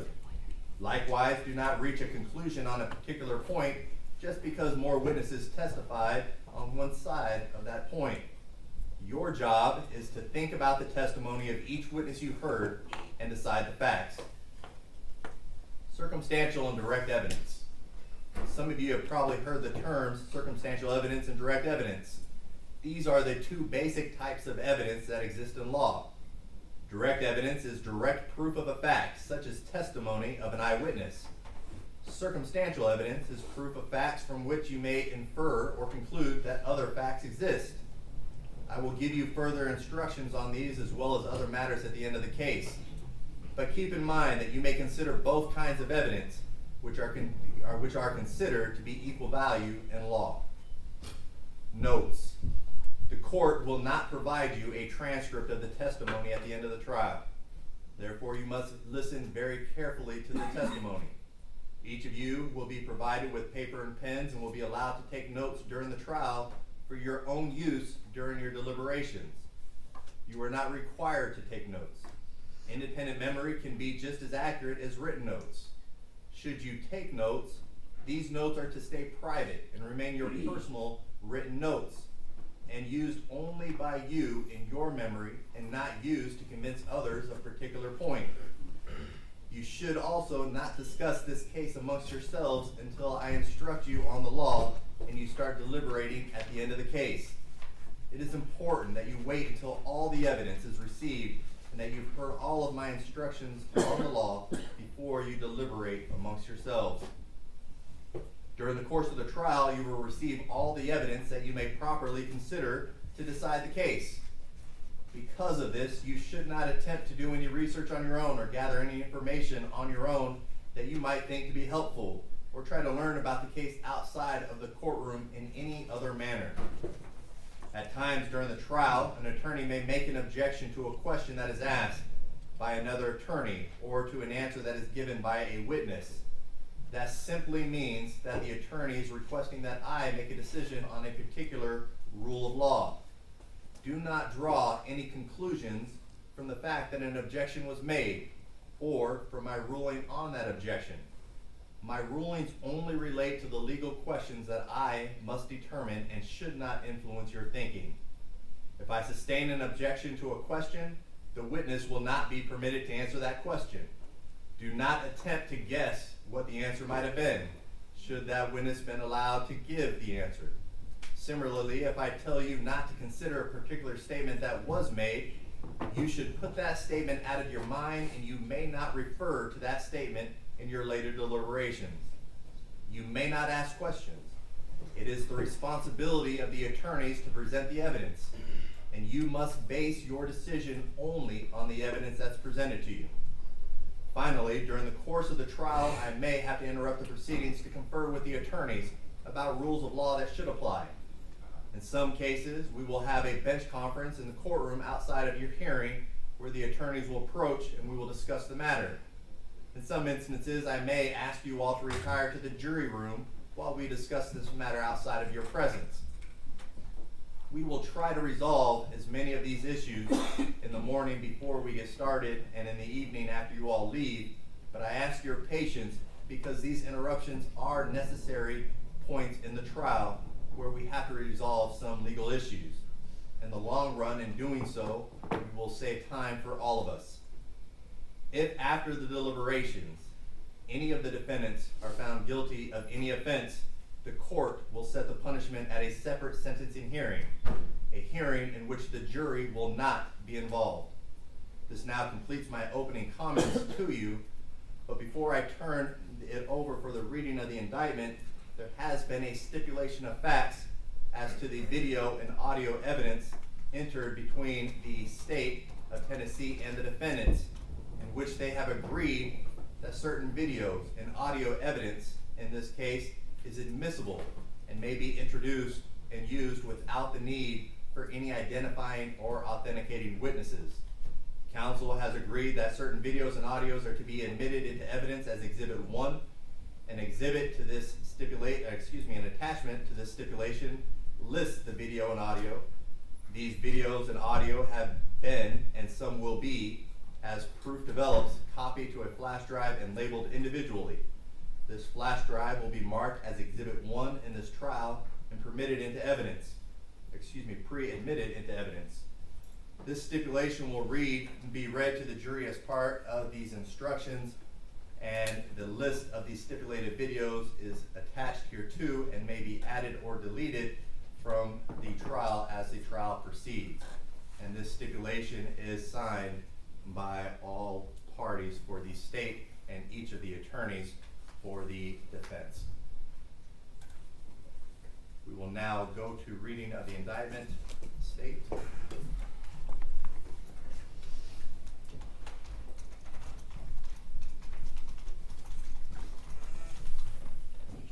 sir. I remember y'all. Welcome to Memphis. The state of Tennessee versus Tadarius Bean, Demetrius Haley, and Justin Smith. It's indictment 2300241.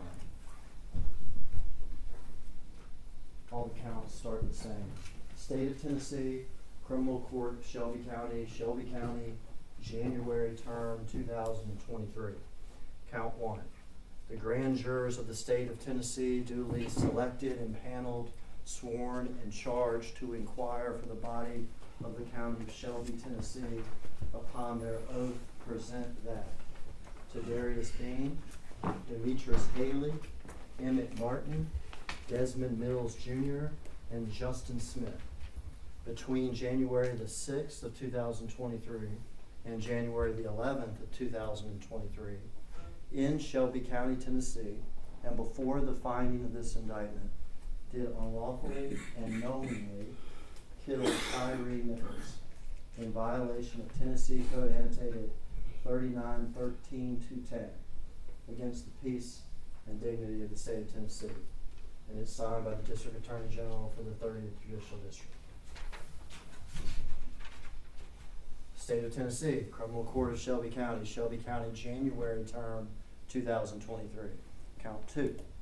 The grand jurors of the state of Tennessee duly selected and paneled, sworn and charged to inquire for the body of the county of Shelby, Tennessee, upon their oath presented to Tadarius Bean, Demetrius Haley, Emmett Martin, Desmond Mills Jr., and Justin Smith, between January the 6th of 2023 and January the 11th of 2023, in Shelby County, Tennessee, and before the finding of this indictment, did unlawfully, knowingly, and while acting in concert with each other, commit an assault on Tyre Nichols and cause serious bodily injury to the said Tyre Nichols in violation of Tennessee Code Annotated 3913-102 against the peace and dignity of the state of Tennessee, again signed by the District Attorney General for the 30th Judicial District.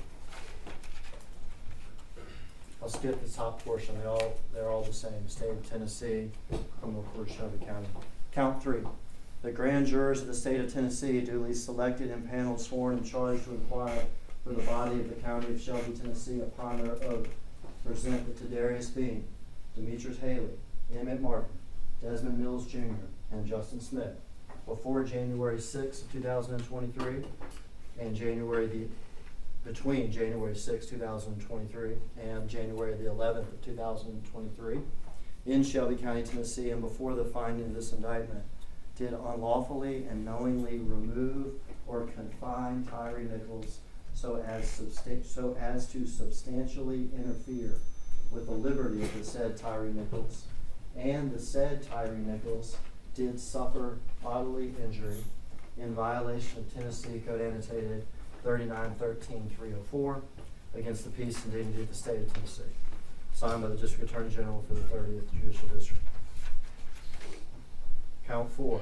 The grand jurors of the state of Tennessee duly selected and paneled, sworn and charged to inquire for the body of the county of Shelby, Tennessee, upon their oath they presented to Tadarius Bean, Demetrius Haley, Emmett Martin, Desmond Mills Jr., and Justin Smith, between January the 6th, 2023 and January the 11th, 2023 in Shelby County, Tennessee, and before the finding of this indictment, did unlawfully and knowingly remove or confine Tyre Nichols so as to substantially interfere with the liberty of the said Tyre Nichols and the said defendants, Tadarius Bean, Demetrius Haley, Emmett Martin, Desmond Mills Jr., and Justin Smith, possessed or threatened the use of a deadly weapon in violation of Tennessee Code Annotated 3913-304 against the peace and dignity of the state of Tennessee.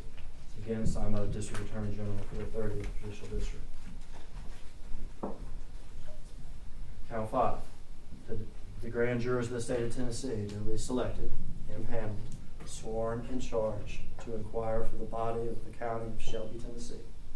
Upon their oath, present that Tadarius Bean, Demetrius Haley, Emmett Martin, Desmond Mills Jr., and Justin Smith, between January 6, 2023 and January the 11th of 2023, in Shelby County, Tennessee, and before the finding of this indictment, did unlawfully and intentionally or knowingly, while acting as public servants, commit an act relating to Tadarius Bean, Demetrius Haley, Emmett Martin, Desmond Mills Jr., and Justin Smith's office or employment that constituted an unauthorized exercise of official power. The said defendants, acting with the intent to obtain a benefit or to harm another, in violation of Tennessee Code Annotated 3916-402 against the peace and dignity of the state of Tennessee. Count 6. Now I'll skip not only the top part, but about the grand jurors being duly selected and paneled. They all read the same. Tadarius Bean, Demetrius Haley, Emmett Martin, Desmond Mills Jr., Justin Smith, between January the 6th of 2023 and January the 11th of 2023, in Shelby County, Tennessee, and before the finding of this indictment, did unlawfully and intentionally or knowingly, while acting as public servants, refrain from performing a duty that was imposed by law, or that was clearly inherent in the nature of the office of employment of the said defendants, acting with the intent to obtain a benefit or to harm another, in violation of Tennessee Code Annotated 3916-402 against the peace and dignity of the state of Tennessee, again signed by the District Attorney General for the 30th Judicial District. This is the last count.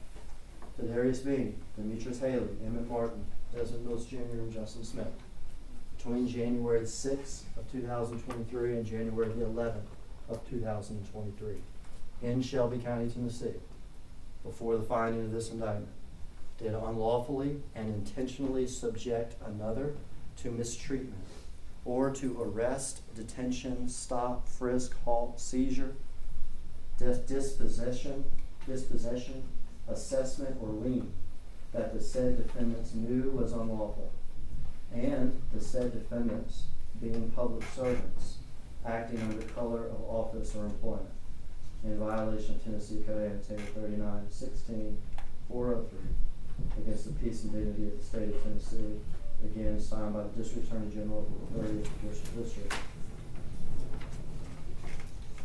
That is indictment 2300241, State of Tennessee versus all 5 defendants, Tadarius Bean, Demetrius Haley, Emmett Martin, Desmond Mills Jr., and Justin Smith. It is an indictment for murder in the 2nd degree, an indictment for aggravated assault acting in concert, an indictment for aggravated kidnapping, 2 counts, an indictment for official misconduct, 2 counts, and an indictment for official oppression, 1 count. It is signed by the foreperson of the grand jury at Trueville, having been returned on January 26th of 2023.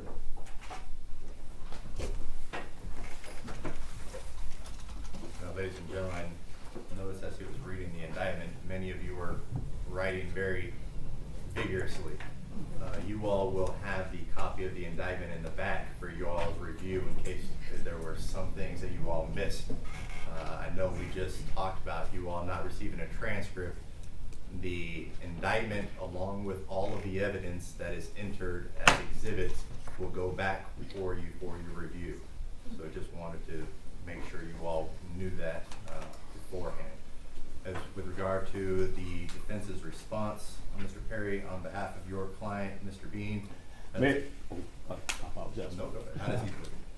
it please the court, Your Honor, and before this jury, on behalf of Tadarius Bean, in relations to count 1, murder in the 2nd degree, aggravated assault, count 2, acting in concert, aggravated kidnapping, count 3, official misconduct, 2 counts, and official oppression, Tadarius Bean pleads strenuously not guilty.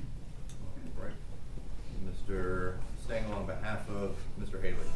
Thank you, Your Honor. And to the jury, Mr. Haley pleads not guilty to all 7 of the charges. All right. Mr. Zumach on behalf of Mr. Smith. Yes, Martin Zumach on behalf of Justin Smith, who pleads not guilty to all 7 counts of the indictment. State, are you ready with your opening remarks?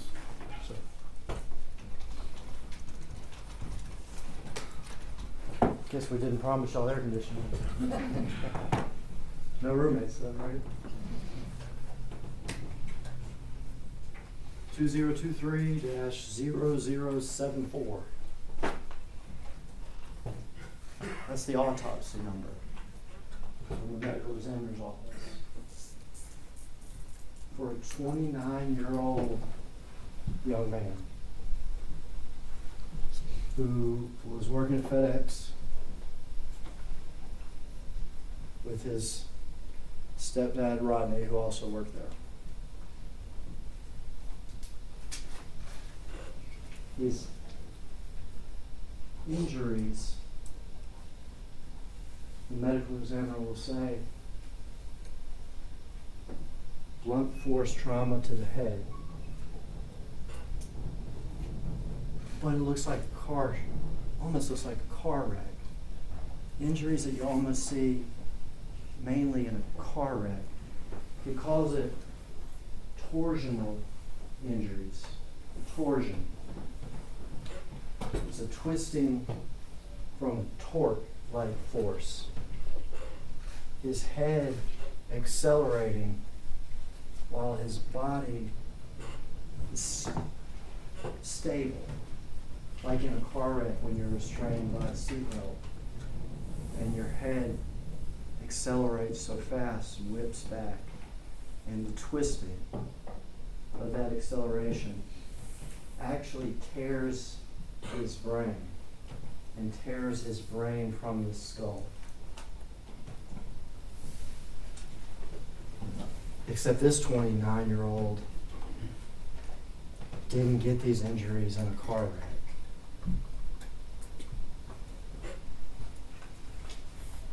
The proof will be that he got them by being beaten to death by 5 Memphis police officers.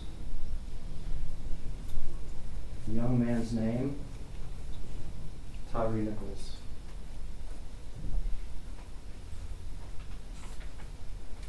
How did this happen? How does this happen? 5 Memphis police officers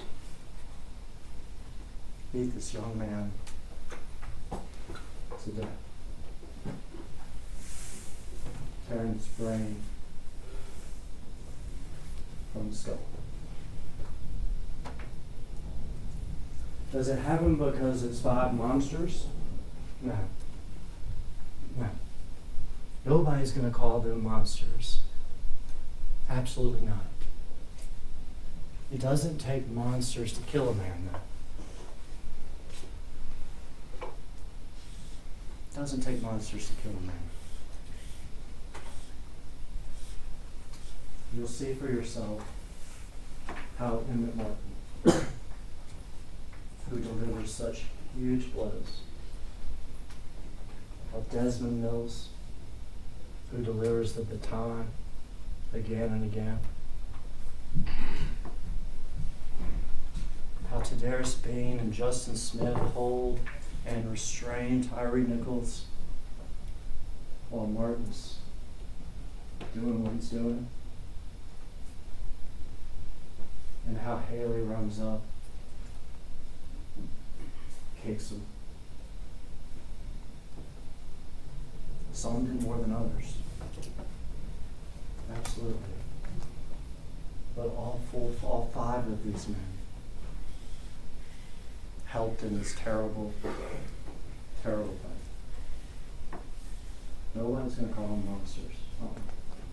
5 men helping each other beat a man to death. How did this happen? How did this happen?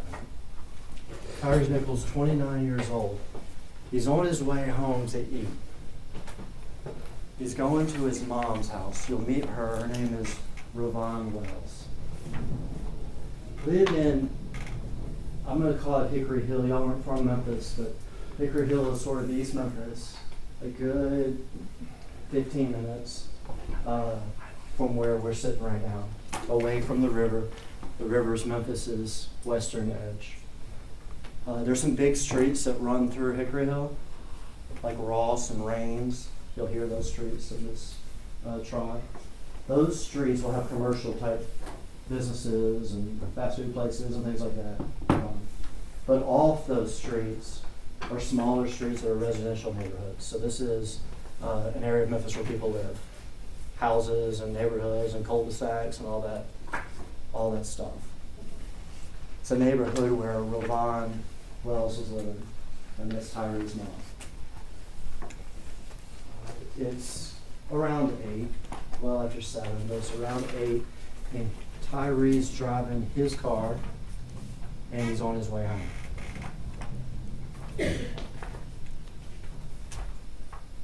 This is where, and you'll see for yourselves,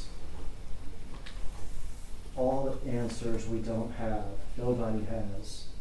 There's limited information, but you'll see the information that does exist about how this started.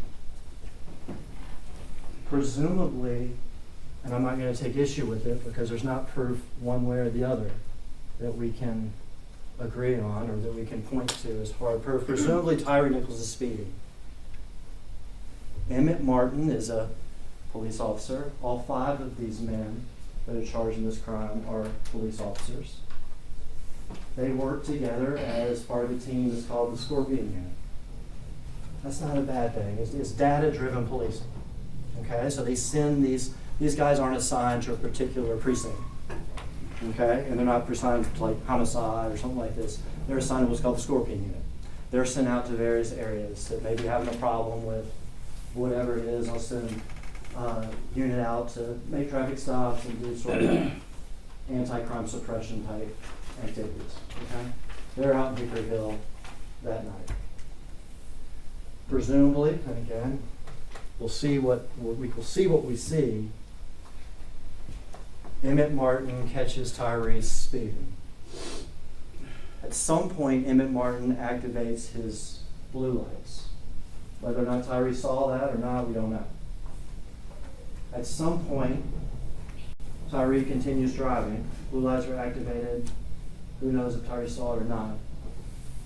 Emmett Martin stops his blue lights, turns them off. Drives presumably faster to catch Tyre Nichols. Probably a distance of 2 miles-ish, give or take a little either way, on one of these main roads. So no twist and a turn, anything like this, one of the main roads. And he reactivates the blue lights. Emmett Martin gets out of his car, but there's also another car too, and that's Demetrius Caleb. Okay, he's another one of these police officers, one of these 5 police officers, one of the defendants on trial this week. He stops too. Tyre Nichols' car is stopped, making a left-hand turn in the left-hand turn lane at the red light, okay, on the main road, on the way back to his house. Tyre Nichols' car stops. He's waiting to turn, left-hand turn in the left-hand turn lane. Martin stops, Haley stops, and this traffic stop, this, guess what I'll call it, begins. There's a couple seconds of the traffic stop that we're not going to be able to see, because what we see when we see this traffic stop is from a body cam. Most of our police officers wear body cams. Who's the 3rd officer on the scene? And he gets there real quick. So we're not missing 5 minutes or anything like that. He gets there real quick at the start of this traffic stop. He's also on the Scorpion team. His name's Preston Hemphill. He's not indicted in the case. You will see his body cam and this traffic stop for yourself. Not gonna look like any traffic stop you've probably seen before. You will see Emmett Martin rip Tyre out of the driver's side of the car. Tyre's by himself. You will see Emmett Martin extremely agitated. You will see Demetrius Haley extremely agitated. You will see Tyre Nichols thrown to the ground, yelled various things to him. You will see various commands: get on the ground, they saw you on the ground, we're gonna break your stuff. He'll respond to them: you guys are doing a lot right now. We're gonna tase you. All sorts of stuff while he's there, and this is captured on body cam, okay? This is apparently a theme in the case. Then they pepper spray him. Okay, he's on the ground. He's surrounded by Hemphill, by Martin, by Haley. He has not thrown a punch or a kick, he hasn't had any threats or anything like this. He's being yelled at and threatened, and he asked them, you guys are doing a lot right now. And then he's pepper sprayed, but in a theme of this case, the officers managed to pepper spray themselves. Okay? So they're pepper spraying, they pepper spray themselves. When they pepper spray themselves, Hemphill's also threatening to tase him. This all happens extremely fast. You'll see it for yourself. Quick video. Tyre gets off the ground and starts to run away. He runs in the direction of home, but he starts to run away. When Hemphill tases him, but it appears the taser doesn't really make contact, or only part of it makes contact. So Tyre's able to take off running. This traffic stop is going to look very confusing, very fast, and inexplicable. You'll hear Martin say when he rips Tyre out of the car past his body, something about his gun, Martin's gun. Tyre has no gun. Something about Martin's gun. Like maybe when he was ripping Tyre out, somehow Tyre's body contacted Martin's gun. You'll later hear Martin tell different stories about what happened. In one version, you'll even hear him make up a story about Tyre trying to hit him. You'll see the video for yourself. Okay? And what's important, as I go through, I went through that for you. I want you to understand this because this is important. Whatever that first traffic stop is, the traffic stop I said you're not going to be able to make any sense of, where they're ripping them out of the car, throwing them on the ground, threatening them, pepper spraying each other, tasing them. They're not even charged with criminal conduct with regard to that. This story hadn't even started yet. They're not even charged with criminal conduct having to do with that. First, Tadaris Bean and Justin Smith weren't even there. Okay? Now Haley was there. Martin was there. But they're not even charged with that first traffic stop. Because what happens next,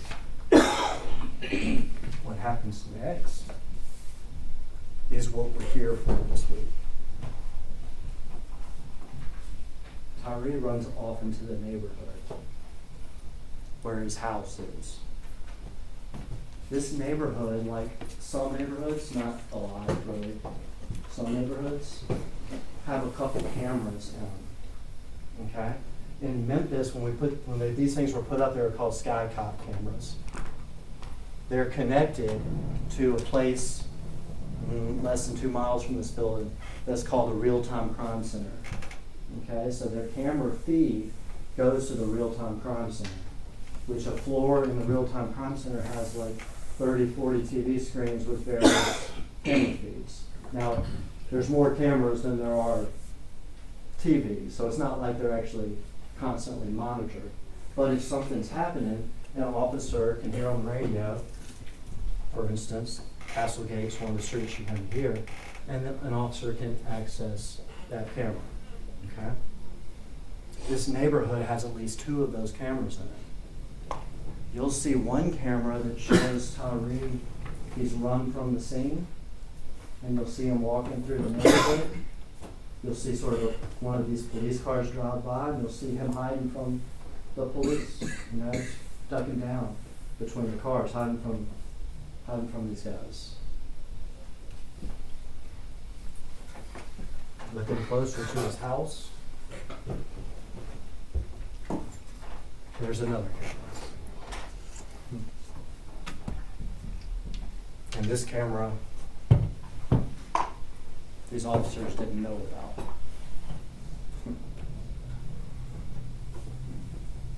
This camera catches what we're here for. The camera doesn't have audio. Some of the officers' body cams, you can imagine it's hard to see stuff in body camera, hands and feet and everything. But the body cams have audio. So you'll see some of the body cams, the officers that have body cams on, and you'll hear the audio from the body cams. What we're here for this week is what you see on the camera these guys didn't know about. Doesn't take monsters to kill a man. Took 5 Memphis police officers who were frustrated, who were mad, and who let adrenaline and anger overcome it. And we're going to watch it for ourselves.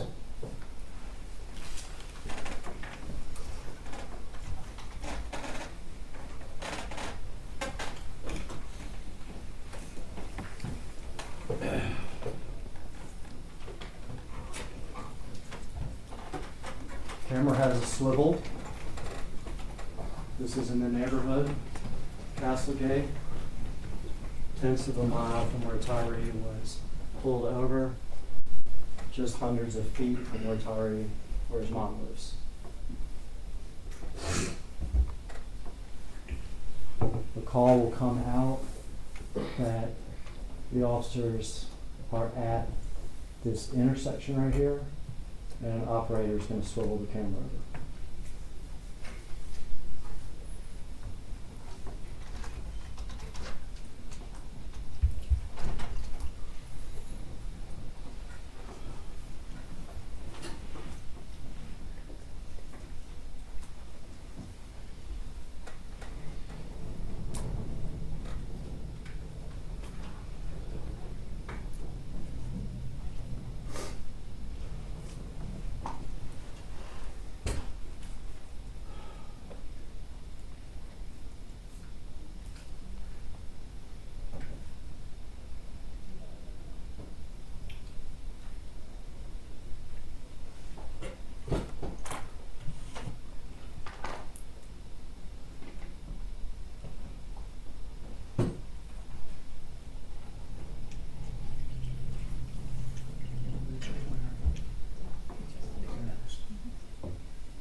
All right, if you stop here.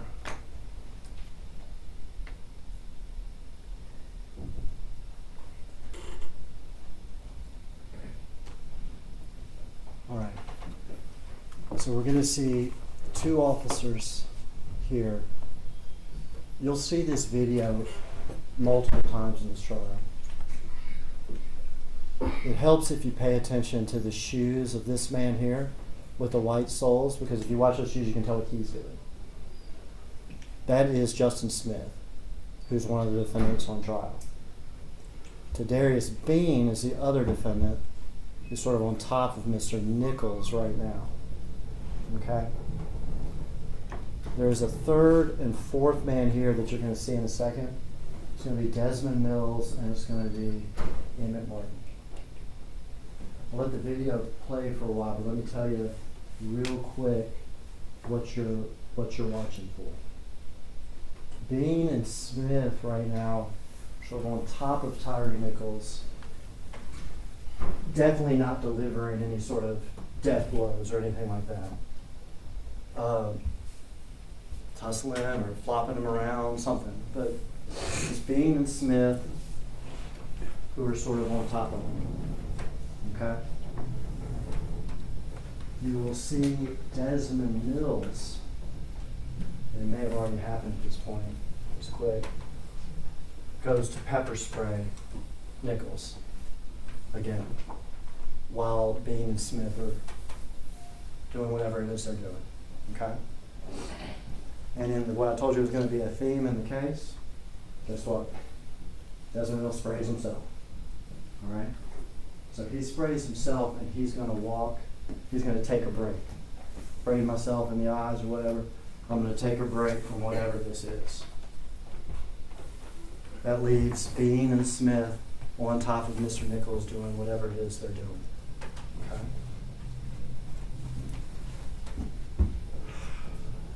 That point the video gets graphic because Emmett Martin is also there. And you'll see Emmett Martin walk up to Tyre Nichols as Bean and Smith have him pressed on the ground. And you'll see first where there's a catastrophic soccer type kick to his head. Bean and Smith have him pressed down. You'll see Martin with a very strong kick to his head. So Tyre sort of collapsed a little further on the ground. And you'll see Martin kick him again in the head and in the face.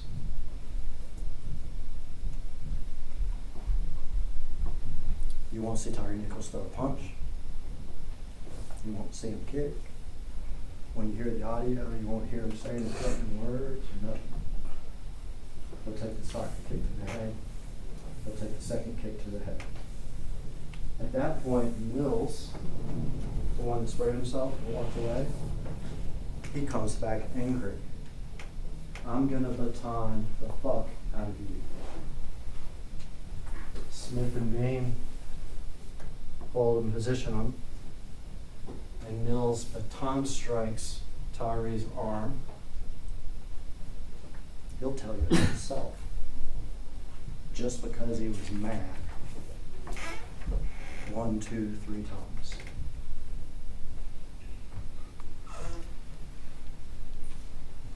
Bean and Smith have Tyre at that point up. One has one hand, the other has another hand. They've managed at this point, at some point before this, to get one handcuff on one of Tyre's wrists. So they have one hand, they have the other hand. And then Emmett Martin, 2 kicks to the head. He comes back. There's a small strike in the head, if you watch it closely, by Justin Smith, but it's not a death blow. What Martin does next, though, it's real bad. Smith and Bean hold the hands, and Martin to the face. You'll see Tyre's head snapping back and forth, while Bean and Smith have his arms. 5, 6 hits. Finally, it's been 4-on-1, and Tyre is the smallest guy. Doesn't throw a punch, doesn't throw a kick, doesn't have a weapon. Finally, they've thrown him out on the ground. Well, it's over now, right? It's over now, right? I mean, soccer kick to the head, baton strikes just because you're mad, holding them while Martin's hitting. Because don't forget about Haley. Don't forget about Haley. Remember when Martin made that traffic stop, there was Martin and there was Haley? What about Haley? He's heard where these guys are, so he's gotten in his car and he's driven there. He gets out the car and yells, "Beat that man's ass."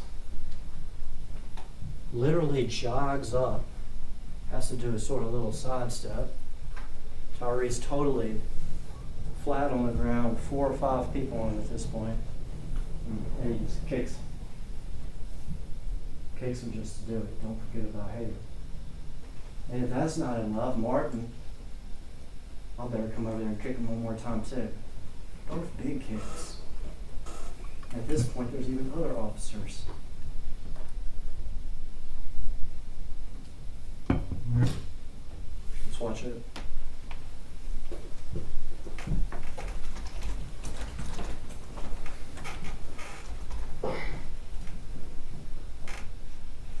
That's Beam Smith. Tyre's on the ground.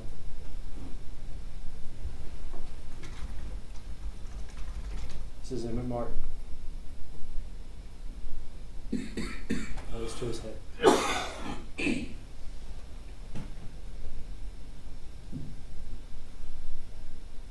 Beam Smith on top. That's to his head.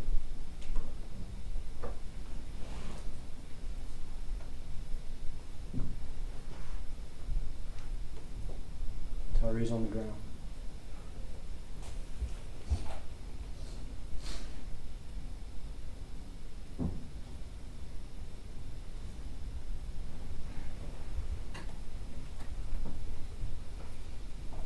Here comes Mills. I'm going to baton the fuck out of you.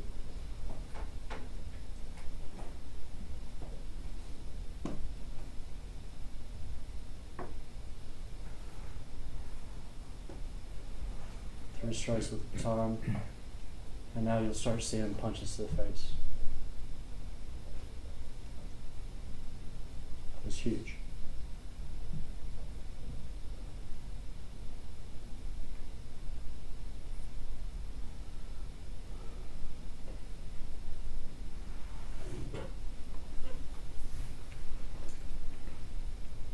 It's 5 or 6 punches to the face by Martin while Beam Smith have his hands.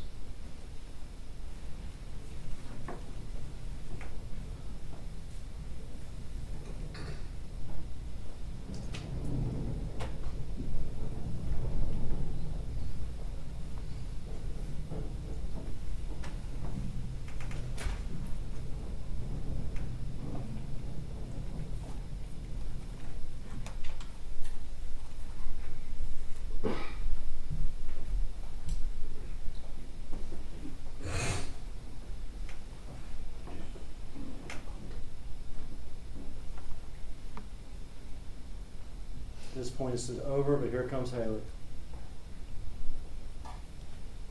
Kicked him. Martin kicked him.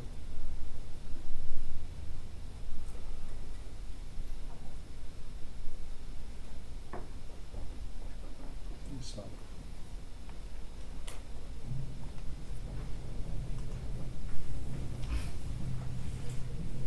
You watch that. You'll hear testimony that Tyre was the smallest of everybody out there. You'll hear that Tyre produced no weapon. You'll hear that Tyre threw no punch. You'll hear that Tyre threw no kick. You'll hear for yourself that Tyre does not say a threatening word from the start to the finish. Instead, because what did I tell you? Where this camera was? Hundreds of feet from his mom's house. You will literally hear him crying for his mom. Yelling for his mom to come. While that's going on. You'll hear the officers saying repeatedly, "Give me your hands, give me your hands." But then you'll hear Desmond Mills testify. He had his hands. Beam Smith already had his hands. We're just yelling that so we can keep doing what we're doing. And all 5 of these men, remember the law of criminal responsibility that if you help, it doesn't matter who throws the death blows or not. But also, remember the law that all 5 of them have a duty to intervene. They have a duty to try to protect Tyre Nichols after that soccer kick to the head. Or how about the kick after that? Or how about all the punches? Or the kicks at the end? They have a duty to stop that from happening, but not a single word from one of them. None of them.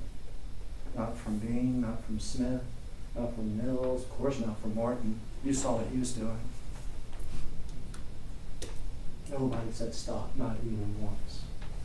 Not even one time. What do they do next? He's handcuffed.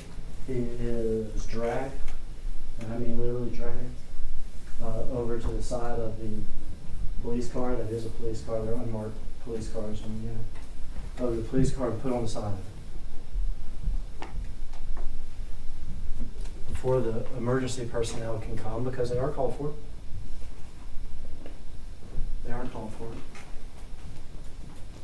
Before the emergency personnel can come, Tyre is handcuffed, absolutely unresponsive. He does not say a word, an intelligible word. He makes sounds after he calls for his mom. Unresponsive, on the police car. You'll see it for yourself.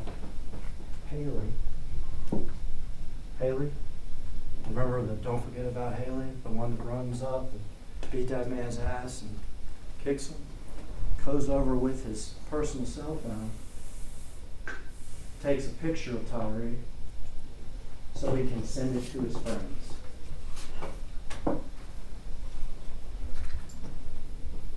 And these men have a duty to protect him. They have a duty to protect him, so what do they do when the emergency personnel respond? Do they tell them, look, he's gotten some hits to his head? Nope. Do they even make up a story like he fell and hit his head? Nope. They tell the emergency personnel, oh, he must be on drugs or something. He got pepper sprayed. But not a word. Hey, check his head out. You saw his head snap back up, did while they had him. Not a word. And it goes on for minutes and minutes. The officers walk away. They motion, hey, take off your body camera. They set it on the side. But you can still hear what they're saying. Man, we hit them with so many pieces. That's what they say, that's what they call it. We were all rocking. Martin starts making up crazy stories about the traffic stop. He was driving on the wrong side of the road. He swung at me. While Tyre literally sits there on the camera. You'll also see him collapse over in handcuffs there at the side. Sits there dying. Not a word from any of these 5 men about hit to the head, trauma to the head, or anything.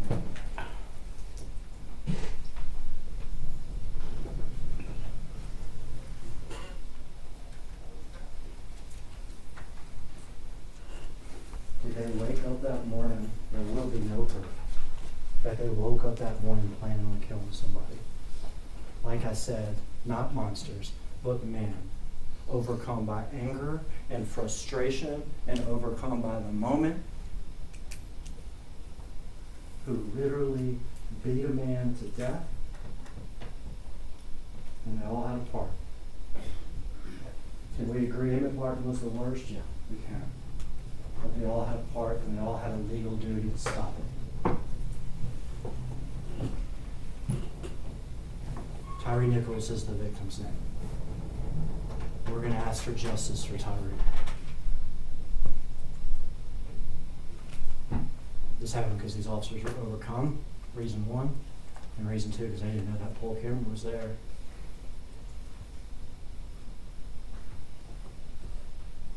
Justice for Tyre. These men, reasonably certain that the kick to the head, the next kick. The huge haymakers while they hold them. Reasonably certain to cause death, that's murder second. Each and every one of them is criminally responsible for 2 reasons. They took part in it, but even beyond that, they had a duty to stop it. Aggravated assault acting in concert. 5 of them. They cause serious bodily injury. Yeah. Do they do it together? Yeah. Do they have a duty to stop it? Yeah. Aggravated kidnapping. Not talking about ransom notes. It's the illegal confinement, the false imprisonment of a person that either causes bodily injury, or the people doing the false imprisonment have guns. Well, they're Memphis police officers, they have guns. They're not alleged to have used the guns, but the fact they're armed is one of the elements of aggravated kidnapping. Is a police officer allowed to arrest somebody? Of course they are. Maybe even earlier they were allowed to arrest Tyre Nichols. But at some point, after that soccer kick to the head, or maybe after the second one, or maybe after that huge, huge shot that Martin takes, this ain't no legal arrest anymore. Tyre is purely and 100% a victim, and those men have him in prison falsely while they keep on hitting him and kicking him. Those men have him in prison falsely when he's handcuffed next to the patrol car, and they're not even telling the medical personnel about the head wounds. Official misconduct. They had a duty not to do this. Official oppression. They had a duty not to do this, and they put Tyre through hell. At the end of this, that's what we're going to ask you for. Justice for Tyre Nichols.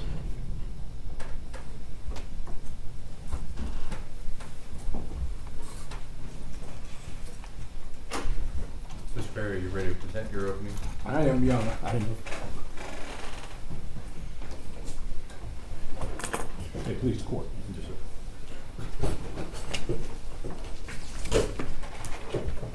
Mr. Hagerman just described a relatively simple situation. Mr. Hagerman described a relatively easy case.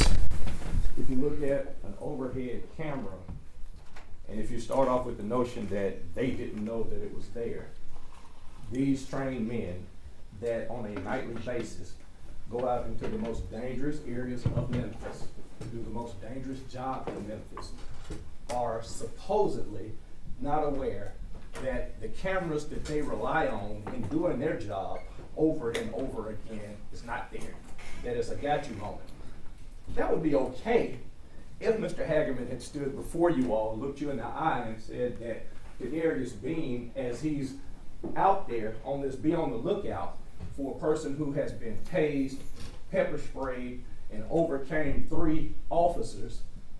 If he had looked you in the eye and told you Darius Bean has to hit start on his body-worn camera to record it, it would be close to not disingenuous if Mr. Hagerman looks at you in the eye and says, you know, that camera that's 100-something feet in the air doesn't really capture the story as well as the body-worn cameras, because you can hear the 59 times that he's asked to give his hands.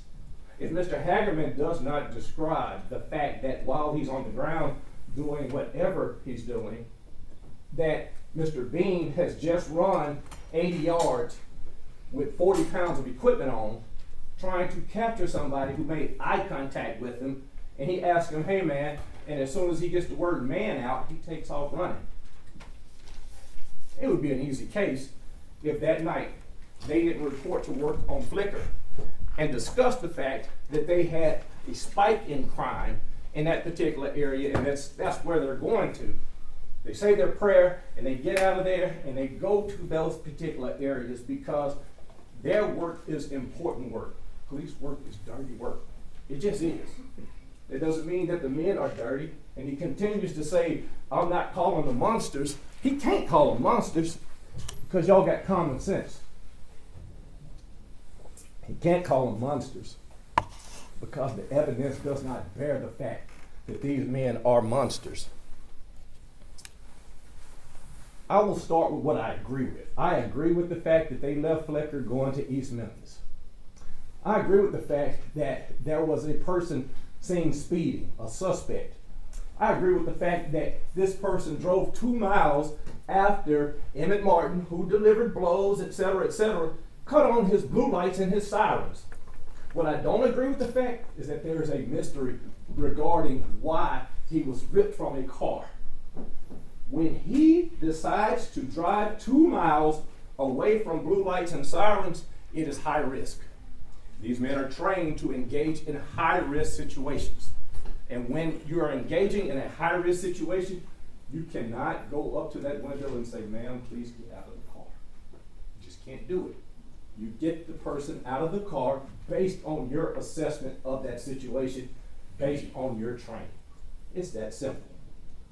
He does that. Now keep in mind, whatever happened on that first scene, getting him out of the car, that he was sprayed, and et cetera, let me tell you what he wasn't. He wasn't hit. He wasn't punched. Nobody pulled a pistol at him and said, I'm going to blow your brains out. He wasn't tased until he got up and started running away from these officers. So let me be clear. While that stuff is happening, let me tell you who wasn't there. Tyre Bean. Tyre Bean is 3 miles away with Demetrius Mills, who you'll hear from probably today, on another stop with a guy with a warrant. And just like the other 400 odd arrests that he had made over the last 365 days, there wasn't an incident with it. He's making an arrest because the guy had warrants. He's doing what he's supposed to do. And guess what they do? They hear a call out over the radio, and this is a very important point. There is no back room, back alley type of let's go behind closed doors and everybody throw the body worn cameras. We're going to give him some 1960, 1970 type of justice. This is a call out over the radio by officers. Man has been tased, pepper sprayed, approximately 6 foot tall, 6'2" it turns out, and weighed about 180 pounds. So he might be the smallest out there, but I have news for you. That's an SEC wide receiver size. That's the size of a person who's athletic, who has the ability to run and to overcome 3 grown men. It's that simple. So the fictionalized stuff will stop this week. And you'll have the ability to listen and to assess the situation. And you will be able to assess it like you're doing it on a January 7th cold night at 8 o'clock, rainy night, ground wet, and guys that only want to make it home to see their families and loved ones doing the best job that they can do. So, while Tyre Bean is on this site and they're about to arrest a person who's in custody, who they're making small talk with, and he's saying, yeah, you got me, I knew it. What do? They have to let him go.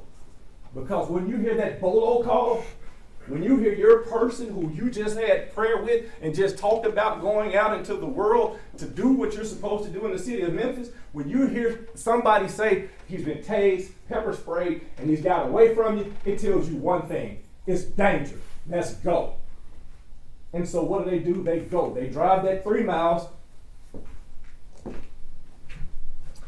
and they start trying to do their job.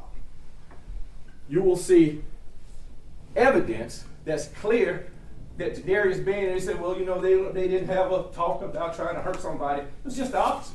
They didn't want to hurt anybody. They want to make it home. They want to be safe. And they want to do their job effectively. And that's all you're going to hear about. So at 8:32, the first interaction that Tyre Bean has with the person who subsequently will become Tyre Nichols, he makes eye contact with him while sitting in the passenger seat of a 2-man vehicle. And he does what he has to do or he'll get fired. He doesn't have the option to say that this person on the bolo who just took off running, that you know, I need to figure out if he's got a pistol. I need to figure out if he's got a knife. I need to figure out what he's got. He doesn't have the ability to see 6705 Ross Ridge and what you're all going to be able to see this week, Mr. Nichols hiding behind cars and leaving objects. He doesn't have that ability. So he doesn't know what he's left because, you know, unless he can have a crystal ball and say, hey, my job, I'm going to be safe, I'm going to make it home, all he has to do is to get out of the vehicle at that time and run like hell to try to catch this man on a dead sprint with 40 pounds worth of gear at night, and he does. Now, let me backtrack, because normally I don't try to talk about, and I know my friend Martin over here is going to talk about what Justice Smith does, but there's a telling point in this. Justice Smith drives up while Mr. Bean is driving down Ross Ridge, and in that area, ask one question: where he at? Which way did he go? Which way did he go?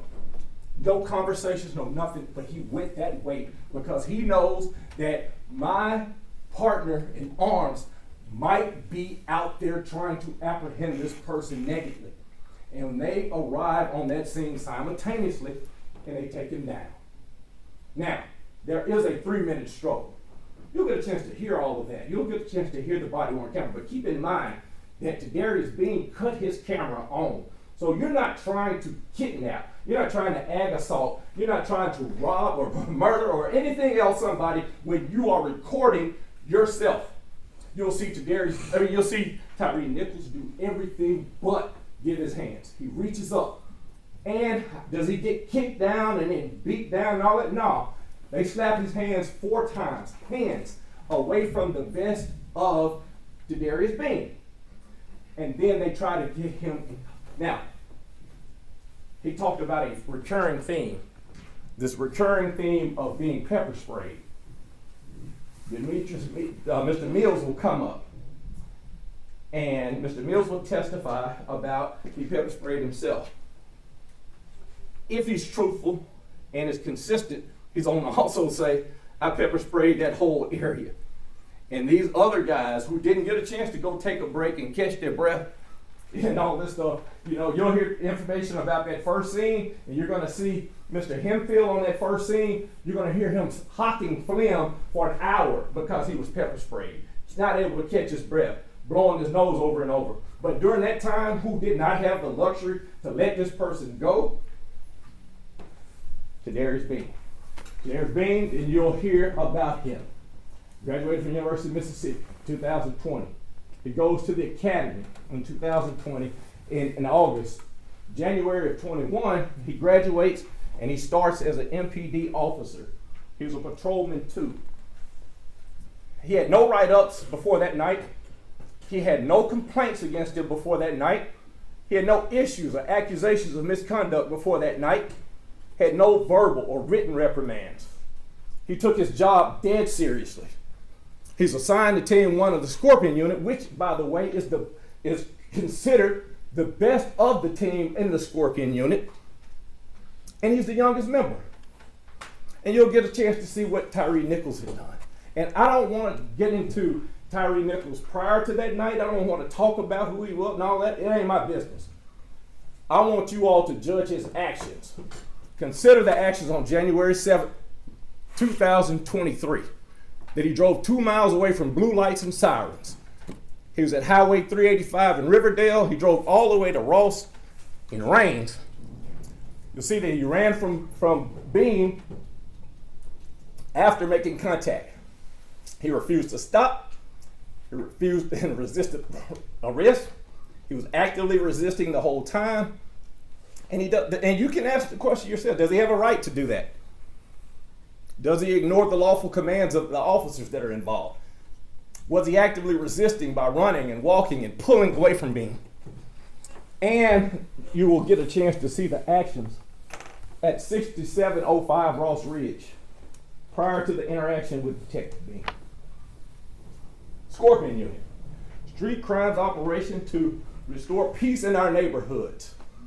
You'll see who it was, the brainchild of C.J. Davis, the chief. It was created in 2021.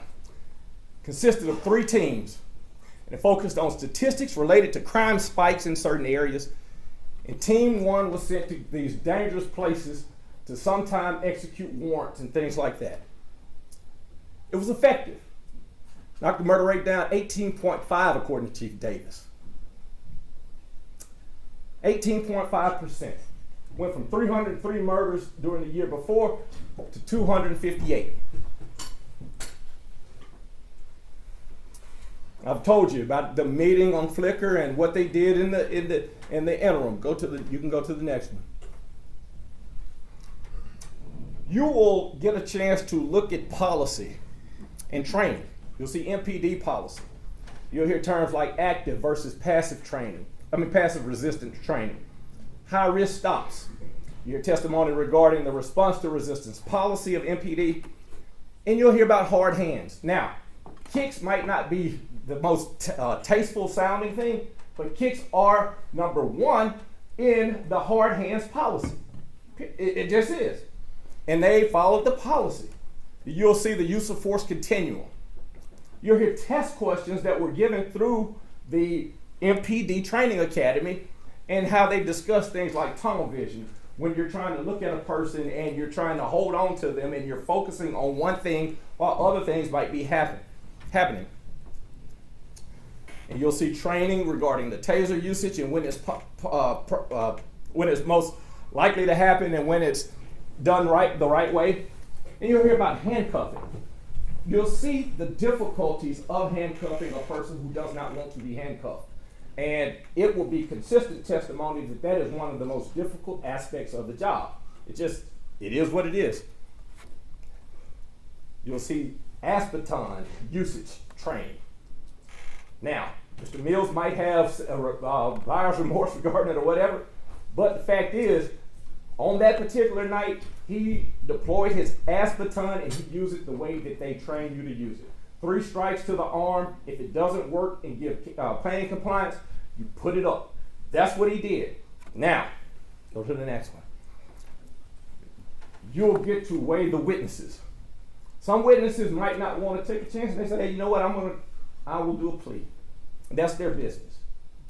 That is not in any way attributable to Mr. Bean. You can't say, well, he said he's going to do one thing and then talk about it, but you'll have an opportunity to weigh why Mr. Mills is testifying a certain way. And you'll get a chance to ask certain questions. But as it relates to Bean, the consistent thing will be there's never anybody saying that he's ever done anything wrong, illegal, that he used excessive force in any way, and there won't be much criticism of his actions on that particular evening from Mills or any other witness testimony if it's consistent with how they've given statements in the past. Next one. You'll also get to hear expert testimony. When you hear expert testimony, weigh it properly, is what we ask. And questions like, how many times have you testified as an expert? Is this the first case or the first facts that you've ever given expert testimony regarding? And then their knowledge of certain things like human factors, fatigue, tunnel vision, resistance level, body movements, center of gravity, those types of things. Those are questions that the expert will need to talk to you about. And you'll see videos. You'll see videos that were turned on by the body-worn camera of Bean, Mr. Mills' body-worn camera, and you'll then have a syncing mechanism where you'll hear the voices and see what's going on even with the sky cam. Next. During the time frame, there are 2 kicks, as Mr. Hagerman talked about earlier. And this is that relevant 3-minute period that they're struggling. 2 kicks, 3 uses of the aspartame, 5 strikes, all by people other than Mr. Bean. And then that window tightened, but it's the same amount. 3 hits with the aspartame, 1 with an open hand, 2 punches. The punches are done by Mr. Martin. And you'll see that we're talking about the punches happening within a 13-second window. So while they are holding one hand that's cuffed, one hand that's not cuffed, you'll have expert testimony about the danger of releasing the hands. Because if you release a cuffed hand or a hand that's uncuffed when a person has a cuffed hand, He has a weapon way more dangerous than anybody on that scene. The jagged edges of a handcuff can kill you. Now, this will isolate the actions taken, and it's just a demonstration of what you're watching from that scene and from the video as it relates to the movements made by Tyre Bean.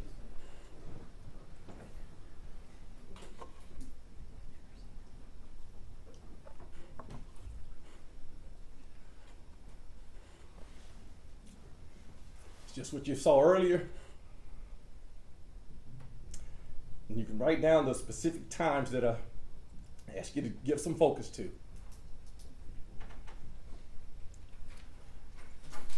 That's at 20, 33, and 57. That shows that Mr. Nichols is blading his body. And it shows that Tyre Bean, while having been pepper sprayed earlier, is simply holding on to him. You'll see the amount of times that if he wanted to deliver some kind of punishment, that he could have punched him or kicked him or done something other than hold him, trying to get his hands into compliance and cuff. You'll also hear it as it's going on, as he's saying, give me your hands, man. Give me your hands, bro. Come on, give me your hands. Can we approach real quick, Judge?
So a few seconds later, this is at 20, 34, and 12.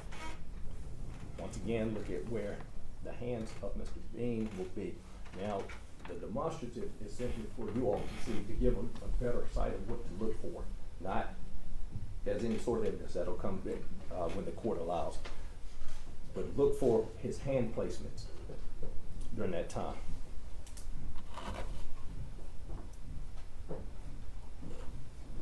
And that second later when Mr. Martin comes up and he does kick once at his head and once seems to land.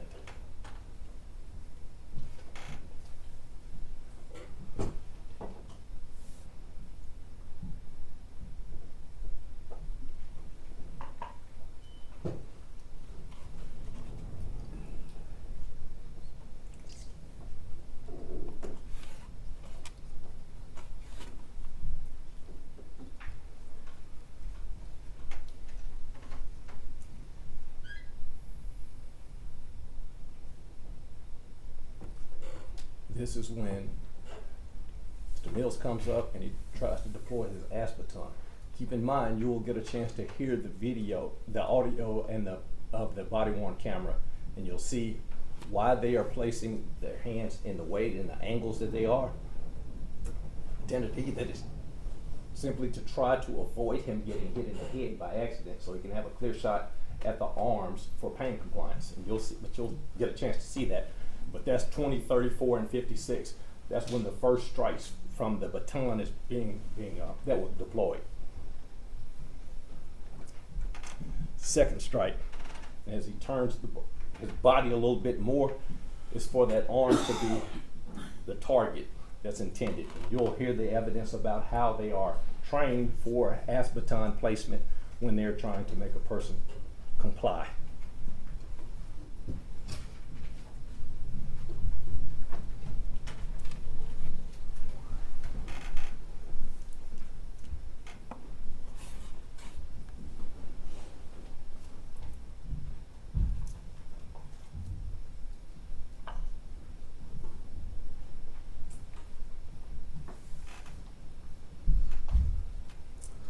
Now, you'll have the opportunity to see how Mr. Nichols gets up, whether or not he stood up on his own or whether or not somebody stood him up. During this time, one of the hands have been handcuffed, the other hand has been freed. Mr. Bean has grabbed him by the waist, and that's at 20:35:08.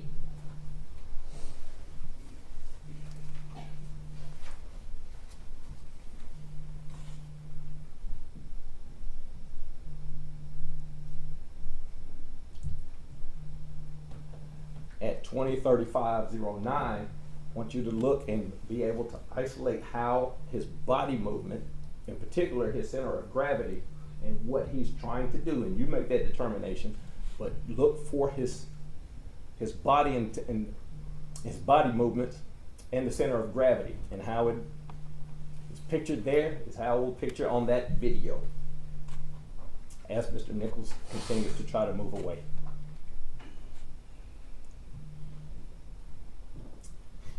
At 20:35:10, you make the determination on whether Mr. Bean is trying to take Mr. Nichols back down to the ground, or if he's standing them up as the state has indicated. You see that center of gravity, and you'll look at it on your own, but remember those particular times because it tells the complete story.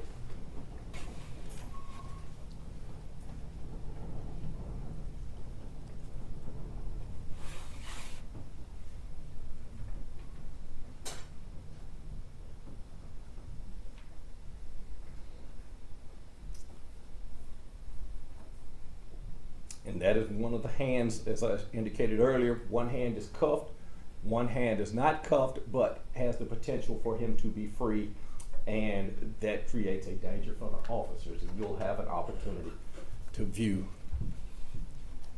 that complete video. And that just isolates what's at the top.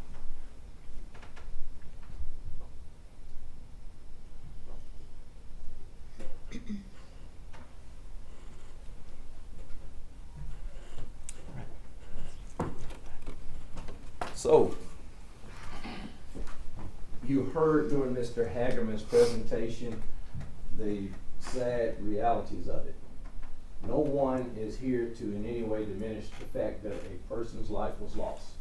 Simply saying that that person's life was not lost because these officers had some bone to pick or some gripe or trying to do something punitive to this person. Simply trying to do their job based off of the information that they had. Mr. Bean only knows what came out on that call out. He only goes to that scene. He only strikes his hands during the time when he first arrives, and you'll see it on the body worn camera of both Mr. Mills and Mr. Bean. Mr. Bean has been pepper sprayed just like Mr. Mills, except he doesn't have the luxury of walking off for a minute and coming back like Mr. Mills did. If Mr. Mills says that he was angry regarding the fact that he wouldn't give his hands, and so he used the baton out of anger, only he can second guess himself. But that's not Mr. Bean saying hit him with an baton. More importantly, he hit him in the area that Mr. Bean was trained that Mr. Mills was supposed to have hit him in. Now, kind of glossed over it because it was on the PowerPoint, but you will see that the training under the conditions that these men faced, having been pepper sprayed, and having an active resistor, MPD policy and MPD training trains you to administer blows way worse than anything you've seen. The training of Bad Bob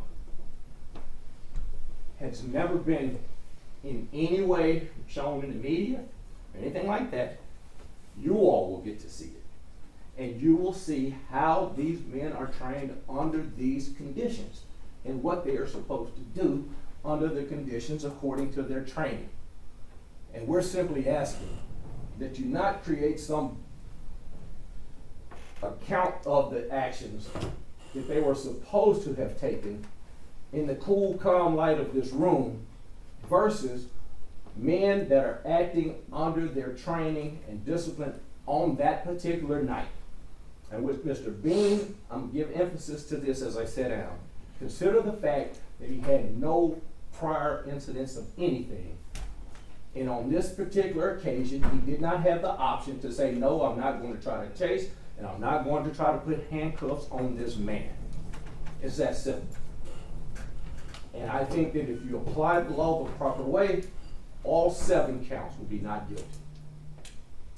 Men trying to do their job, and it's a dirty, hard job. Thank you.